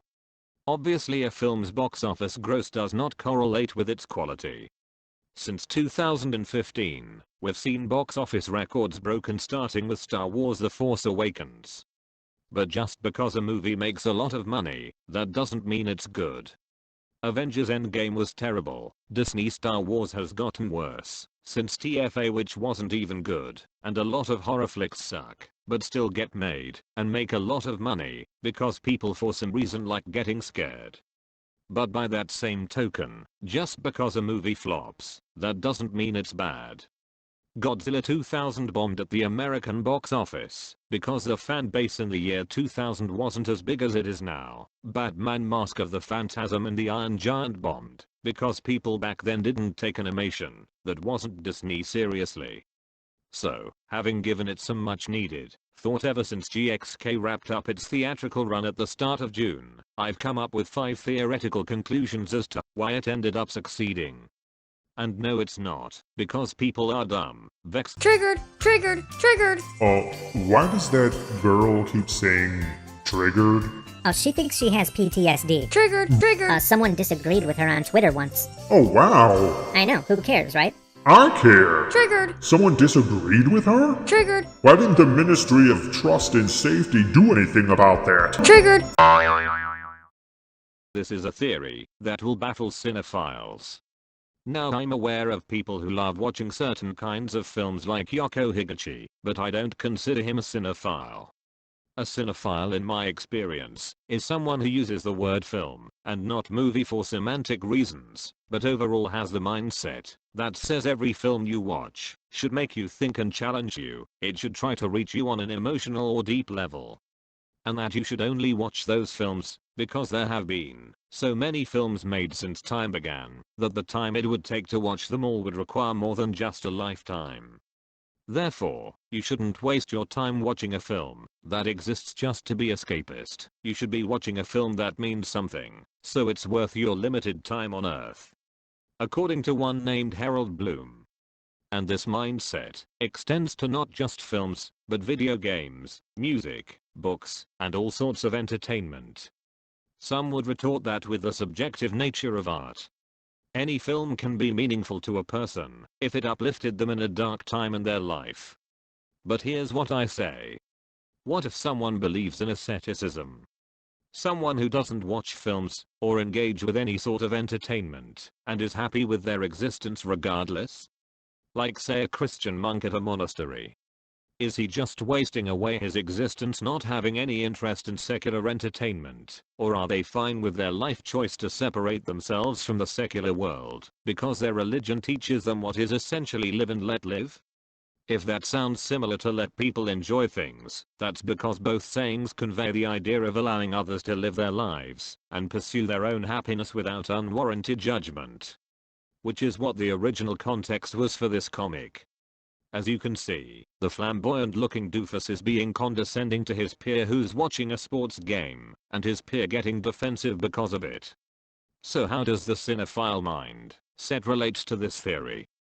Well, safe and challenging are specific critical jargon in media analysis, and they are often used by cinephiles to make it seem they understand a work's creativity, risk-taking, and thematic depth. But what do safe and challenging actually mean? Safe in this context refers to stories that stick to conventional storytelling, familiar tropes, or formulaic structures. Safe is used to suggest that a story is predictable, made to appeal to a broad audience without pushing boundaries. While challenging refers to stories that require more intellectual engagement from the viewer, exploring complex themes, having unconventional structure, or presenting morally ambiguous characters. Less accessible to the mainstream audience, but more rewarding for those esoteric viewers seeking depth or innovation. Basically, when cinephiles say they want movies to be challenging, it's just an appeal for more novelty, because they are bored with current media, instead of watching movies decades ago, or better yet, expanding their own palette as they often tell other people to do. And besides, at this point in time, if you were to watch a silent movie from the 1920s, you would likely feel like it's incomplete to the point of being completely unsuitable for modern sensibilities, and filmmaking in general. But would that be a challenge for the modern audience? I suppose it would. Would cinephiles be up to the challenge though? Who knows? So now that we've defined what safe and challenging are, let's apply them to GXK. While it may appear to be a safe monster movie on the surface, when you look under the surface, you'll find that it's an actual challenge. In the context of the Monsterverse, GXK does use the conventional world-ending threat trope. 2014 with the Mutos, KOTM with Ghidorah, GVK with Mechagodzilla, and GXK with Skarking. But it also provides enough information so that anyone watching can put in the required intellectual effort to piece together a timeline and lore. That was what the legendary era lore section of this analysis was for. And as brisk as GXK is in terms of pacing, it also uses unconventional scenes wherein it's just Kong and Godzilla driving the story without the main cast's involvement. Obviously it's not for the majority of the film's runtime. It may feel like it is upon a first viewing, but it's a considerable start to the supposed kaiju without people story that people seem interested in seeing. The idea being traced back to a tweet made by Kevin Smith, world-renowned filmmaker, shill, and liar. Never forget liar. And I also find this interesting, because the Reiwa era, prior to -1, was defended from criticism with the weak defense that it's experimental. But here is a Monsterverse film that's more experimental than anything the Reiwa films have done, and people seem to be well receptive to it. They were engaged with the show don't tell visual storytelling, when it's just the monsters, particularly Kong and Suko. It was suppressed because of that Quaker bastard Nixon and his paranoia. This theory is more like a snowball effect, small incremental changes that accumulate into impacts that get larger and larger as time goes on. So what is the silent majority? It's an unspecified large group of people in a country, or a group, that doesn't express their opinions publicly. The phrase was used in the 19th century as a euphemism referring to the dead, but then it was redefined by US President Richard Nixon in a televised address on November 3, 1969, in which he said, "And so tonight to you, the great silent majority of my fellow Americans, I ask for your support." It referred to those Americans who did not join in the large demonstrations against the Vietnam War at the time, who did not join in the counterculture, and who did not participate in public discourse. Nixon, along with many others, saw this group of middle Americans as being overshadowed in the media by the more vocal minority. Likewise, at the same time, science fiction storytellers were the outsiders in Hollywood, which was dishing out westerns, horrors, and musicals. So whenever someone said they were a fan of sci-fi like Godzilla, people laughed at them, calling them geeks and nerds, saying in a mocking tone of voice, "Ah yeah, guy in a rubber suit, bad dubbing," and all that bigoted horseshit. That was why fans of sci-fi loved Star Trek. While it was entertaining, it taught its audience good life lessons like compassion, integrity, maturity, and principles. So fans of Star Trek back then wouldn't have been in favor of the Vietnam War, which was why they resonated with Richard Nixon's address. That was the 1960s, so when the 1970s rolled by with George Lucas's Star Wars, the American people fell in love with it, and thus started taking sci-fi more seriously, and becoming more tolerable towards sci-fi fans who they ridiculed a decade ago. Did they apologize for their shitty behavior? Who knows? But since then, the outsiders were inspired to work at becoming the ones in charge of Hollywood. That's why Hollywood has been dishing out a lot of science fiction stories, be they about superheroes, robots, aliens, or even giant monsters. So to see that kind of representation in media can provide that sense of validation.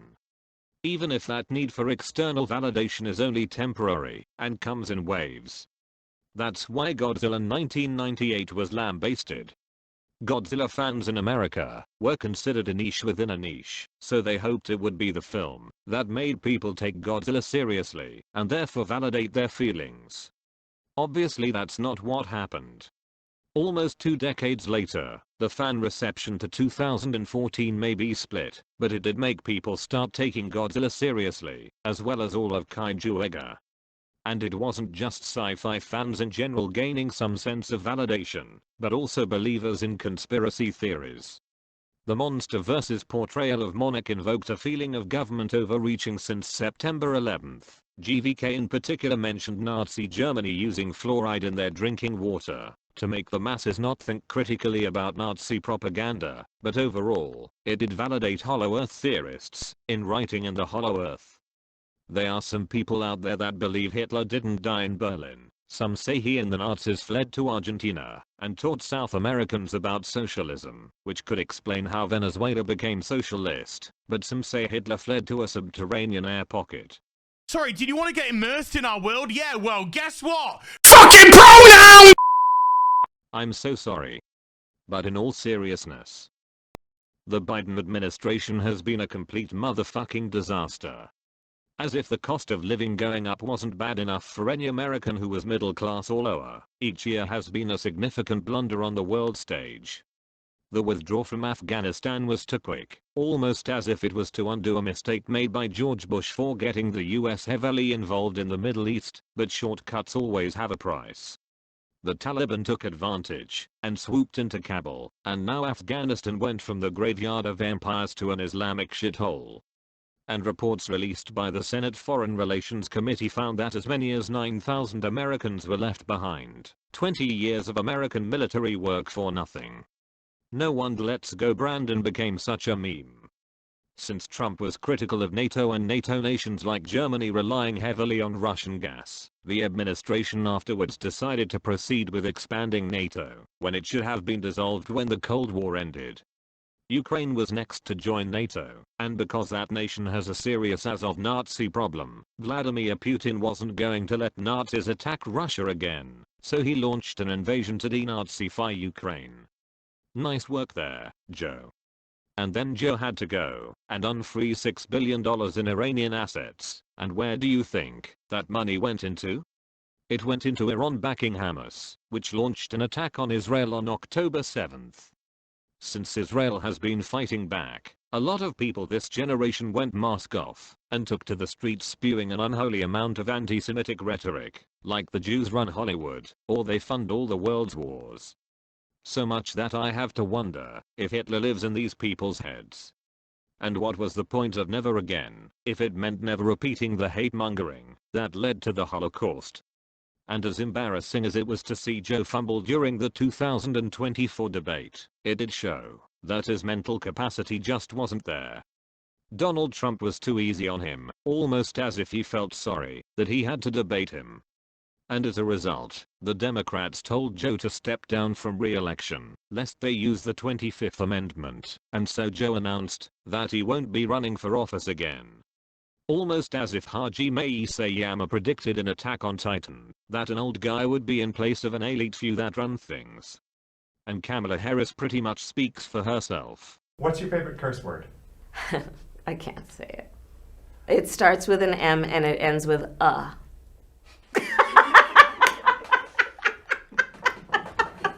Not ER. Overall, beside the annual blunders proving Barack Obama right, it's honestly miraculous that the American lower class hasn't starved to death from not being able to buy food and resorted to initiating a civil war. Yet. Editing boy here, just to clarify, I wrote that spiel before the 2024 election results came in, and I was hoping to get this entire video done before November 5th to sway the opinions of the American people by reminding them of what happened over the past 4 years. Well, it turned out fate had other plans for me. I didn't get this video done as soon as I wanted to. I only got my Miki Segusa video done by November 3rd, and therefore had the rest of the month to work on this GXK video in time for December.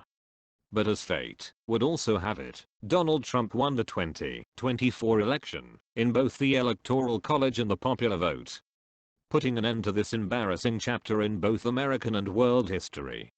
Anyway, continue. So yeah, this theory states that given the sorry state of the planet, people with cash to burn were looking for something as an escape, a sort of delivery from the sufficient evils thereof, with no thought for the marrow. Taking pretty much anything at this point, and I can't blame them.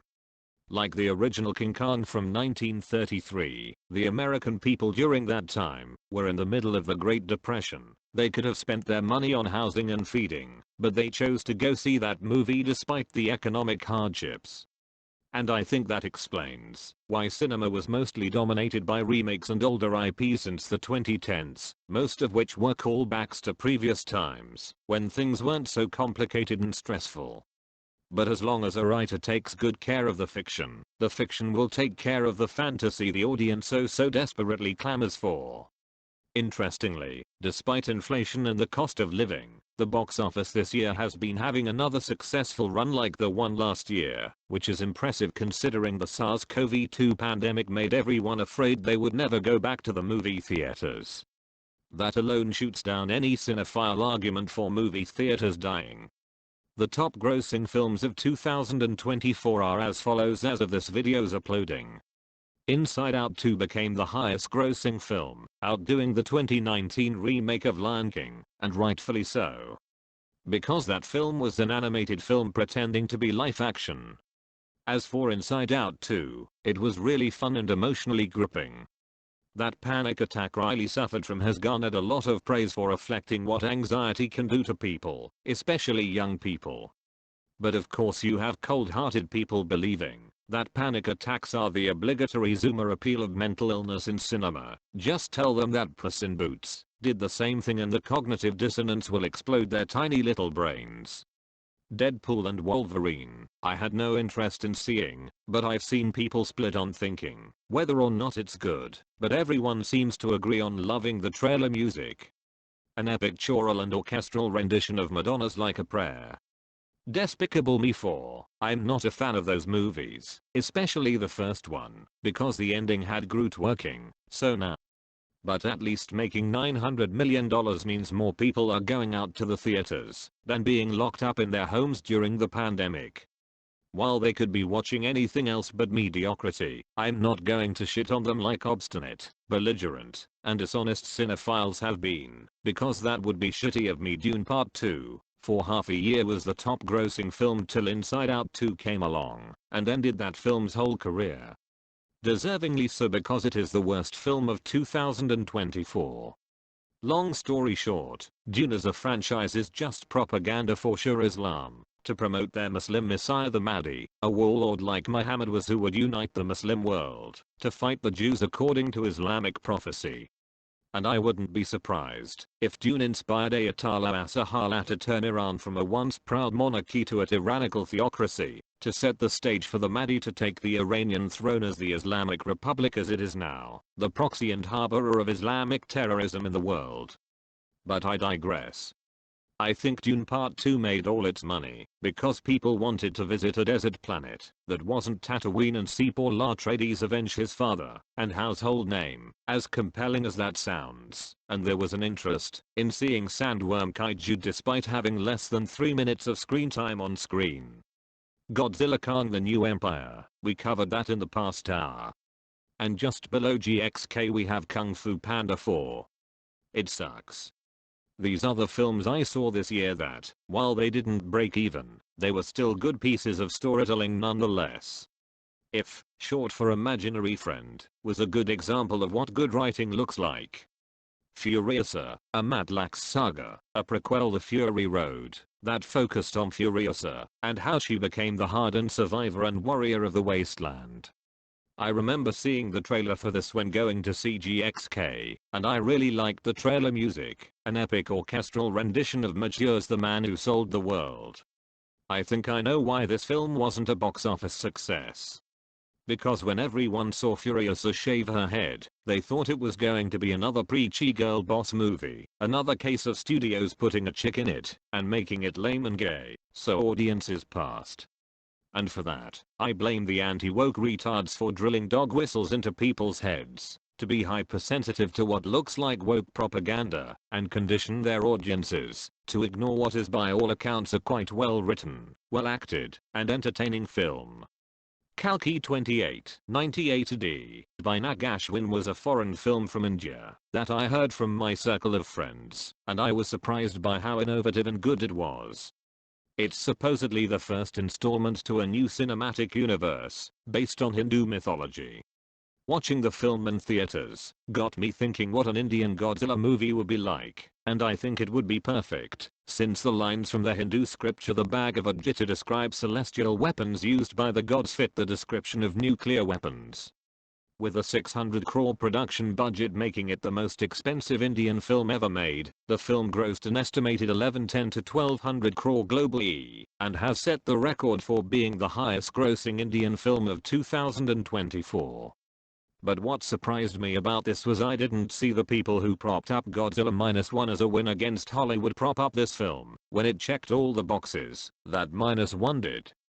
Being a foreign film by a man with an artistic vision, being made on a small budget of what equates to $70 million, being something Americans were more interested in seeing over other Hollywood films, being a literal step up from what people usually tread through from Disney and Marvel.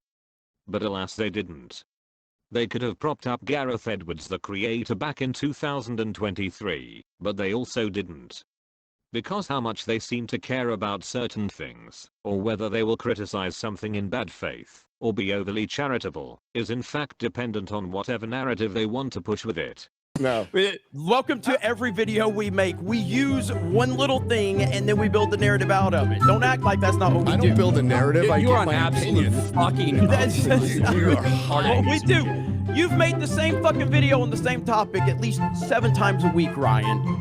And you're gonna act like we don't do that. I talk about, I talk about says one fucking thing and we make a whole video out of it. That's what we do. I talk about. On second thought, Perhaps it was for the best that G-fans like D-Man or GoGFan93 didn't show up on that Friday Night Tights. And perhaps it's for the best they just stick to things that aren't any more complex than making fun of Brie Larson, Latinas, and tacos from now on. Kingdom of the Planet of the Apes, it was $3 million short of breaking even. However, the story is set after Caesar's death, but I didn't have any trouble following the new set of heroes and understanding the legacy characters accompanying them on their journey. And some of the story beats are similar to the ones we went over in GXK.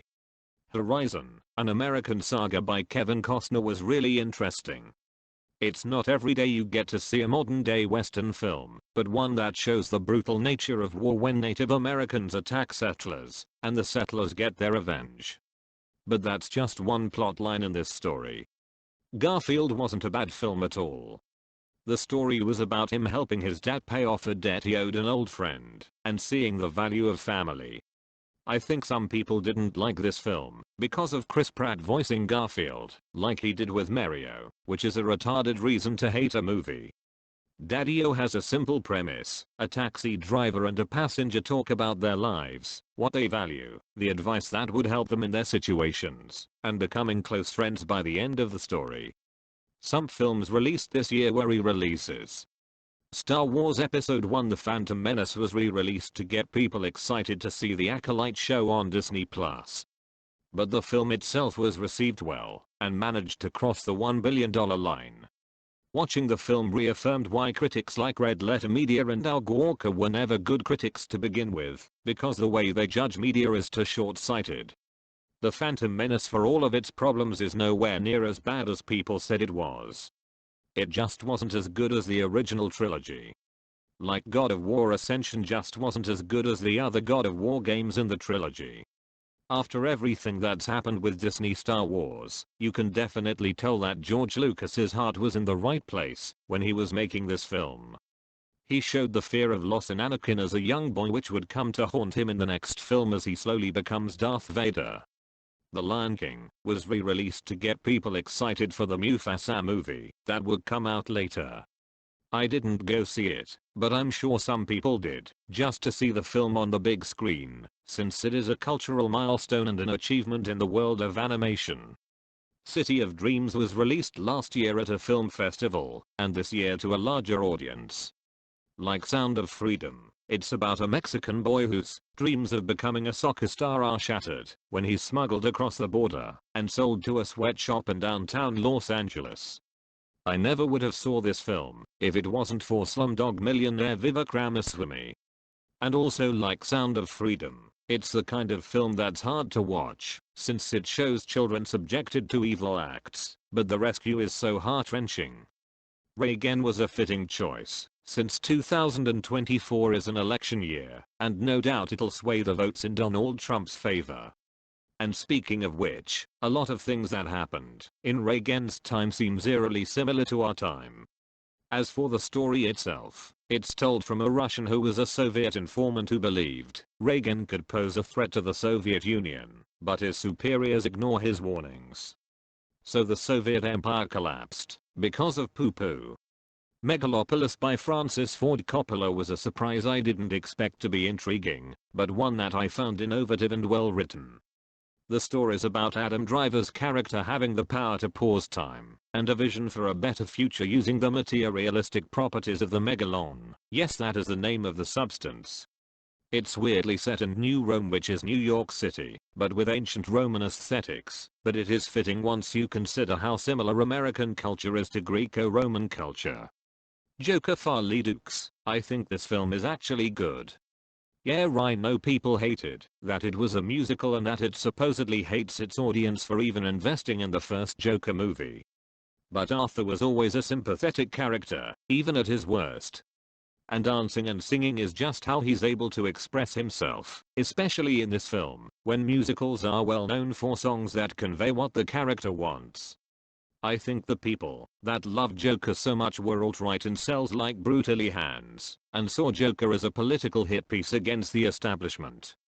Monkey Man, best described as the Indian version of John Wick, was actually really good.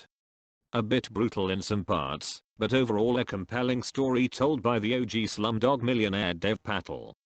White Bird, the sequel to Wonder, a story about one of the bullies keeping to himself at a new school, but is clearly not proud of the bullying that he inflicted in the first movie. The rest of the film is his grandmother telling him about a boy, who was the main character's namesake, keeping her safe when the Nazis were looking for Jews. 2024 is not without a few dishonorable mentions. Driver Wade Olds was utterly gay, and it was just terrible. I didn't like how it vilified conservatives, when gay conservatives exist in real life. And I don't believe penetration by dildo should count as lesbian sex. If not for Dune Part 2, I would call Driver Wade Olds the worst film I've seen this year. Madam Web, I didn't see it. I've seen memes about it, nothing else to say. The American Society of Magical I didn't see it, and I don't ever want to see it because it's racist. Borderlands, never played the game, I heard it sucks, so I'm not going to watch the movie. After this video, I plan on going to see a few films. Wicked Part 1, I'm hoping it stays in theaters till the end of the year. I grew up listening to songs like Defying Gravity and For Good, so the musical Wicked has a special place in my heart. And I expect anti-woke nutcases will rip into it for its diversity quote unquote, and for its depiction of greenface. Greenface? That is our word. Though I've gotten used to rabid Wizard of Oz fans tearing into Wicked for being a glorified fan fiction quote unquote. Bonhoeffer, like Valkyrie and Schindler's List, will show that not all Germans were on Hitler's side. Mufasa, I mentioned earlier why the original Lion King film was re-released, but one thing that's got me interested in seeing it is the fact that the villains of that film are a pride of white lions. This has to be Disney getting back at the Kimba crowd for the years of accusing them of plagiarizing Kimba the White Lion, isn't it? Especially after YMS became a Kimba lore expert, out of spite, just to prove the Kimbaspiracy wrong. That alone made internet history. People actually thought Disney ripped off Kimba till YMS proved everything wrong with the conspiracy. This just sounds petty, but I'm going to see the film to see just how petty it'll be. And I can promise you that once Lord of the Rings: The War of the Rohirrim comes out, grifters will be propping the film up as an animated masterpiece, and shit all over Rings of Power with retarded quips like "Take notes Amazon," or "This is how you write strong female characters unlike Rings of Power," or "Kenji Kamiyama single-handedly puts all of Hollywood to shame." Extra points if they use AI-generated thumbnails of Lord of the Rings characters laughing with the Hollywood sign on fire in the background. They're just going to ignore the hardships Japanese animators go through to animate anime, frame by frame, because the plight of Eastern content creators, that doesn't jive with the vitriolic gloatful resentment these grifters have towards Western media. But you know what, given that J.R.R. Tolkien single-handedly revolutionized fantasy, and gave us Brits a modern mythology to be proud of, I'd say let them. It'll give the War of the Rohirrim more publicity, and then the grifters will fade into obscurity once more people become aware of their stupidity, unless they stick to trashing the lowest hanging fruit. Other than those upcoming attractions, if any film at my local theater catches my eye, I'll consider going to see it. Or whatever hidden gems Yoko Higuchi recommends seeing from his Twitter page. So yeah, you can say that I've been eating good.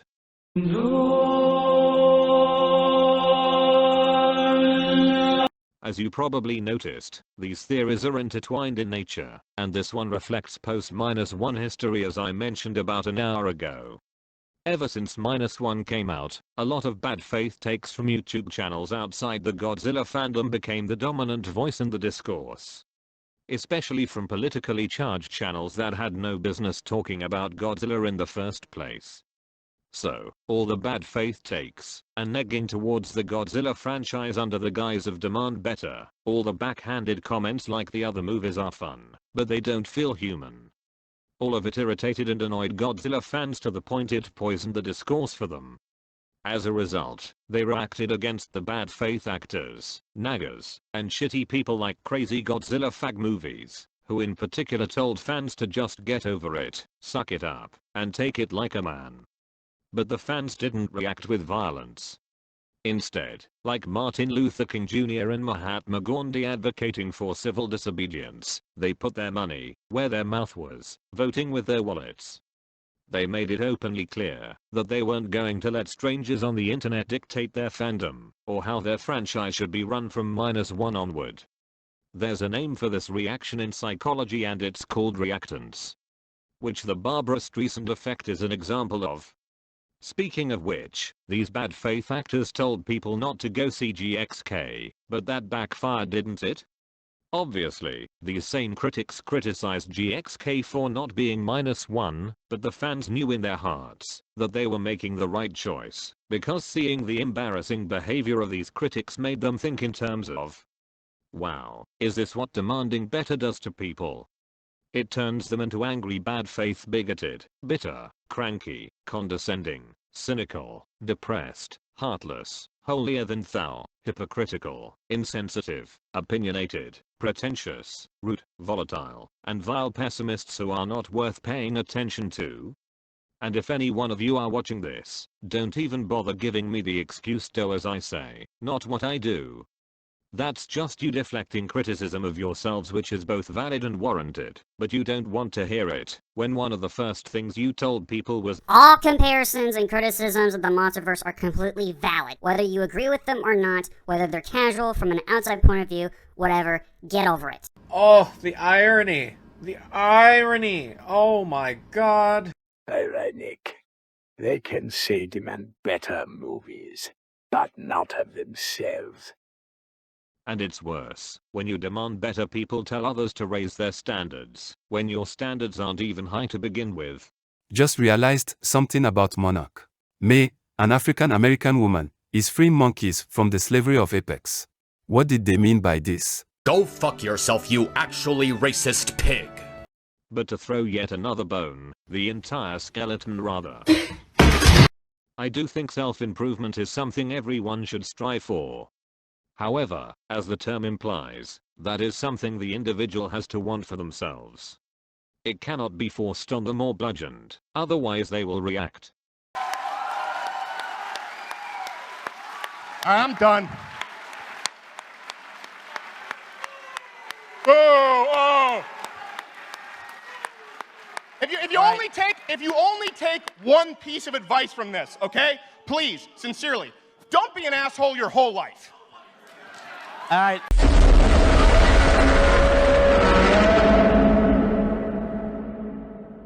This is a theory that cinephiles and -1 simps are going to hate the most and don't want to be true, but it is also the one that makes the most sense given everything that's happened over the past year.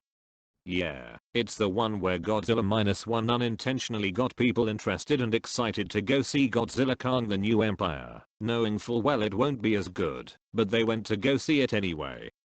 But regardless of the difference in quality, people were intrigued to see what it would have been like to see two back-to-back Godzilla movies, released in quick succession and vastly different in tone and genre. I mean, on one hand, you have a somber post-World War II drama about Koichi Shikishima dealing with his survivor's guilt and grief caused by his reluctance to commit kamikaze and to kill Godzilla when he had the chance, while he and everyone picks up the pieces of their homeland in ruin. And on the other hand, you have Kong and Gia venturing deep into Hollow Earth to find more of their kind, Godzilla gearing up for battle against Skarking, and Shimoto the Pointer's dorsal fins glow pink, while Kong gets a yellow robot hand, and then he and Godzilla team up to fight Skarking and save the world together. If that doesn't say it all, what does? Is that a mini Kong? Toho could have easily pulled the plug on the Monsterverse if they felt it was tarnishing Godzilla's public reputation, but that would have been them just bending the knee and conceding to the bullshit arguments made by narcissistic e-celebs who thought they knew how the franchise should be run, but they didn't. Because some things are more important than that kind of clout and fanaticism. My final summation here is that every Godzilla movie has its place in history. 1954 started the franchise, Raids again introduced the kaiju fights, King Kong vs Godzilla brought the East and the West's most famous icons together, so on and so forth. Individually, Godzilla Minus One showed the world that you don't have to pour hundreds of millions into a film to turn a profit, when all you have to do is tell a good and entertaining story. And Godzilla Kong: The New Empire showed that fun and escapism always have a place in the movie-going experience, especially in hard economic and political times. But collectively, G-1 and GXK are a cultural milestone. Both Takashi Yamazaki and Adam Wingard stated in their interview that their films embody the polarized tones of the Godzilla franchise, and since both films succeeded on their own terms in America and the world over, Toho and Legendary's faith in their audience ultimately paid off.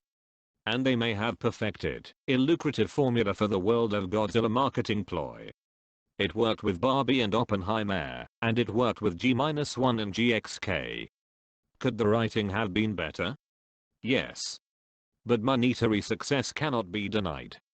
Before I finish this section, here's a tidbit that I just discovered in Godzilla Minus One's original soundtrack. As we may know, Naoki Sato recomposed Akira Ifukube's music in 3 suites. The first suite had one of Mothra's themes from Mothra vs. Godzilla play, when Godzilla attacked Ginza. The second suite had an orchestral rendition of the Pacific Islanders' chant for Khan from King Kong vs. Godzilla played during Operation Wadasumi. And the third suite was just the Godzilla march that we are all familiar with, play at the end credits. I can't help but think that those suites, including the Toho Mothra and Kong leitmotifs, was meant to foreshadow legendary Mothra and Kong being in the next film. If so, then perhaps it wasn't just for the member berries, and Toho was going to insist on letting Legendary have Mothra be in their film anyway. At last, we are at the conclusion. Overall, GXK sucks, but even I cannot deny that there is merit to it. Those merits being the solidification of the MonsterVerse lore. The humans that stand out being GR, Trapper, Bernie, and Eileen. The kaiju that stand out being Kong, Godzilla, Shimo, Mothra, Skarking, and Tiamat. The new theme of compassion as well as the extension of past MonsterVerse themes, and the film being a strong step in the kaiju without people direction. Now, I don't know if you noticed, but this film analysis was extremely biased in one specific direction, while I did share the most glaring flaws that even people who like the film are okay with admitting. So why did I pull my punches with GXK, when I've made it clear in the past that I'm not fond of Legendary, yet I praised Minus One up to high heaven when it came out? Because I think MonsterVerse Godzilla fans have had enough bullshit. Whether it be James Rolfe's backhanded champagne dogma invalidating their sense of fandom, because the MonsterVerse may have been how they got into Godzilla in the first place. Or, all the post-Minus One bullshit that they've been subjected to for a year. Or, the assumed asinine belief among all Godzilla fans that the MonsterVerse section of the fandom are all just brain-dead autistic morons who are toxic and can't be reasoned with, and that the MonsterVerse itself embodies everything wrong with the Godzilla franchise, all of which gives all Godzilla fans a bad name, so they all deserve to be clowned on and have rocks thrown at them like black sheep. Some MonsterVerse fans are a toxic bunch, yes, but I can't deny there's at least one toxic fan in every section. Godzilla 2005 being the Heisei section's most toxic, brain-dead, biggest insensitive jerkface that me and my friends have ever seen. But there's one legendary MonsterVerse fan I have great respect for, and that's Mr. Omniviewer. He gets it. But if one section deserved my punches, it was the Minus One simps. I have no problem betraying what seems to be my section of the fandom, but the truth is I'm on nobody's side, except the side of the truth. Being on the truth side required me to go outside of loyalties, which would come off as betraying it. And as a grey Jedi named Kreia once said, to believe in an ideal is to be willing to betray it. It is something no Sith or Jedi has ever truly learned. aka synthesis. That was the point of the game Star Wars Knights of the Old Republic 2, the original 6 Star Wars movies, and the extended universe with Luke rebuilding the Jedi Order after he saved his father Anakin. So now, here we are, starting to wrap things up. So let us make some conclusions in relation to me, and afterwards, I will bid you all farewell. Now that I've covered just about every Godzilla movie from the first one all the way to the last, I might as well rank them all into tiers. Are you ready?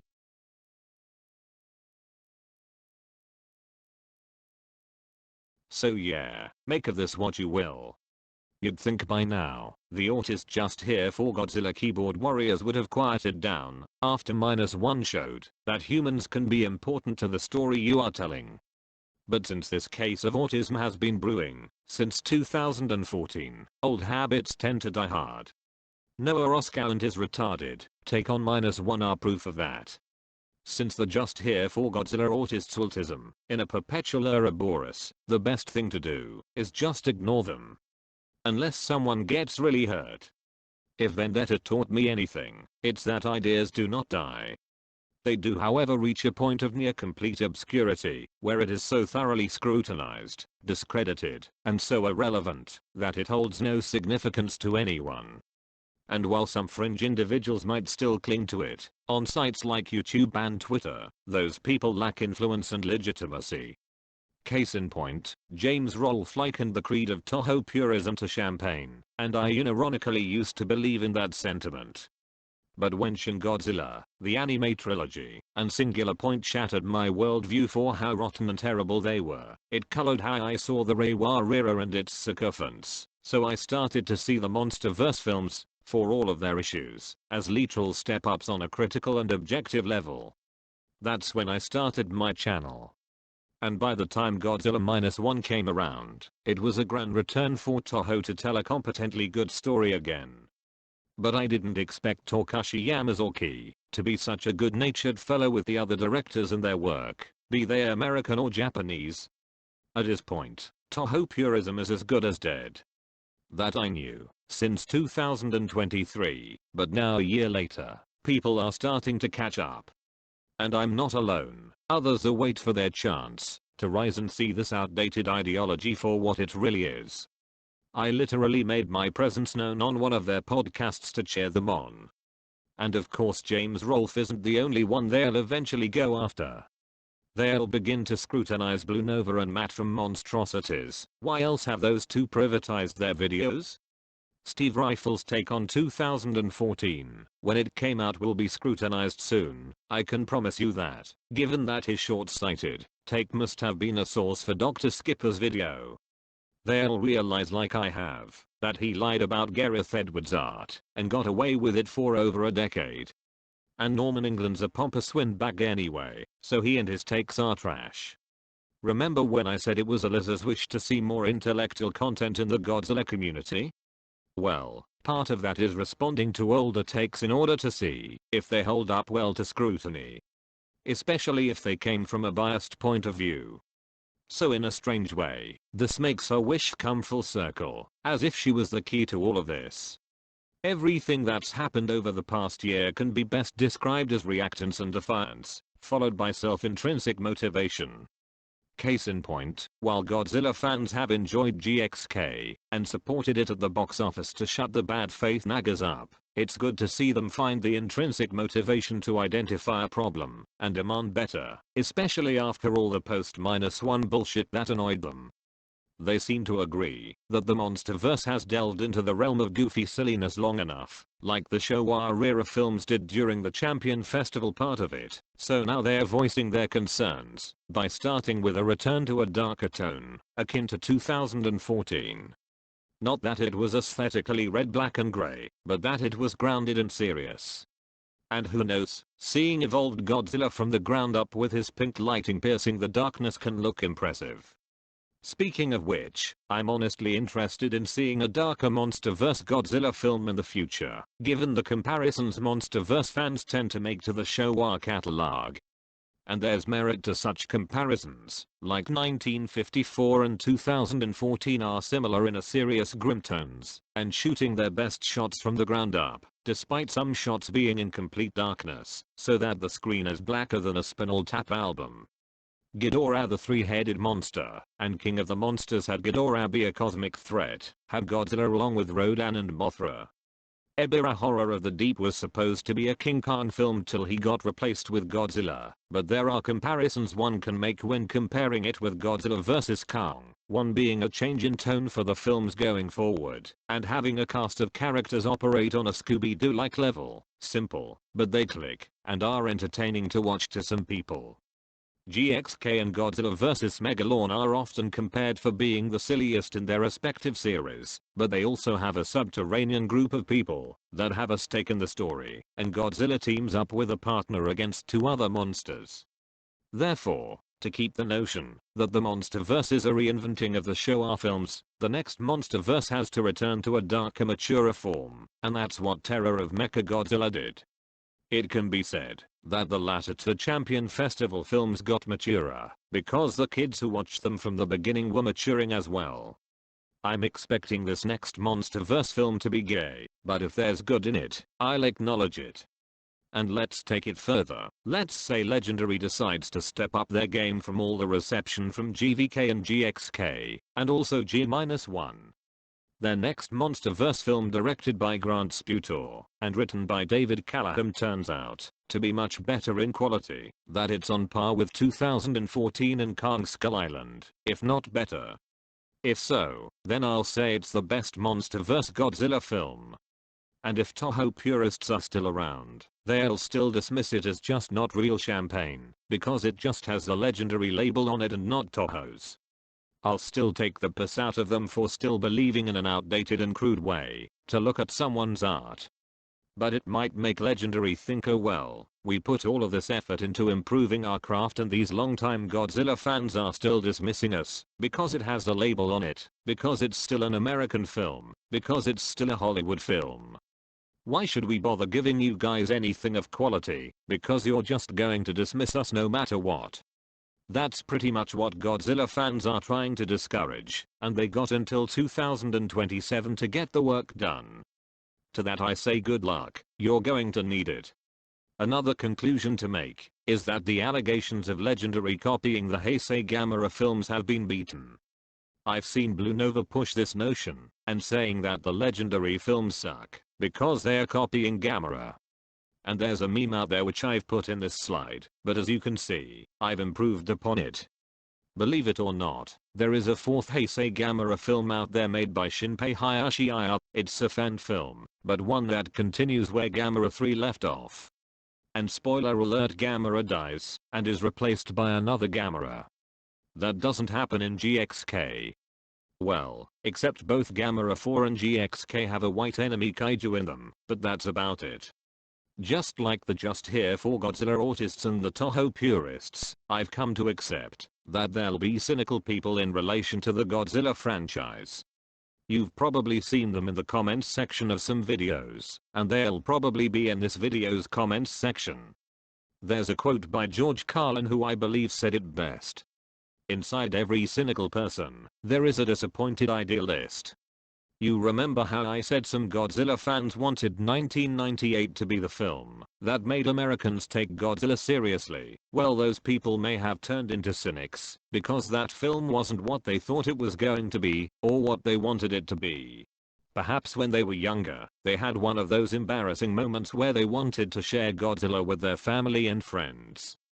Like, hey, this movie is really cool, it's got a really interesting plot, it's got like the best character development I've ever seen.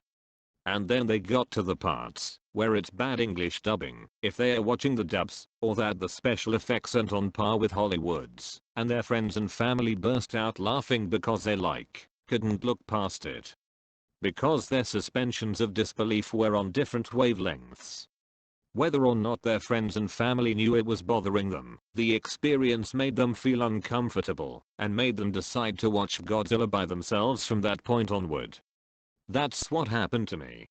And there are some people who've developed their cynicism with the rebooting of many franchises during the 2010s.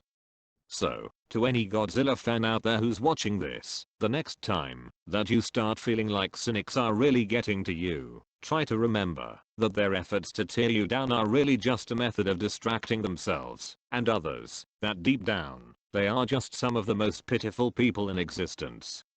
And you're not really obligated to help them out of that.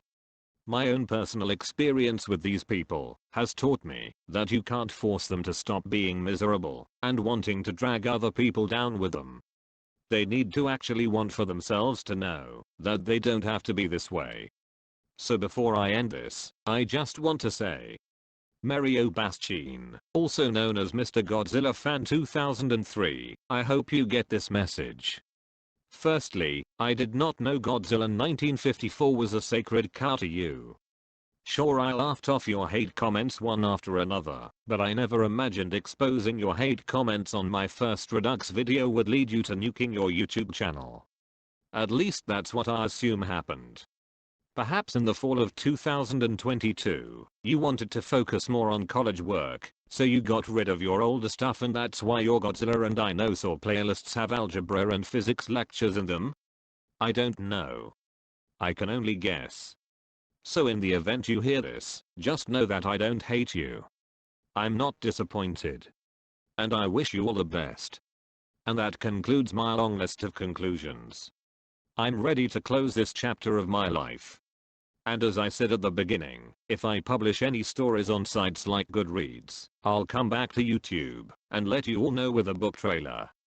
And, Kasaibo F29, Beiterine Goji, you two have been very welcoming to me, so I entrust that the two of you will behave yourselves and to do your very best to tend your necks of the Godzilla fandom while I'm gone.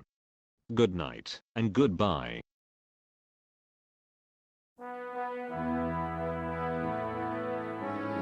If you have made it this far into the video, I ask of you one thing. Before you comment, please begin your comment with quote, "Vagan is a gay fanboy," so that British boy knows that you've gotten this far into the video, and actually want to have a reasonable take, whether or not that be a disagreement or an agreement, or somewhere in between, so that in the event he returns to YouTube, he can weed out the people who just clicked on the video just to comment and shit on him, because they don't want to watch this video.